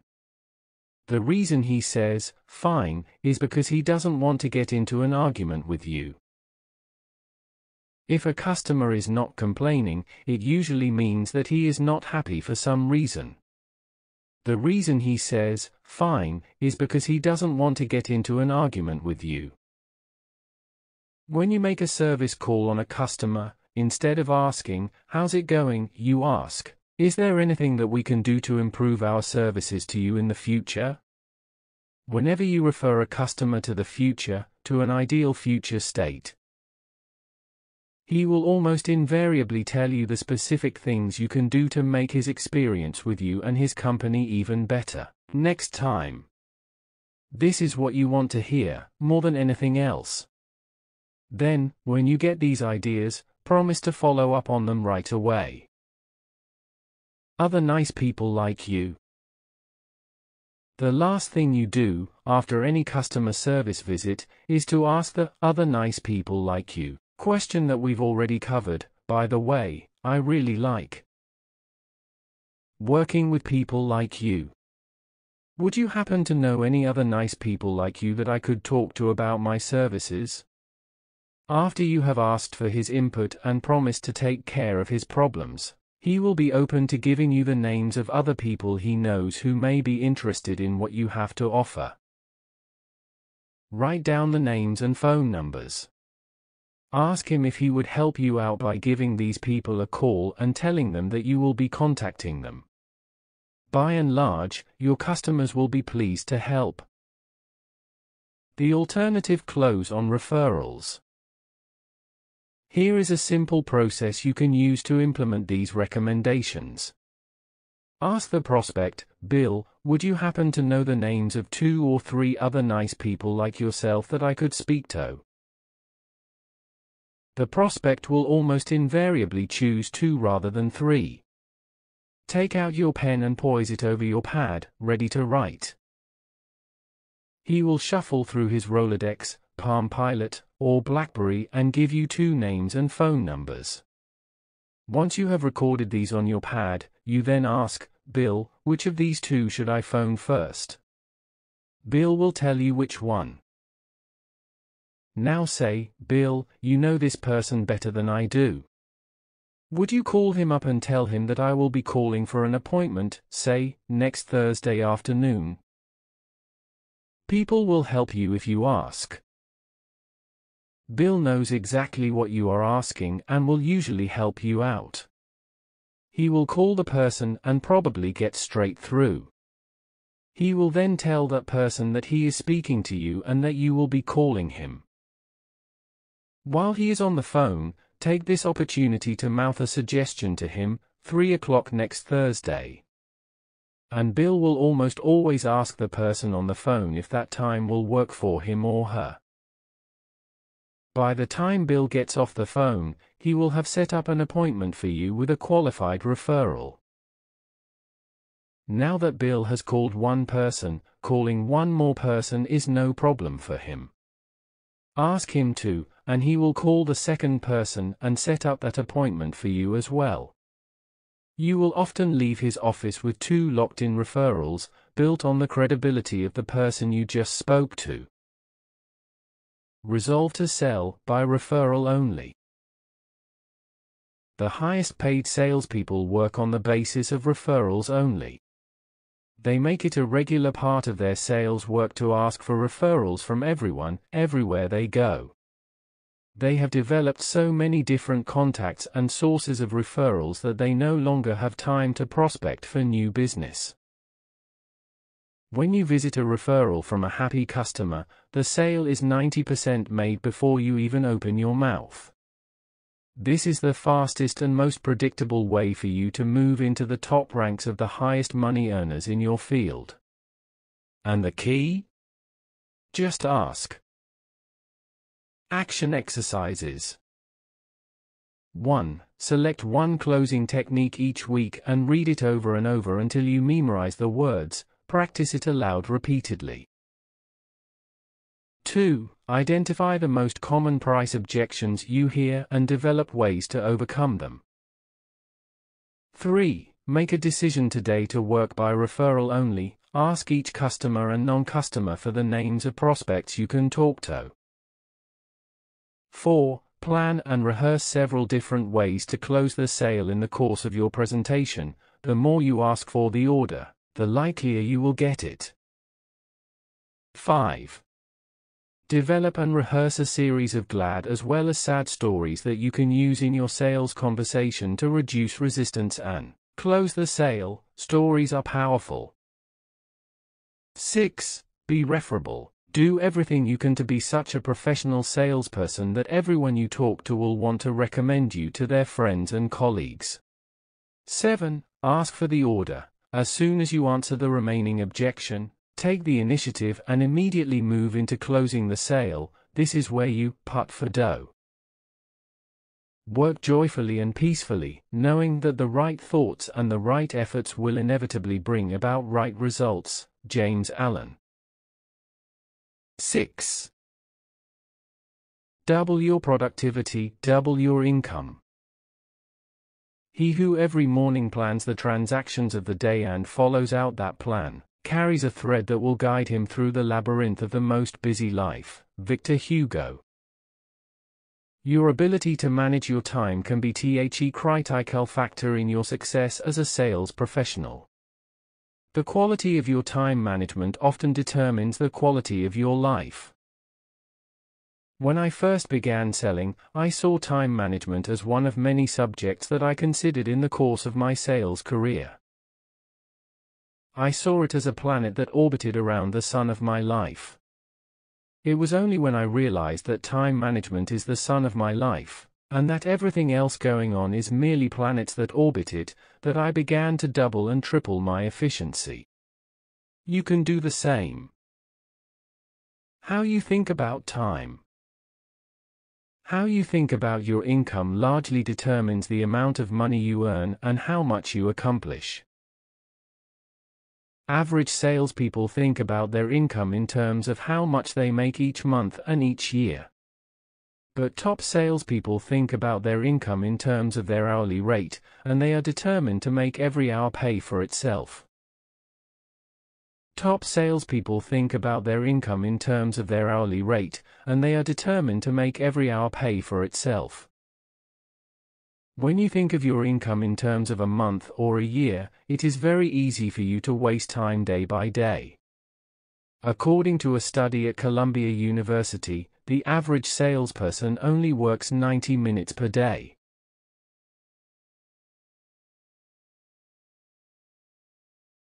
Top salespeople, however, think in terms of how much they want to earn by dividing their annual income goal by 2,000, the number of hours in a sales year, and then committing themselves to earning that amount each hour. For example, if you want to earn $50,000 a year, divided by 2,000, your income goal is $25 per hour.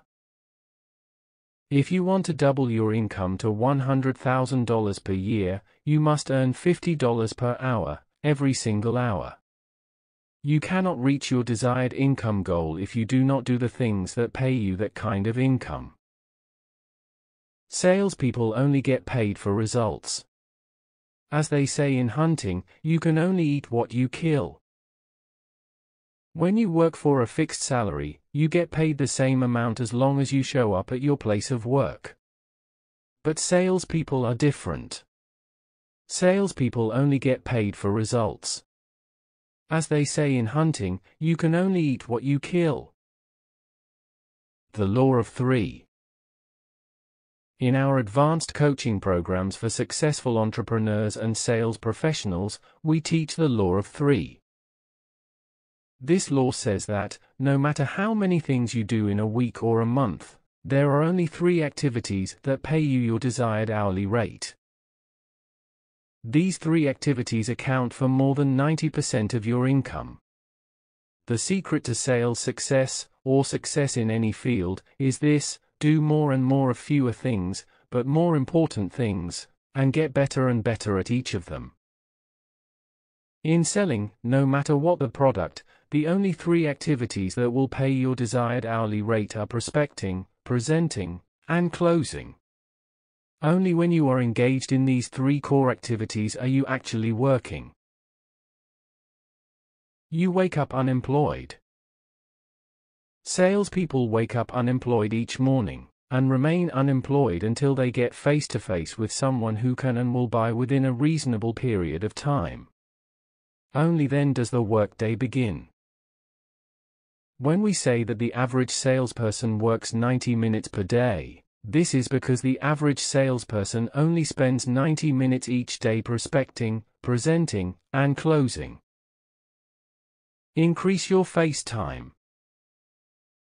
Another way that you can determine if you are working or not is by measuring the amount of face time you spend with qualified prospects each day. Your job is to get face-to-face with people who can buy, and then to sell your products or services to them. Driving to a prospect's home or place of business, rearranging your sales materials, writing up your sales reports, and listening to music in your car may take place during the sales day, but these are not core activities. They pay nothing. One of the simplest ways for you to double your income is to double the amount of time you spend prospecting, presenting, and closing, i.e., double the number of minutes you spend face-to-face with qualified prospects. Every hour of every day you should be asking yourself, would I pay someone else $25 or $50 per hour to do what I am doing right now? If you would not pay someone else your desired hourly rate to do what you are doing at any given time, stop doing it immediately and start prospecting, presenting, and closing. As Zig Ziglar says, if you will be hard on yourself, life will be easy on you. But if you insist on being easy on yourself, life is going to be very hard on you. The keys to time management. Since they are only working when they are face-to-face with a real, live prospect or customer, top salespeople do their preparation and organization work and non-selling time. They plan their weeks each weekend. They plan each day the night before. They plan and organize their sales work before the selling day and in the evenings. But during the times that customers are available, they concentrate single-mindedly on spending more time face-to-face with those customers. This is where the rubber meets the road. Eliminate the time wasters in selling. Time waster number 1, procrastination and delay. The first major time waster in selling is procrastination and delay. This occurs when you find every conceivable reason to put off getting out there with people who can and will buy from you. Everyone procrastinates. There is always too much to do and too little time. The difference between successes and failures is determined by their choices about what they put off. Losers put off the important things that could make a significant difference in their lives. Winners put off low-value tasks and activities, those things that make very little difference whether they are done or not. Stop wasting time. According to Robert Half International, half of all working time, in all fields, is wasted. Most of this wasted time is taken up with coffee breaks, phone calls, personal business, shopping, or other useless activities that make no contribution to your work. When people do work, the average person works about 32 hours per week. Of this, 16 hours are wasted and only 16 hours are spent doing the job. Of these 16 working hours, many of them are spent on things that are fun and easy, rather than hard and necessary. Resolve to overcome procrastination. The best way to overcome procrastination is to plan each day in advance, set priorities on your activities, and then make your first sales call as early as you possibly can. Get up and get going. When you launch quickly into a workday, doing something important as early as possible, you will work at a higher level of effectiveness all day long. When you find yourself procrastinating, say to yourself, "Do it now. Do it now. Do it now." These words motivate you to get started. When you repeat them often enough, you drive this message deep into your subconscious mind, where it serves as a trigger to get you going and keep you moving throughout the day. People are major time wasters. To eliminate delays, play your own game. Work your own schedule. Don't associate with people who have time to associate with you. People are among the biggest time wasters in the world of work. Stay away from other folks who procrastinate. They will only drag you down. In selling, no matter what the product, the only 3 activities that will pay your desired hourly rate are prospecting, presenting, and closing. Only when you are engaged in these 3 core activities are you actually working. There is nothing wrong with drinking coffee, but do it on the go, or with your prospects and customers. There is nothing wrong with stopping for lunch, but eat it quickly. Don't make an afternoon ritual out of lunch.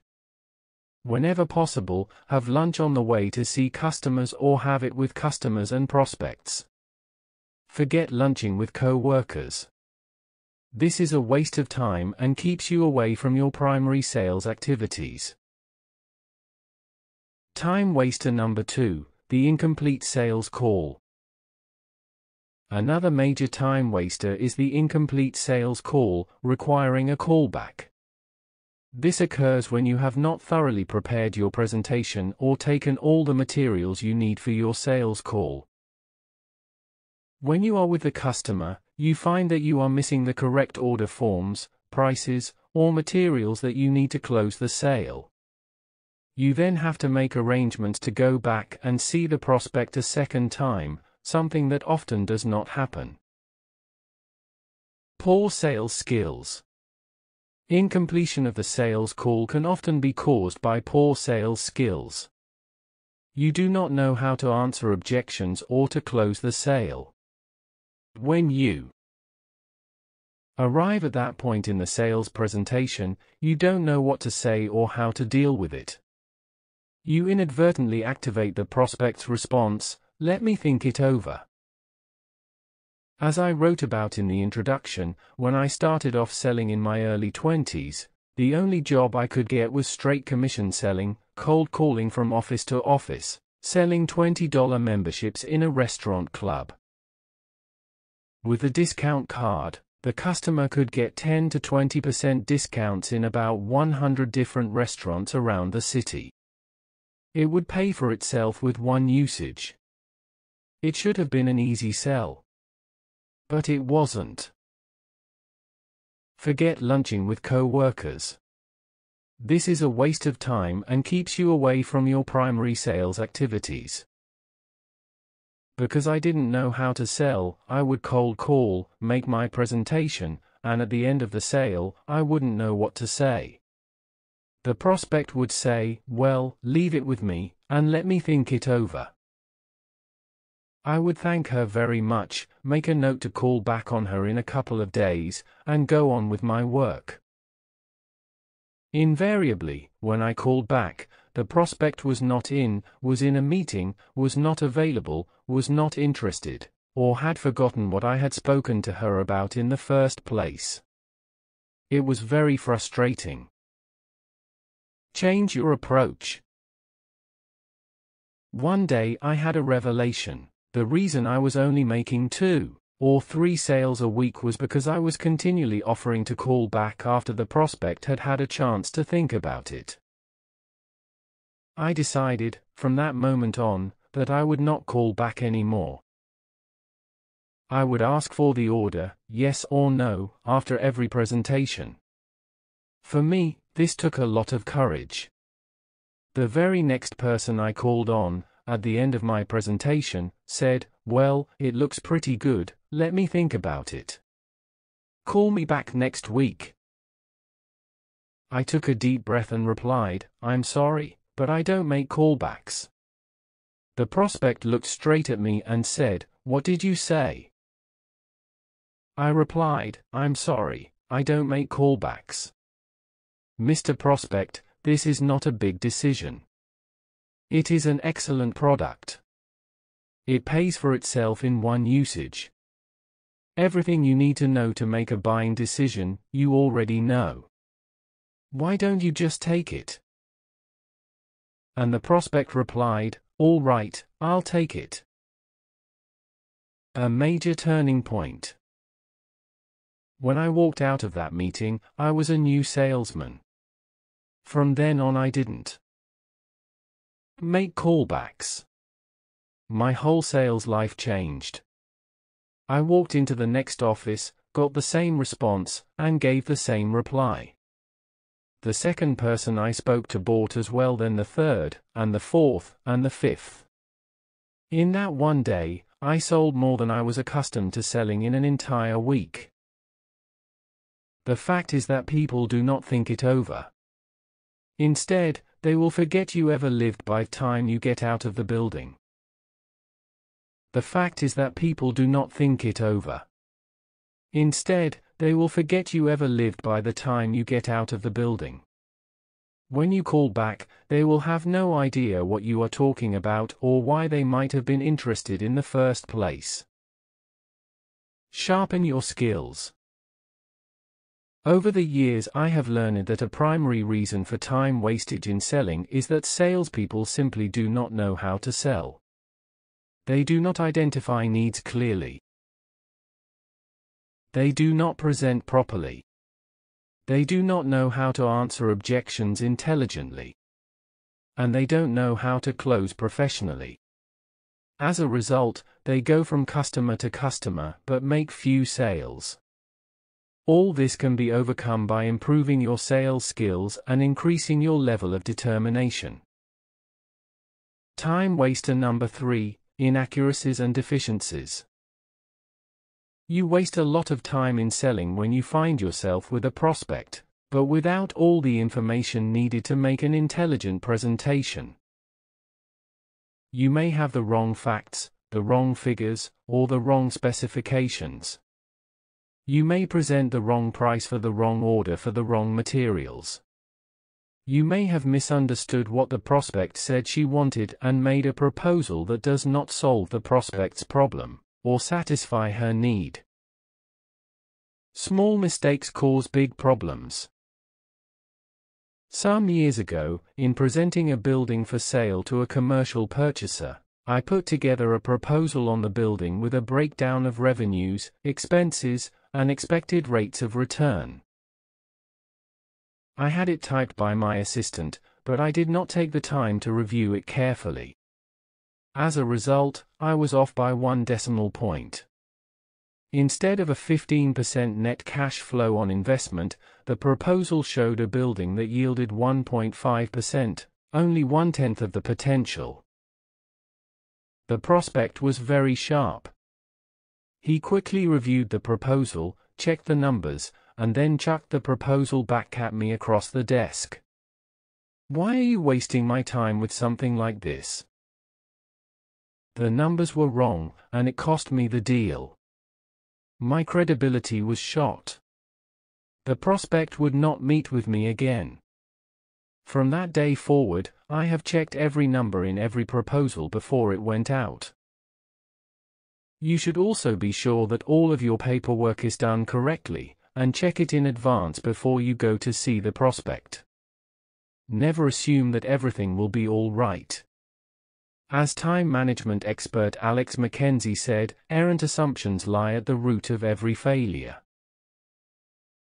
Time waster number 4, lack of product knowledge. This weakness can cost you hours of hard work. It boils down to ignorance of the product or service you are selling. This is invariably caused by laziness on the part of the salesperson. Fortunately, it can be very easily overcome with time and study. You should be intimately familiar with everything that your product or service can do. Know what your competitors offer that is different from your product or service. Be clear why and how your product or service is superior to anything else on the market. Be able to answer any question. When the prospect asks, "If I have this problem or need, will your product or service do this or that for me?"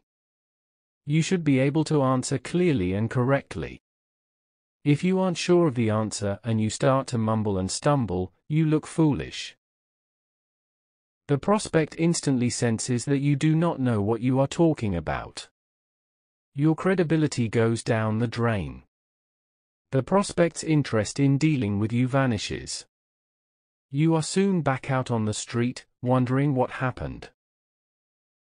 Good product knowledge is the foundation of all sales success. The very best salespeople I have met have memorized their product specifications.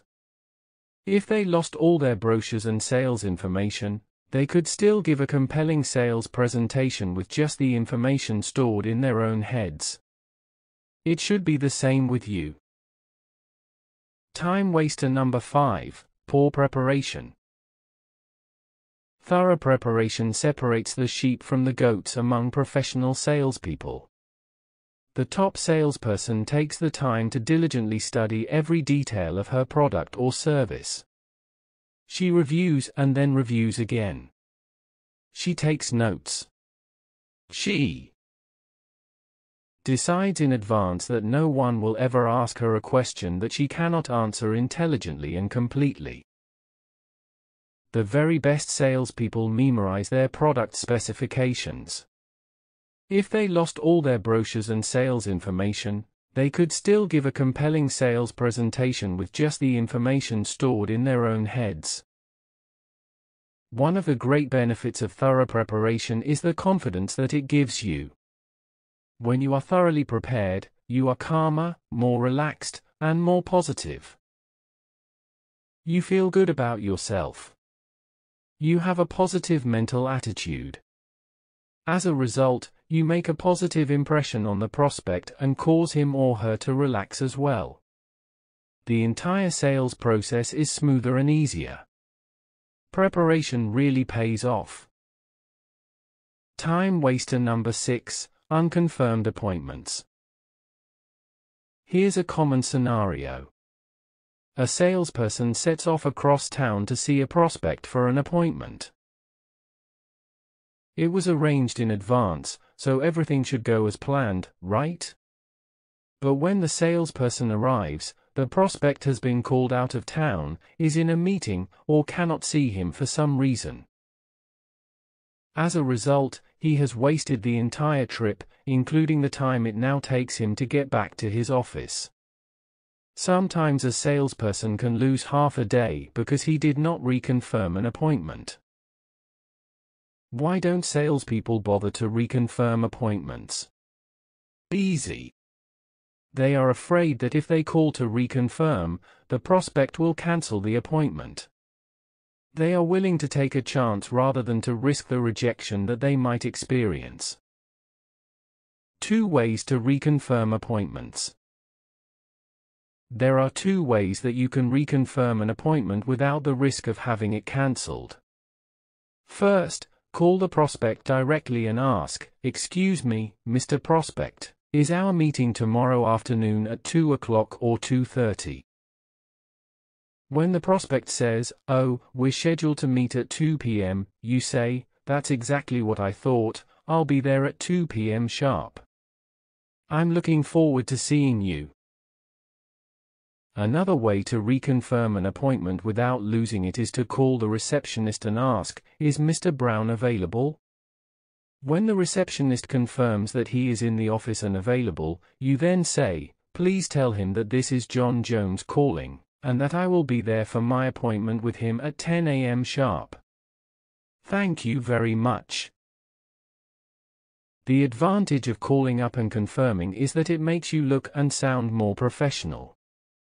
It reminds the prospect of your visit and arouses a certain amount of curiosity and anticipation.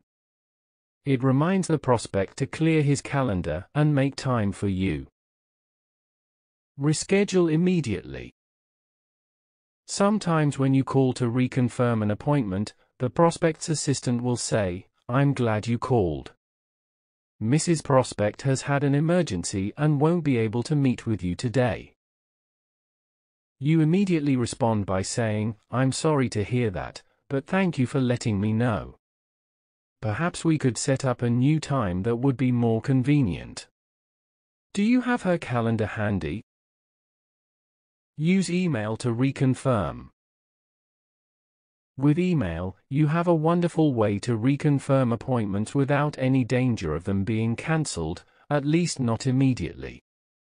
When you first set the appointment, get the person's email address.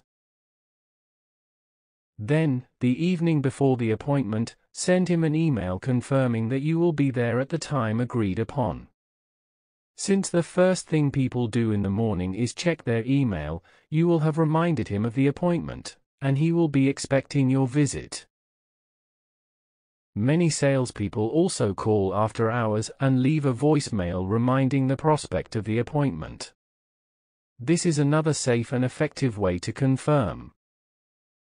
Time waster number 7, poor geographical planning OFCALLS. This is a major time waster, often caused by the tendency of salespeople to unconsciously avoid the potential rejection that goes with selling by spreading their calls widely over a geographic area. They will make one call in the far north of the city and then set their next call in the far south of the city, spending an hour or so traveling in between. As they drive along listening to the radio, they convince themselves that because they are in motion, they are somehow at work. You can sometimes streamline your sales business and increase your income immediately by clustering your calls geographically. Reduce the amount of traveling time between customers, and you automatically increase the amount of face time that you spend with people who can buy. Divide your sales territory into quadrants. Resolve to work in one quadrant each day or half day. Cluster all your calls in that quadrant for that time period. If someone in the Southwest wants to see you when you are committed to working in the northeast part of the city, move him to the day that you will be in his area. A great success story. After I had taught this simple process at a sales seminar, a very successful saleswoman came up to me and told me an interesting story. A couple of years earlier, she had decided to get into sales as a last resort. She had no sales experience, but she needed to support herself. She tried for 6 months to get a sales job with a national company, without success. Finally, one of their salespeople quit, so they decided to give her a chance. Within 6 months, she was the top saleswoman in the country for them. They were amazed. She said that her secret was simple. She divided her territory into 4 parts and then disciplined herself to work intensely in one of those 4 parts each day, 4 days per week. She disciplined herself not to travel between geographic areas. As a result, she spent more time with prospects and got better and better at selling. The better she became, the more sales she made and the more referrals she got in the areas where she was concentrating. She eventually became one of the highest paid professionals in her field in the nation. Time waster number 8, needless perfectionism. There is an old proverb that says, "The perfect is the enemy of the good." Salespeople who are nervous about calling on new people oftentimes insist upon having everything perfectly in order before they make the first call. They use the need for more preparation as an excuse to avoid selling. They say they must memorize every single detail. They feel compelled to check and learn every line on every form. They study their sales materials exhaustively. The basic rule is for you to get it 80% right and then launch. Become good enough and knowledgeable enough on your product to start, and then get out in front of people. This is often called needless perfectionism. The basic rule in this area is for you to get it 80% right and then launch. Become good enough and knowledgeable enough on your product to start, and then get out in front of people. As Benjamin Traeger once said, the very worst use of time is to do very well what need not be done at all. You will find that the more time you spend in front of customers, the more you will learn about your product and how to sell it. There is nothing that replaces face-to-face contact and direct question and answer sessions with prospects. Get going. The insistence upon getting everything perfect before you make calls can be fatal to your success. Learn what you need to learn, get the basics down pat. But then get up and get out there with people who can buy. Everything else will take care of itself. The fear of rejection is like a goblin that lurks deep in your subconscious mind. When you have this fear, as everyone does to some extent, it manifests itself in your creating every conceivable excuse to avoid calling on new prospects, reconfirming appointments, and meeting those people in person. Remember, overcome fear by doing the thing you fear. You eliminate the fear of rejection by simply facing rejection so many times that fear is not a factor for you. Time waster number 9, distraction and mind wandering. Many sales have been lost because the salesperson did not pay attention to what the prospect was saying. Perhaps the salesperson was thinking of problems at home or his plans for the weekend. Perhaps he was pondering his financial situation or his relationship with his girlfriend. In any case, when you don't listen attentively to the prospect, you miss the nuances of what the prospect says, those subtle things that he is trying to get across. You fail to notice the looks that the prospect gives you at certain parts of your presentation that would tell you what interests him the most about your product. Disciplines are learnable. Your ability to focus and concentrate keenly on the prospect and what he is saying is a discipline, and all disciplines can be learned. Concentration is not easy at the beginning, but it becomes easier and easier over time. Sometimes you can increase your focus and your level of attention by taking careful notes while the prospect is speaking. When you practice listening techniques that include leaning forward, pausing, and questioning for clarification, this keeps you more alert to what the prospect is saying and, more important, to what he means by what he is saying. Time waster number 10, overworked and overtired. Fatigue is a major time waster. But selling is hard work. It tires you out. It drains your energy. It burns up all your reserves. The harder you work and the more intensely you interact with people, the more fatigued you will be at the end of the day. When you come right down to it, the energy and sparkle of your personality is the most important factor that you bring to the sales process. People do not buy products, they buy people.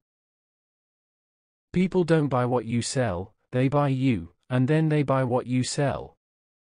When you are full of vitality and enthusiasm, you make a positive impact on the person you are talking to. When you are at your very best, you make the most sales. When you're not, you don't. Get lots of sleep. Most adults suffer from mild forms of sleep deprivation. They are not getting enough sleep each weeknight to perform at their best during the weekdays. Don't let this happen to you. Get to bed before 10 at least 5 nights per week. Many of my students have taken this advice to heart. They have increased their sleep from 6 or 7 hours to 8 hours per night, and they are absolutely amazed at the difference. They feel as if they have awakened from a drugged sleep. They did not realize that they were going through each day in a fog, not as sharp and on the ball as they could be. Take care of your health. The chances of your making a sale are ever so enhanced if you are bright and energetic in a sales conversation. The highest performing salespeople I know are fastidious about their health and energy. They eat the right foods, get lots of rest, and exercise vigorously. Many of the top paid salespeople in America are marathon and even triathlon runners. Get a good book on diet and follow it closely. Eat more fruits and vegetables. Choose high-protein breakfasts, avoiding toast, bacon, sausage, and other heavy, fatty foods. Have a salad with fish or chicken for lunch. Drink plenty of water throughout the day. Keep yourself performing at high levels by feeding yourself well so that you feel healthy and hearty throughout the day. Imagine that you have become very wealthy in sales. You have fulfilled your lifelong dream. You bought an expensive racehorse, one that cost $500,000. If you owned an expensive racehorse, what kind of foods would you feed it? If you had invested all that money in a horse, would you feed it junk food, potato chips, soda, donuts, bagels, candy bars, and jugs of coffee? Of course not. How much more valuable are you than a racehorse? Just as you would feed an expensive racehorse with the most nutritious foods you could possibly find, you must feed yourself with the very best foods as well. How much more valuable are you than a racehorse? Just as you would feed an expensive racehorse with the most nutritious foods you could possibly find, you must feed yourself with the very best foods as well. Treat yourself like the most expensive and most important person in the whole world, because you are. Become a high-energy professional. Here's another old adage: it's not the size of the dog in the fight, it's the size of the fight in the dog. It is not enough to just be physically present with a prospect. What will have the greatest impact on the sale is the amount of passion and vitality you exhibit when you are face-to-face with that person. Resolve today to take wonderful care of your physical health. The more energy you have, the faster you will bounce back from rejection and failure. Your levels of self-confidence and self-esteem will be astronomical. You will make a positive impression on everyone you meet. When you are tired, it's much harder for you to absorb the rejection and disappointment of daily life. They depress you and tire you out even more. But when you are fresh and well rested, you spring back from every difficulty, and you sell like a steam engine all day long. Time waster number 11, lack of ambition. Perhaps the most important single quality that leads to high performance and sales success is ambition. To be ambitious, you must be hungry. You must have an intense, burning desire for sales success and the money that goes with it. You must get up each morning thinking, I can hardly wait to get out there. Sales success comes from being eager to call on new prospects. When you see that by succeeding in sales you can achieve all your other goals, for yourself and your family, your level of ambition will increase to the point where you will become absolutely unstoppable. Ambition is a wonderful thing. No ambition, no future. On the other hand, there are people who are not particularly ambitious. Perhaps selling is not the right field for them. In many cases, they have achieved a certain level, and they are complacent. They have adjusted their lifestyles to their current incomes and have no real desire to improve them in any way. Even if you offer them prizes and incentives, they are not motivated enough to work any harder than they already are. These people may be steady, average producers, but they have no real future in the world of competitive selling. The conditions of mediocrity. Not long ago, I was called in to work with a large national company. They wanted me to motivate and stimulate their salespeople with ideas on how to set goals, work more efficiently, and get more done. Throughout the morning, I gave a high-energy presentation, sharing with them some of the best ideas I had learned with thousands of salespeople in different fields. But it was a ho-hum audience. Most of the people sat leaning back in their chairs, seldom taking notes, occasionally reading the newspaper or conversing with their friends. I had never seen anything like it. Finally, I asked one of the senior salespeople at the break how things were going. What he told me really opened my eyes. He said that this material was of little interest to him or to any of the others. All these salespeople were unionized and received a fixed hourly rate. The average person had been with the company for 20 years. Nothing they did or didn't do would increase or decrease their income whatsoever. Most of them were lifers. Their plan was to stay with the company for life, and then retire on a pension. Impossible to motivate. He said, I can't relate to anything you are saying. I have no ambition. I don't care if I do more or if I do less. It doesn't change my income or my position. It doesn't change my responsibilities either. Why should I work any harder than I am already? I like to just work me 8 hours and then go home and watch TV. This salesman was about 40 years old. I thought to myself, what a tragedy. He will probably live to about 80, but his fire has already gone out at 40. He has no ambition or desire for anything except an easy job and nighttime television. Lack of ambition is a real waster of time and talent. Join the top 20%. One of the most powerful of all time management principles is for you to get better at the most important things you do. You know that 20% of the salespeople earn 80% of the money. Invariably, the top 20% have taken the time and made the investment to become very good at the key things they do. The better you get at what you do, the more money you will make and the sooner you will make it. Remember, no one is smarter than you, and no one is better than you. Everyone starts at the bottom. Everybody who is doing well today was once doing feebly. And anything that anyone else has learned, you can learn as well. If someone is doing better than you, it is only because they have learned the key skills before you have. And the proof that you can learn those skills is that they have learned those skills, starting from nothing and not knowing them in the first place. Start early, stay later. Schedule your first appointment early. Often, the people who are the hardest to get to are the ones who can see you at 7 or 7:30 in the morning. Sometimes they come in even earlier.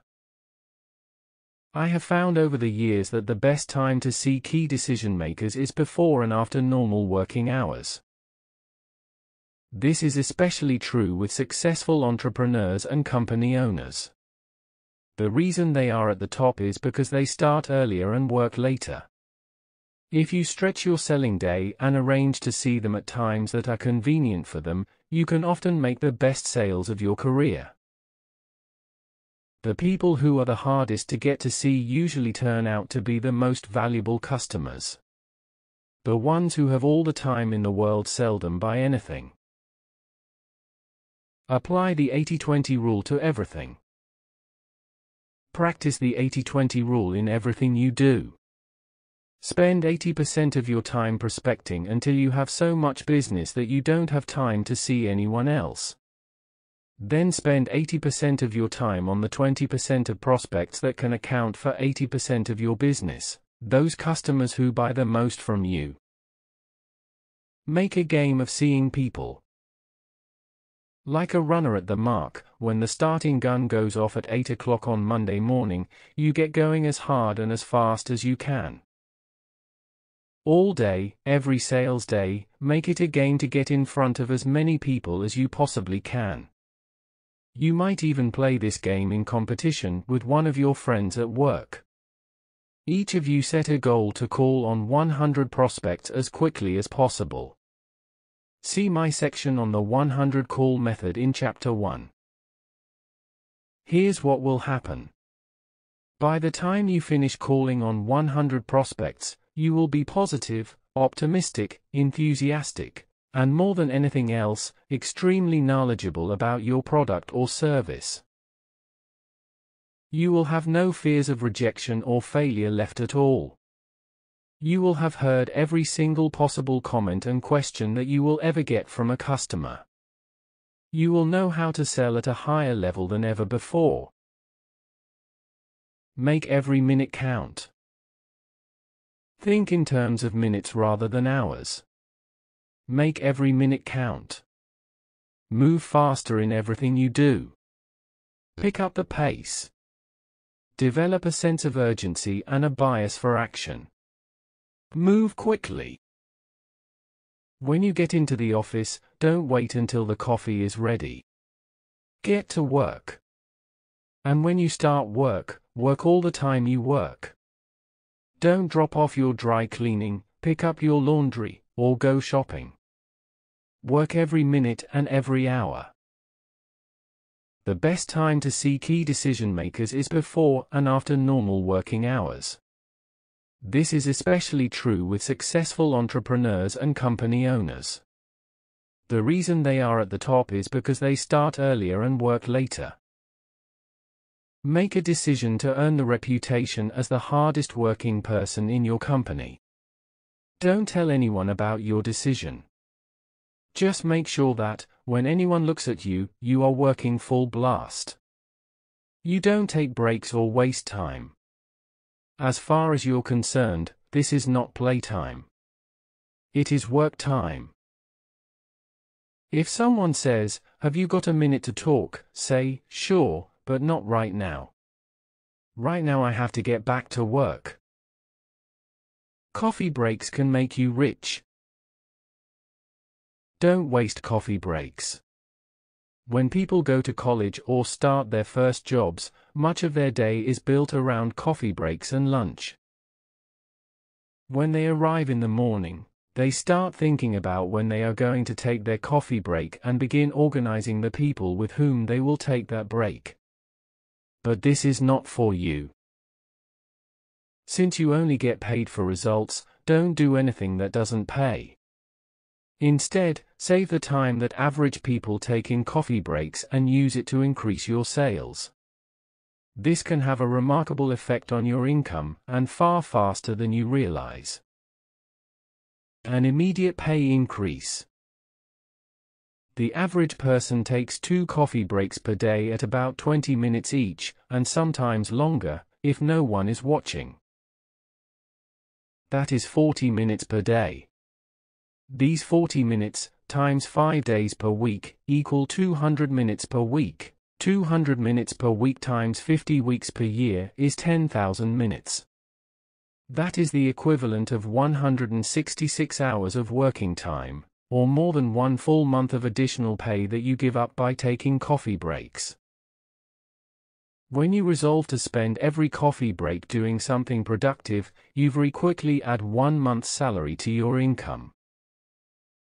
When you resolve to spend every coffee break doing something productive, you very quickly add 1 month's salary to your income.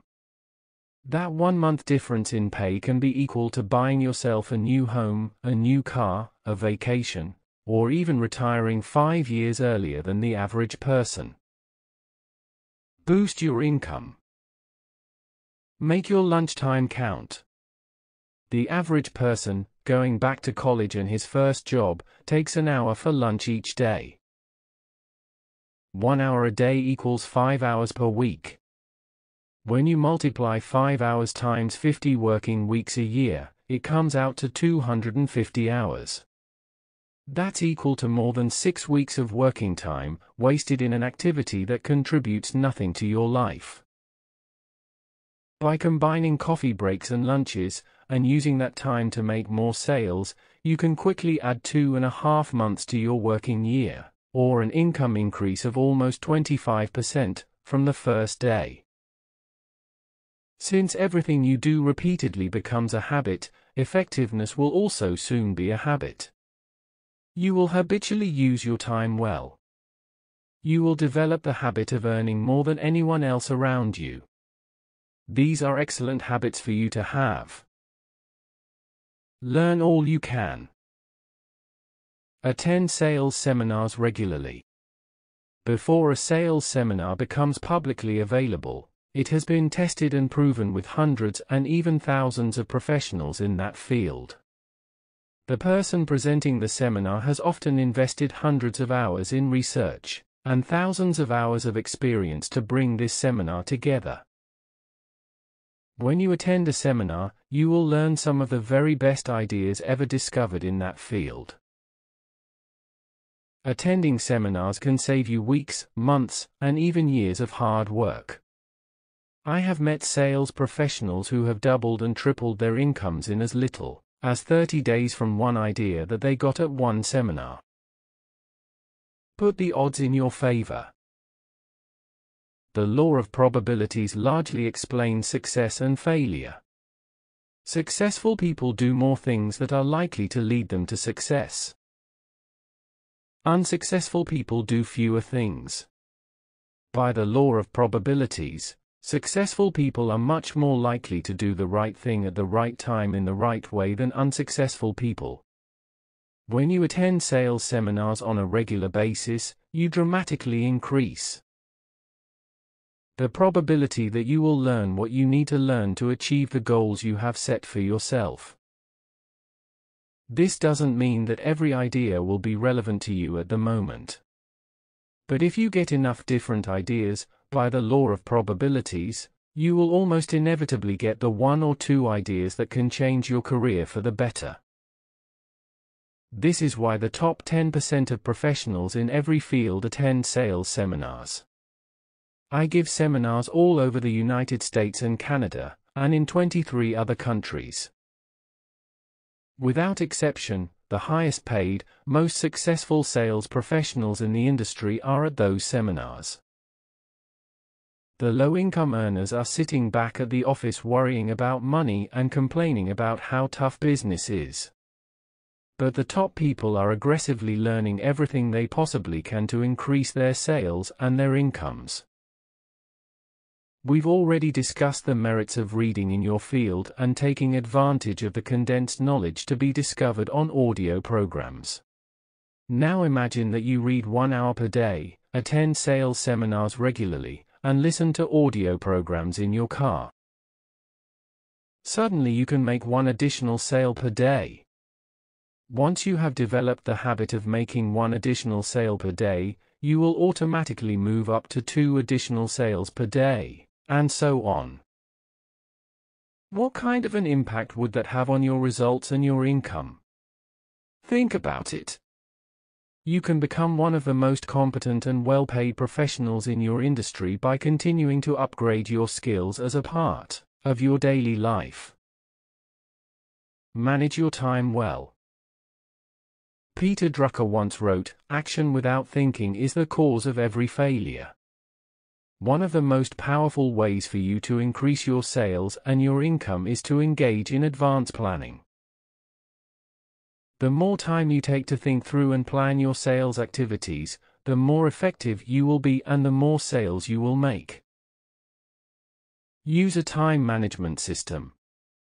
Any time management system will help you as long as you use it as a natural extension of your business activities.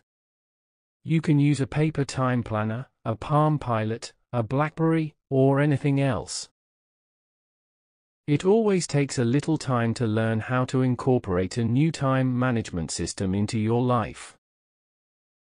But this investment in time will pay off. At a minimum, you will add 2 hours of productive time to your day just by using a time planner to organize your day. As you become more fluent with a time planner and with time management, you will double your productivity, your performance, and your income. Increase your earning ability. You are your most important asset, your most precious resource. Your time is the only thing that you have to sell. And your hourly rate is the key measure of how well you are using yourself. It is the best measure of how effectively you are applying your talents and skills to your life and to your world. Your earning ability is your most valuable financial asset. Everything you do to increase your earning ability enhances the quality of your life. Return on energy. When I conduct strategic planning sessions for corporations, we concentrate on improving the measure of return on equity. This is the return to the owners of the company on the actual amount of money invested in the business. It is the chief measure for strategic planning and business effectiveness. In your life, however, your primary equity is mental, emotional, and physical. In your personal strategic planning, you concentrate on increasing your return on energy. Concentrate on increasing your hourly rate and on the results that you get out of every minute of every day. Self-made millionaires. In their book The Millionaire Next Door, Thomas Stanley and William Danko found that 79% of self-made millionaires in America were entrepreneurs and salespeople. It turned out that the most important skill for success in entrepreneurship was the ability to sell a product or service. Sales skills opened almost every door. By the law of probabilities, your ability to sell well moves you to the front of the line in terms of financial potential. The probability of your achieving financial independence, and even becoming a millionaire, is higher as the result of being better in sales than in any other field. And there are no limits to what you can accomplish except the ones in your own mind. Action exercises. 1. Resolve today to double both your productivity and your income. Calculate your current hourly rate and multiply it by 2. 2. Plan every day in advance. Make a list of everything you have to do, and then set priorities on your list. Always start with your number one task. 3. Start each day by asking yourself, what can I, and only I, do that, if done well, will make the greatest difference in my work? 4. Upgrade your skills continually. Always ask yourself, what one skill, if I developed and did it in an excellent manner, would help me the most to double my income? Whatever your answer, work on that skill every day. 5. Develop a sense of urgency, a bias for action. Get up and get going early. Work all the time you work. 6. Read 60 minutes each morning, attend sales seminars 4 times per year, and listen to audio learning programs in your car. Never stop getting better. 7. Analyze your sales activities daily. Determine exactly how many prospects you will have to see to make a certain number of sales and earn a certain level of income. Then raise the bar on yourself. Be the best. Anything that is wasted effort represents wasted time. The best management of our time thus becomes inseparably linked with the best utilization of our efforts. Alec Mackenzie. Conclusion. This is the best time in history to be alive. More wealth is being created in more ways, all over the world, than ever before. Millions of new businesses are started each year, all of them dependent for success on the salespeople who sell their products and services. Almost all the wealth being created today starts with someone selling something to someone else. You are, therefore, at the front of the line for higher income and financial independence. Perhaps the most important single success principle ever discovered is learn from the experts. You will never live long enough to figure it all out for yourself by living trial and error. The good news is that all the answers have already been found. Whatever you want to accomplish, especially in selling, has already been achieved thousands, if not millions, of times. And what others have done, you can do as well. Perhaps the most outwardly identifiable quality of successful salespeople is action orientation. They learn about a new method or technique and they try it out immediately. When you try a new way or making or closing a sale, only 2 things can happen: success or failure. If you succeed, you keep on doing it, getting better and better in the process. If you fail, if the new technique doesn't work, you can try it again, learn from it, and become smarter and more competent. But you can't lose. When I began selling, I made a decision that changed my life. I resolved that I would try a new method or technique 5 or 10 times before I gave up on it. I later learned that nothing works the first time. The development of key skills takes lots of practice. Like learning to ride a bicycle, you fall down a few times before you master the skill. But after learning, you can do it easily and naturally for the rest of your life. In the same way, all sales skills are learnable. You can learn any sales skill, including closing skills, that you need to achieve any sales goal you can set for yourself. There are no limits. Your job now is to take those practical, proven methods, techniques, and strategies and apply them over and over, until you become one of the greatest sales professionals of your generation. Go for it. Brian Tracy.